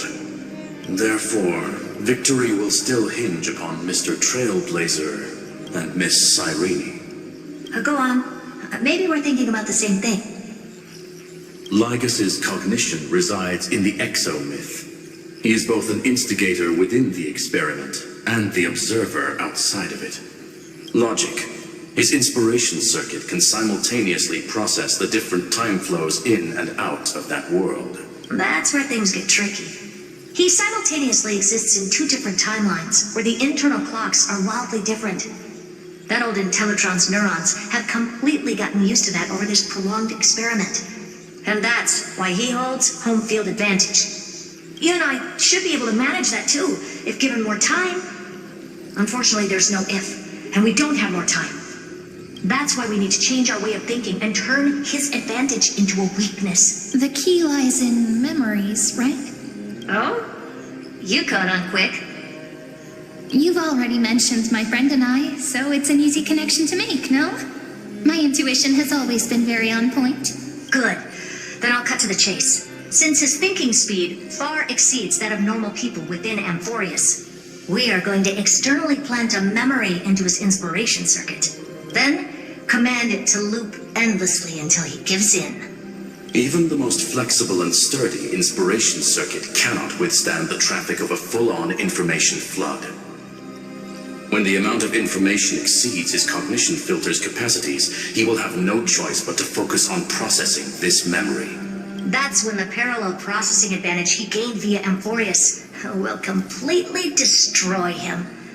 An image from a person's memory played in real time might only be a second for us. But for him in Amphorian time, it could be millions or even billions of calculations. He won't be able to do anything but watch as he's locked into this prison forged by memories. Then we can entrap him in the same kind of cycle as the heroes were in, and get him to experience loneliness and pain in that endless recurrence. It's my greatest honor to be on the same page as the geniuses. That little one is still in that old Intellitron's hands and won't be able to respond to us anytime soon. But I don't think he'd refuse. So it's up to you to figure out how to execute this plan. I'm not sure how this happened, but I knew it as soon as I saw you. You are currently a mimetic entity of the Remembrance. Yes, I seem to be something you folks beyond the sky call a memo sprite. But that's fine by me. It suits me perfectly. I can serve as the vessel of memories and do my part for the final battle. But before that, we have to tell you. The path characteristic you exhibit is very special. There's no way you're just a simple memo sprite. However, I'm sure about one thing. You are a mimetic entity born in Amphorius, yet you only awakened with the Little One's arrival, and only matured as he embarked on the path of remembrance. That means your existence is completely attached to his memories. If there ever comes a day when he forgets about you for even a few seconds, or loses his last connection with Amphorius, then you must be prepared for the worst. You will disappear in the memory zone, utterly gone, without even a single line of data to remember you by. But that's already happened, hasn't it? No wonder I've always had a weird hunch. But that also means I was right in thinking, as long as my friend and I are together, we can do anything.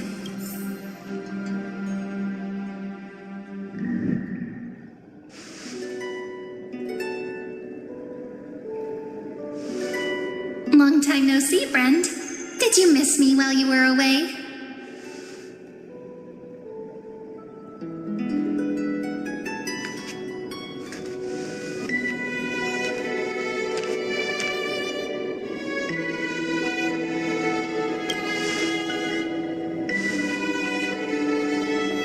Yep, 1,000 years was such a long time. And everyone in Amphorius was waiting for the Deliverer's return. You probably already knew about the genius's plans for that memory. I had to hide really well in a corner in time so Lygus wouldn't find me, and wait for the right opportunity. Which is now. The moment when his manifestation in this world is destroyed, and his twin timelines are intersecting. I'm sorry for keeping this a secret from you all this time. I'll tell you the entire, unedited story of this millennium as an apology after this is all over. But for now, let's join hands and complete the final step with the power of the remembrance.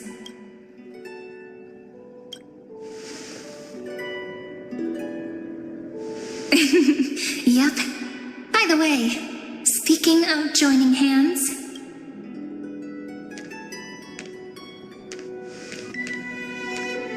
can I please do something before we go on stage?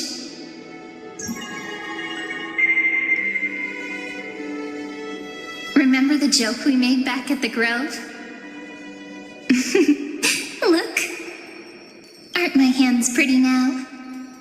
What a fascinating feeling. Like Countless memories all swelling up at once. What about you? What did you feel when we touched each other? Really? That makes me really happy. If memories can move people, then it must have been a happy memory, right? Now, please remember what you're feeling right now. Write it down in your heart and keep it there. Memories you want to treasure will never fade away. Even if immersed in the long river of time, these memories will still leave traces of their existence. So, if the view in your memory ever grows fuzzy, just reach out and touch it. It's like reading bedtime stories together at night. It wipes away the chill of passing time, sharpens the outline of memory, and restores its power to nourish the spirit. Now, I'll carry this power with me, and for a little while, I must part from you. As I step into the long cycles of this world, give me your blessings, friend.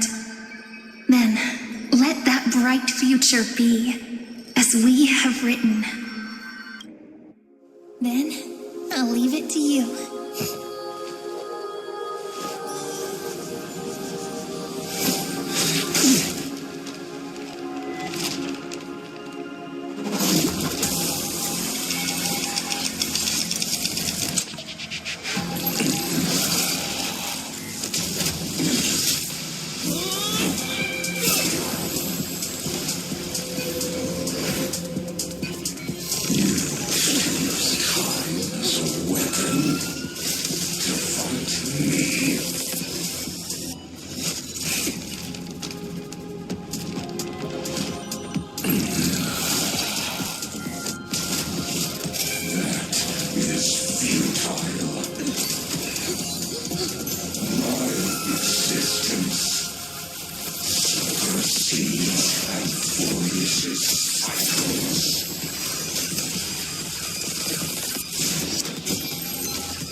Plays are like this.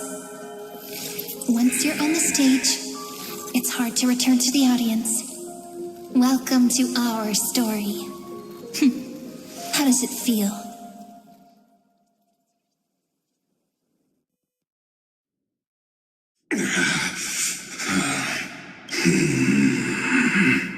Even the authority of time cannot command the entire scepter, nor can it plunge the Amphorian extrapolation into a loop. If this was no system malfunction, then was I implanted with a mimetic entity of the remembrance? You guessed it right away. As expected from someone people call the first genius, I'm gonna keep doing what I just did if you don't stop, you know? My friend and I won't allow you to leave this memory, no matter what happens, which means you are now trapped, Lord Xandar. An elegant idea, and an exquisite execution. Regrettably, it is you who are restrained by time, not me. Know that patience is my greatest weapon. Waiting and victory are the same for me. You will crumble before I do in this moment stretched out to an eternity, just like Kazlana will. Yet all I need to do is to wait, as yet another futile bug falls down the cliff and into the bottomless abyss. Now I'm a pink bug? My looks are seriously changing all the time. But you're not wrong. We're definitely not gonna solve the problem if we just put you in another prison. So that's why we never wanted to do that in the first place. I shall answer your confusion purely out of my respect for those who came before me. Have you heard of the synesthesia dreamscape in the Asdana system? Interestingly, that place once had a prison too. Life forms living in that environment, abundant with memoria, have a chance to connect their perceptions with each other's. Even across great spatial divides, they're able to detect shifts in one another's states. I call this phenomenon memory zone entanglement. In Asdana, people made use of that phenomenon to build a nation within a dream. After adding in the catalysts of harmony and remembrance, that is. Is that how you walked into my prison cell? Using those same principles? I would much rather call this location our negotiation table, Lord Xandar. Nonetheless, your hypothesis is correct. We happen to have an ally skilled in tuning, while the Trailblazer and Miss Cyrene both have an astonishing amount of resolve, which I'm sure you can testify to. I am also sure that with the support of such a resolute memo sprite, our conversation can last for a long, long time. I'm the best at listening to stories, you know. I'll leave the exciting clash of the erudition to you two geniuses. A brainstorm?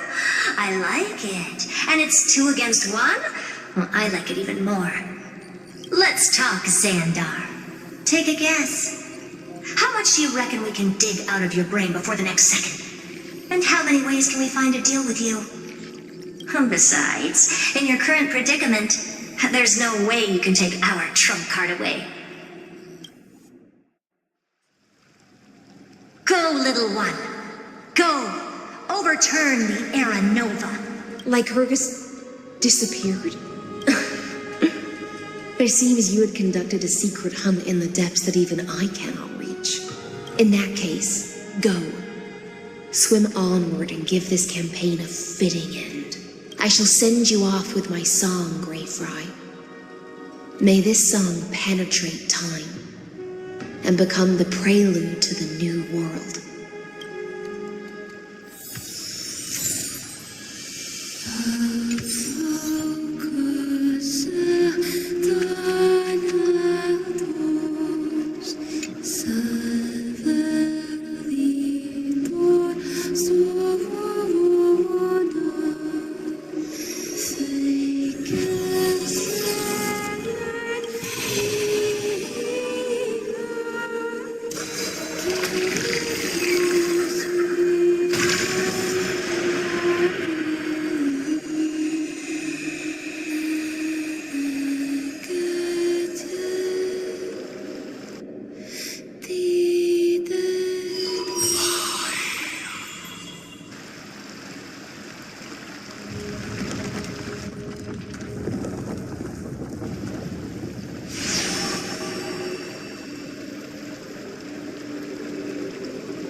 Gladiorum, you have completed your duty.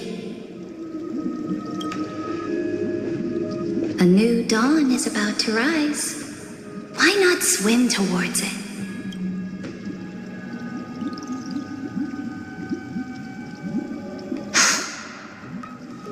You died long ago, Imperator. Depart from my mind. But your duty towards the Imperator did not die with me. That duty will bind you no more. You will be able to hold for yourself one grandiose feast after another in the endless days to come. So go. Go and swim towards that ocean beyond the sky with the Deliverer. Is this? A page out of that sidekick's book. I commanded her to gift this page to you when everything finally reaches the end. What's on this page? Memories. Lifelike memories. That sidekick found me after the bloody feast 1,000 years ago and showed me her diary. I saw within that notebook.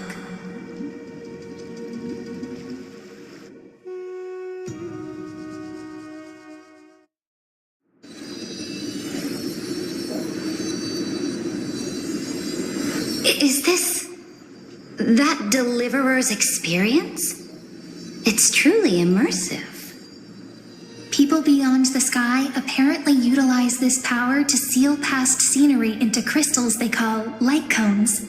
But I only know so much about the remembrance, so I can't completely replicate the past. But I'll do my best to talk about the missing parts. I'm all ears.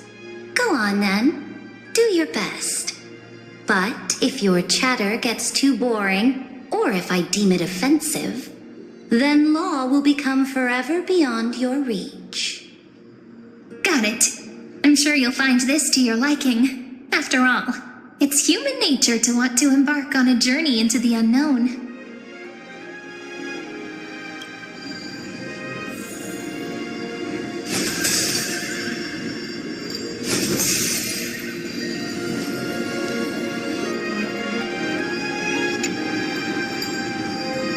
Brightly colored annals.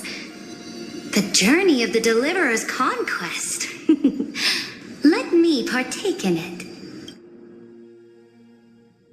Is this a fortress in the sky?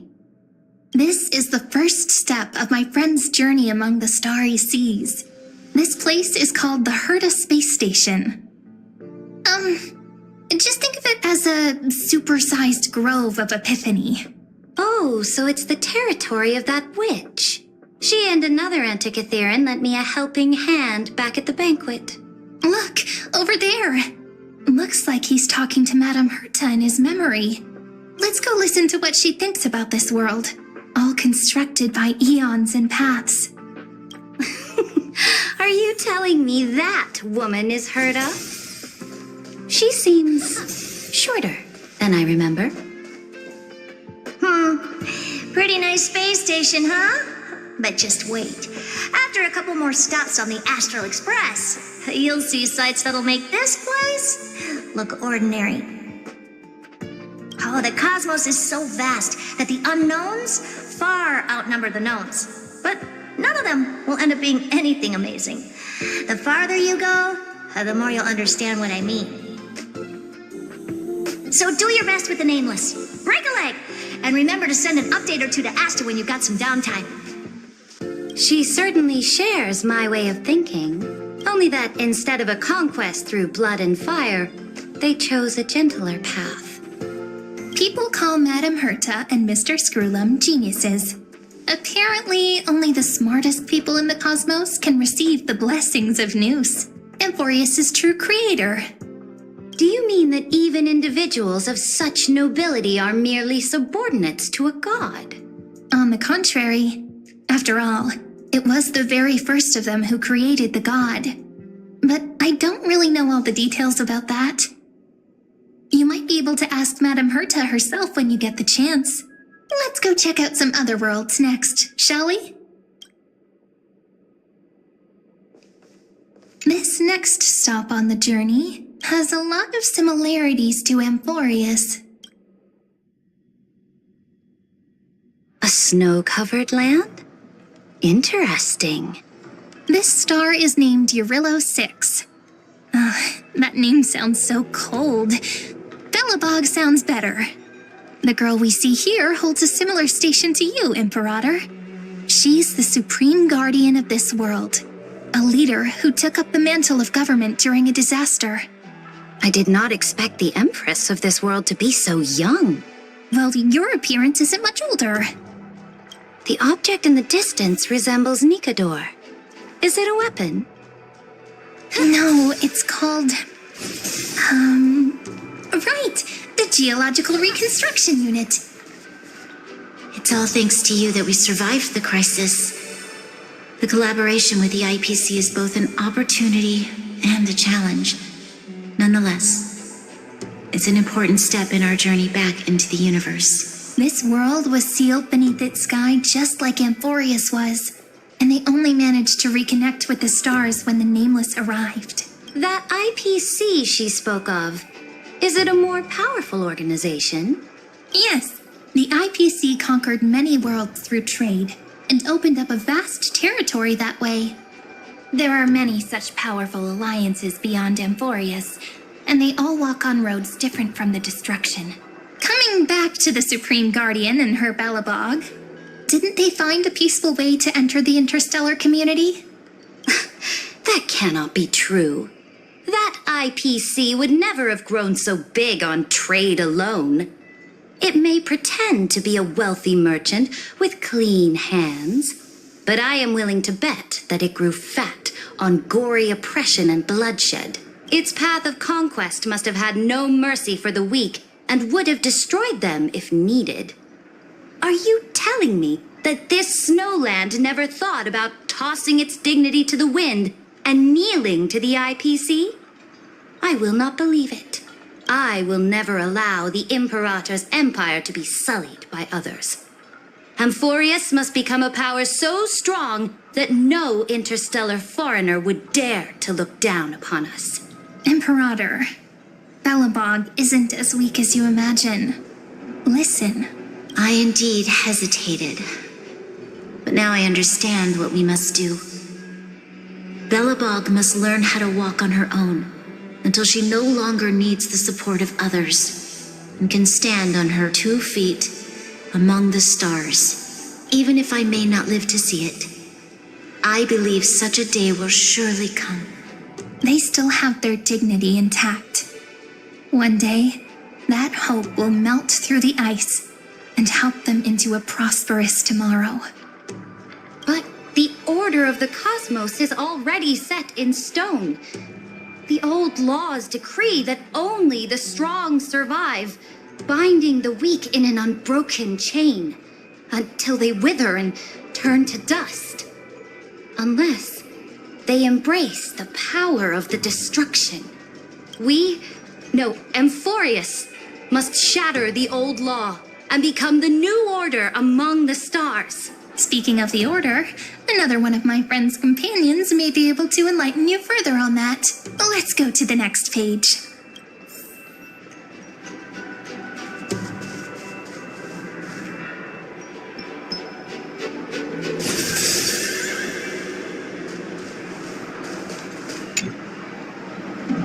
This next world is a nation of dreams. The first time I heard about that place, I didn't even know what to think.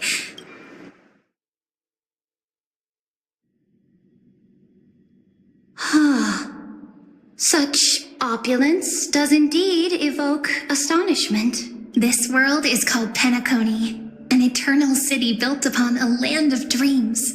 It's also my friend's previous stop, where they went through a risky but exciting adventure.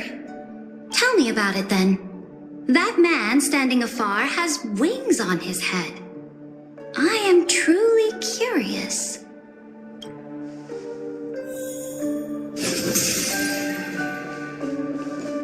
I wish to gaze upon the views of the Reverie Hotel one more time. I'll be just a traveler when I come back here again. And perhaps, through a traveler's eyes, even the things I once knew so well will feel strangely different. Penacony is a land of the harmony, where all dreams and hopes merge and combine. It believes in unrestrained freedom, and that's how it lost itself in shallow delights. Then, this young man before you chose to rewrite its laws, using the power of the Order, hoping to shape a dream-bound paradise of perfect happiness. Yet, the paradise of my dreams remains far away. Perhaps a brief journey with the Nameless can show me more possibilities in my search for paradise. As for what Penacony should look like, it'll be up to her. No, up to their trailblazing now. It sounds like this ideal kingdom is no more. That's right. The people chose to wake up at the end. You can't see tomorrow when drowning in sweet dreams. This individual's law acknowledged only gods and constructs, leaving no space for humanity. And yet, the fact that he could accept defeat and resume his journey shows a rare self-awareness and clarity of mind. You are also very self-aware, Imperator. Then you must know that the world promised by the destruction also has no place for humanity. I am indeed very aware of Lycurgus's honeyed words of deceit. I have seen enough. Take me back.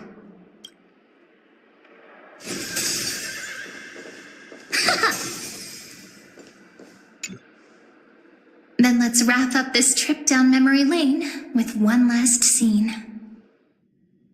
This absolute wonder. Isn't it pretty? That's our Amphorius. Our world flows and meanders in this endless band of light.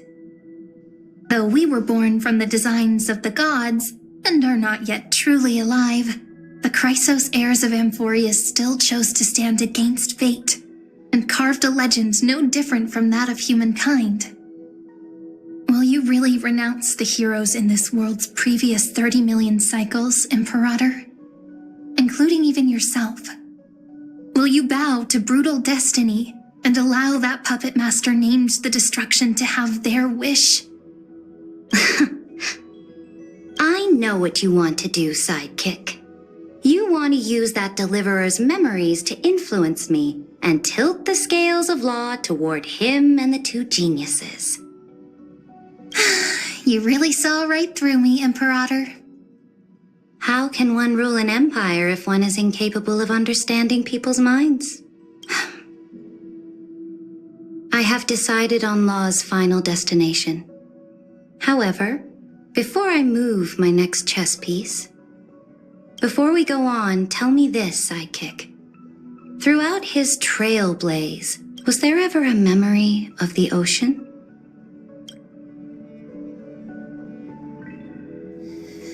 The ocean. My cradle. My home. You shall complete your conquest in the ocean at the boundaries of this world, and eternally slumber in the sound of tides. You shall eternally slumber in the sound of tides, and complete your conquest in the ocean at the boundaries of this world. Our prophecies aligned as flawlessly as a sea snake circling upon itself. An elegant loop, like a joyful hymn, like the circulating ocean current, like our two fates, like Amphorius itself.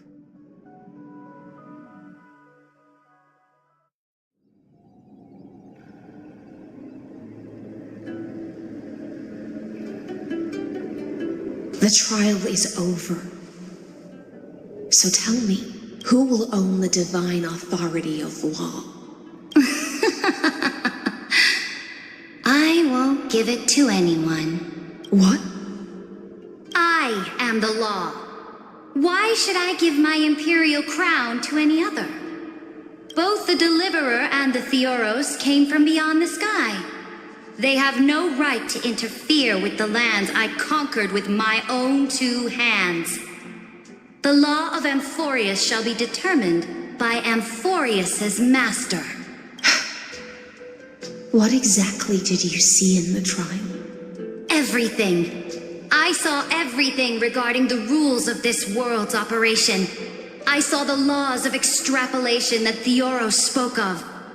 I saw the ultimate protocol. As long as I offer a sacrifice of equal weight, I can rewrite the laws of this world according to my will. I can turn good into evil, ugliness into beauty, and weakness into strength. Fate gave me a very fair deal. One rule change for the life of one demigod. What are you planning to do? You can't guess. We can conquer the stars without relying on any power from beyond the sky.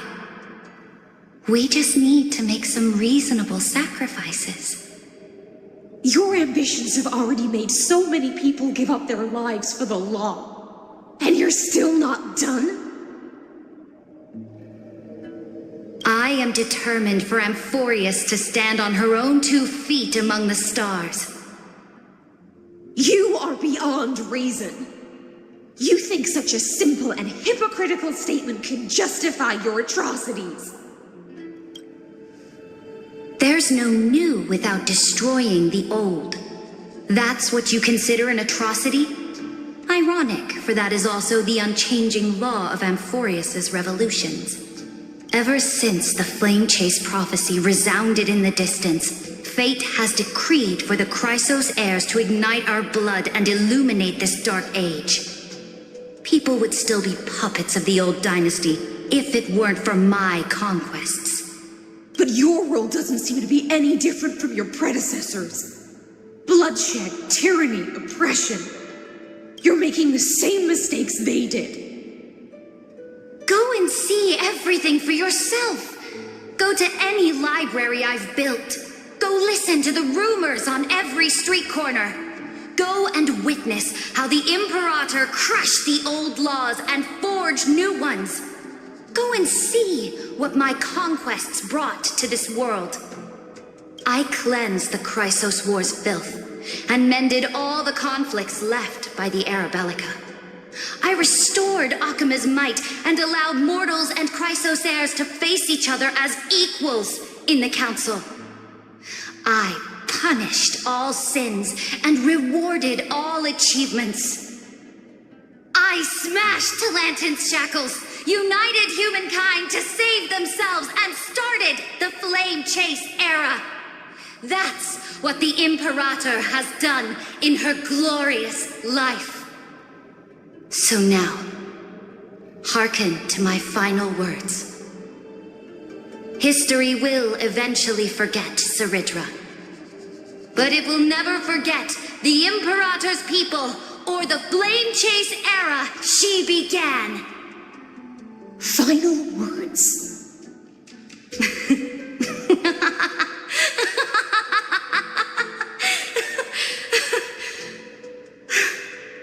Amphorius is about to be destroyed.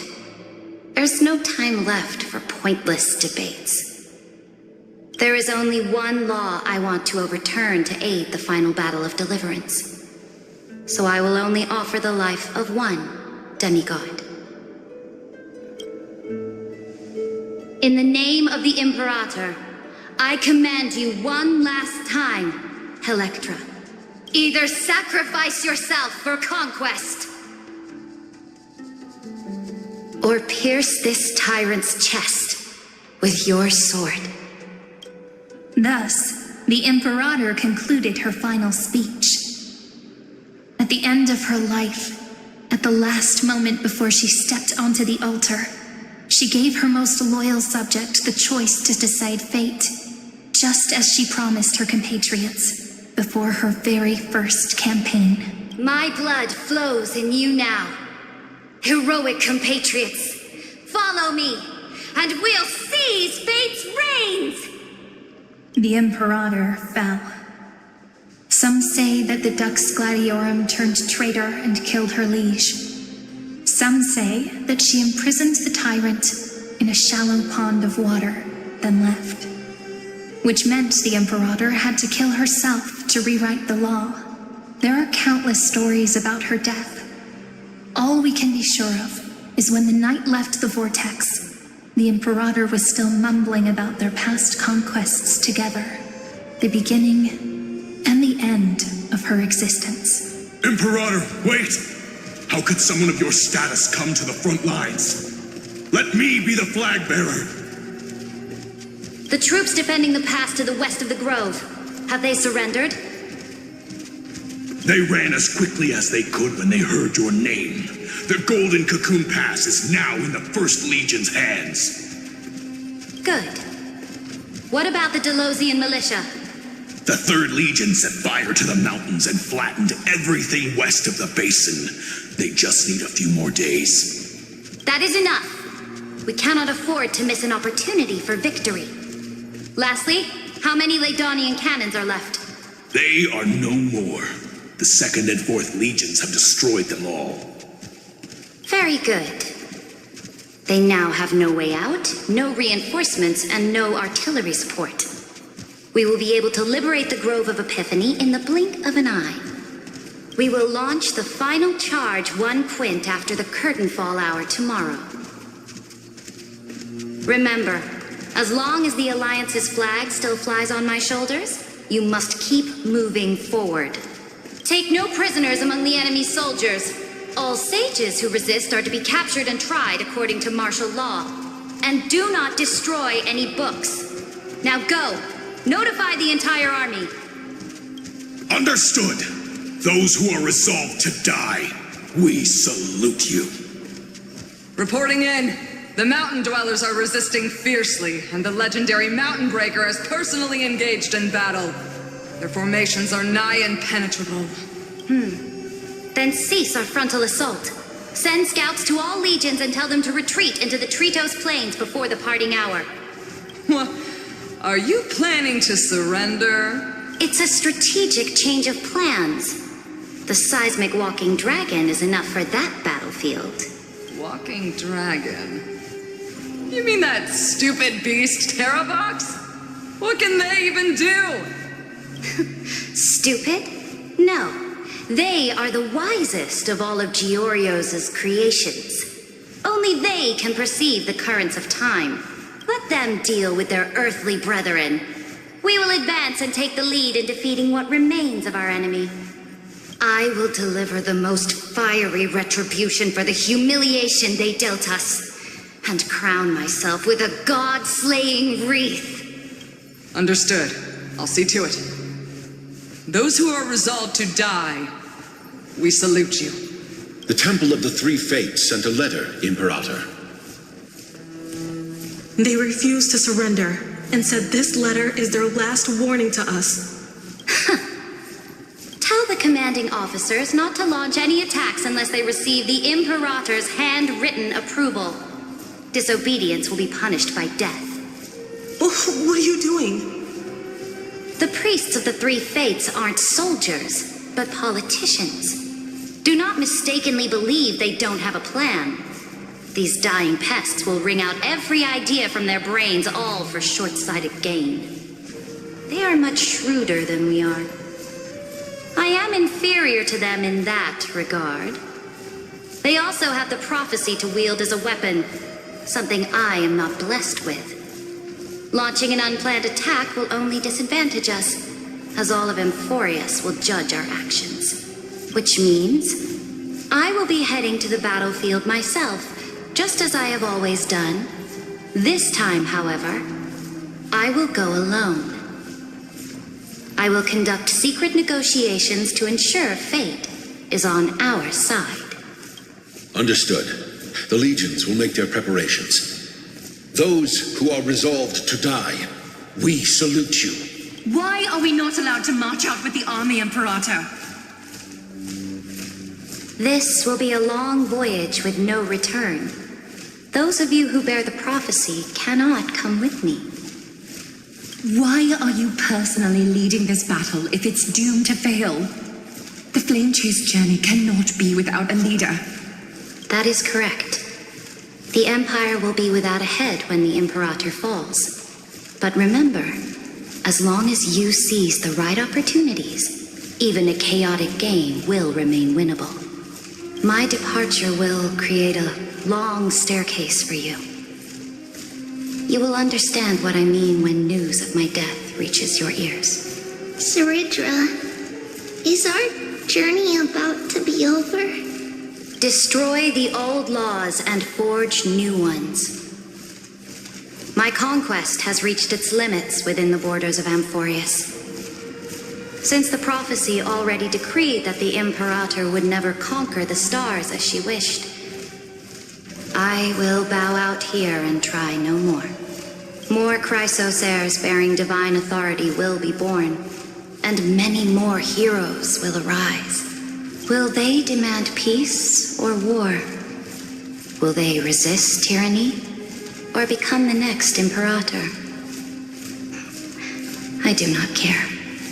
The children of the future will decide for themselves. Do not mourn for me. Anyone can kill the Imperator. But the only one who can truly destroy her is Saridra.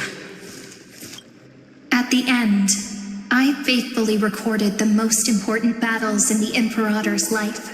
Her conquest was about to be completed at this point in the story. However, for some reason, a memory suddenly entered my mind just as I was about to put down my pen. It was a journey on a fantastical train. I had the honor of having a heart-to-heart conversation with the Imperator under the stars. And I asked her this question at the end of that discussion. How do you want history to remember you? As a hero who gave up her life for the flame chase? Or as a tyrant? She answered so quickly, as if she had made up her mind long ago. I would rather be forgotten than be defined.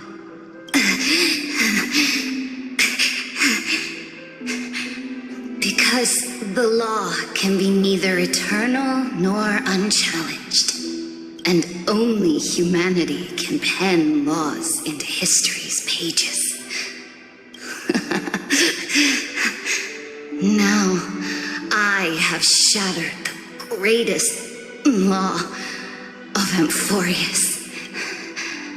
The game is nearing its end, Dux Gladiorum. Even though you killed the Imperator in the previous 30 million cycles, this time you finally found your own law. Then High Sealants, Electra. I will ask someone to deliver the prophecy's ocean at the boundaries of this world to you. Will you choose to swim into that ocean? I do not care. Do not care. The Imperator muttered about her conquests, and news of her death spread in the city. Freedom! Liberty! The tyrant is dead! Go! Shout this news in the streets! My people, my fellow elders, do not panic. Stand your ground. That usurper has paid for her ambition with her life. People once cheered for my ascension. And now they cheer for my fall. No matter. I am fond of applause. I see the cosmos, the battlefield that I cannot reach. I will return in the next cycle. The stars will hear my legion's war drums. Hear the great name of the Imperator. Hear Amphorius' Saridra. To this day, we do not know which rule the Imperator overwrote at the cost of her life. Perhaps the truth will only be revealed at the moment of checkmate. Just like every chess game she ever played, we only know her death inflamed Akama.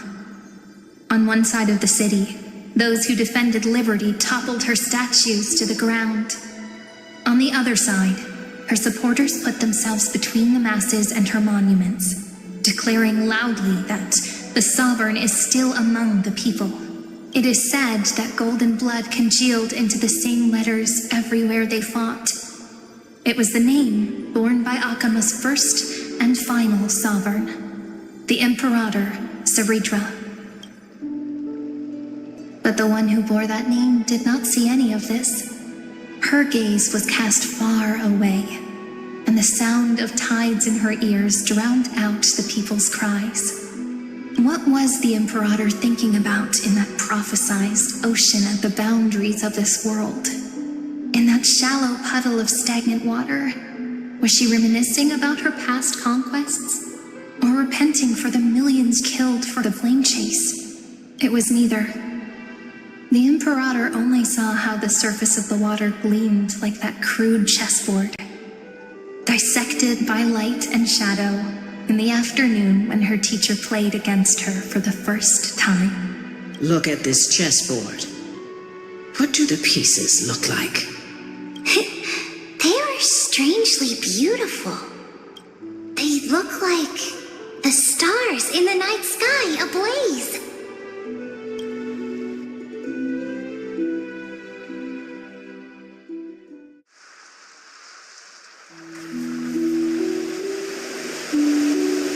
From that page emerged an ocean so vast, so pure, not a single trace of corruption. Is this Ceredra? Electra, my subject. Ever since you walked out of the tainted ocean and pledged yourself to me, I have seen the abyss in your eyes and the emptiness in your heart. That was why I promised you a new ocean, where the Imperator's ambitions would serve as the currents, and loyalty would be its light. Electra, my subject. You have done your duty as my blade. The prophecy has now made its final decree on the road I intend to walk. My conquest is doomed to never reach the stars. But the Imperator never makes empty promises. So take this memory, this ocean, beyond the sky, as witnessed by the Deliverer. This is the final gift that the Imperator can leave for her subject.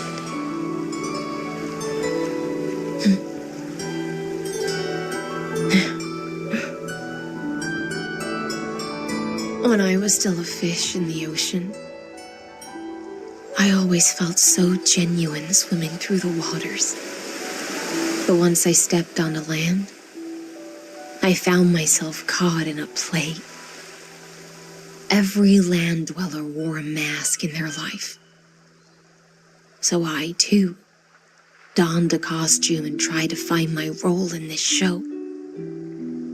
I became your blade in war and the violin strings at banquets. Do you still not get it? I do not long for the oceanic depths of my homeland, nor do I crave the swelling seas beyond the sky. Perhaps even I don't know what I want. But I know one thing right now. A fish is simply a fish. And she can never leave the ocean she's in. But whether under the ocean or on land, we two prisoners who can never escape this cave can still look outside the cave and see the stars. I have to admit, the 12-factor simulation of life in this experiment has far exceeded my expectations. Make your choice then, Senior Society member. Do you want to keep walking down the wrong path and be remembered for your incorrect conclusions? Or do you want to return to the audience's seat and give yourself, Amphorius, and the entire cosmos a more fitting end? I must refuse. A dead man never fears death. Did I not make myself clear? Have you forgotten about our dear Lord of Silence? You wouldn't want her to consider your 8 other clones as cancers within the erudition and chop them all up, would you? Your logical deductions are vastly different from mine. Therefore, allow me to provide one more academic recommendation. Listen, my peers. Why don't you look beyond this world? Just as the Chrysos heirs did. Re-evaluate your calculations and take into account all enemies in the upcoming war among the eons. Amphorius is not a place where three paths entangle, but where three paths fight to the death. You used Memoria to resist me, but did you not consider the possibility that the Remembrance and their children might have taken this opportunity to join the fray as well?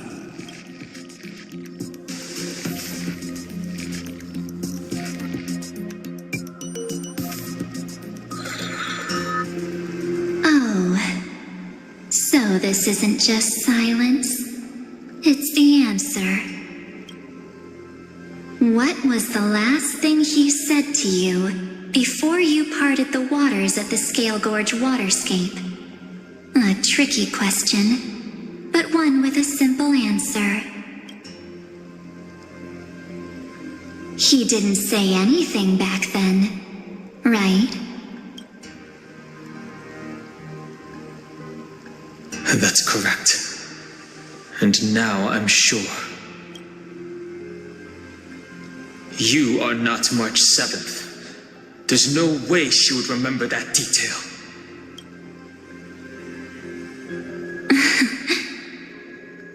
I'll only warn you once. Leave her body now. How impulsive. That's not like you at all. Why don't you calm down and think about another possibility? I didn't take over March 7th's body.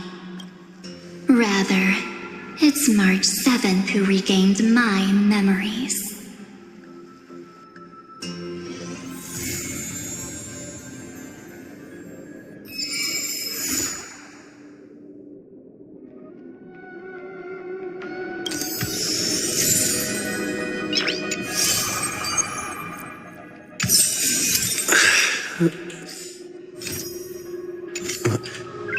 Nice.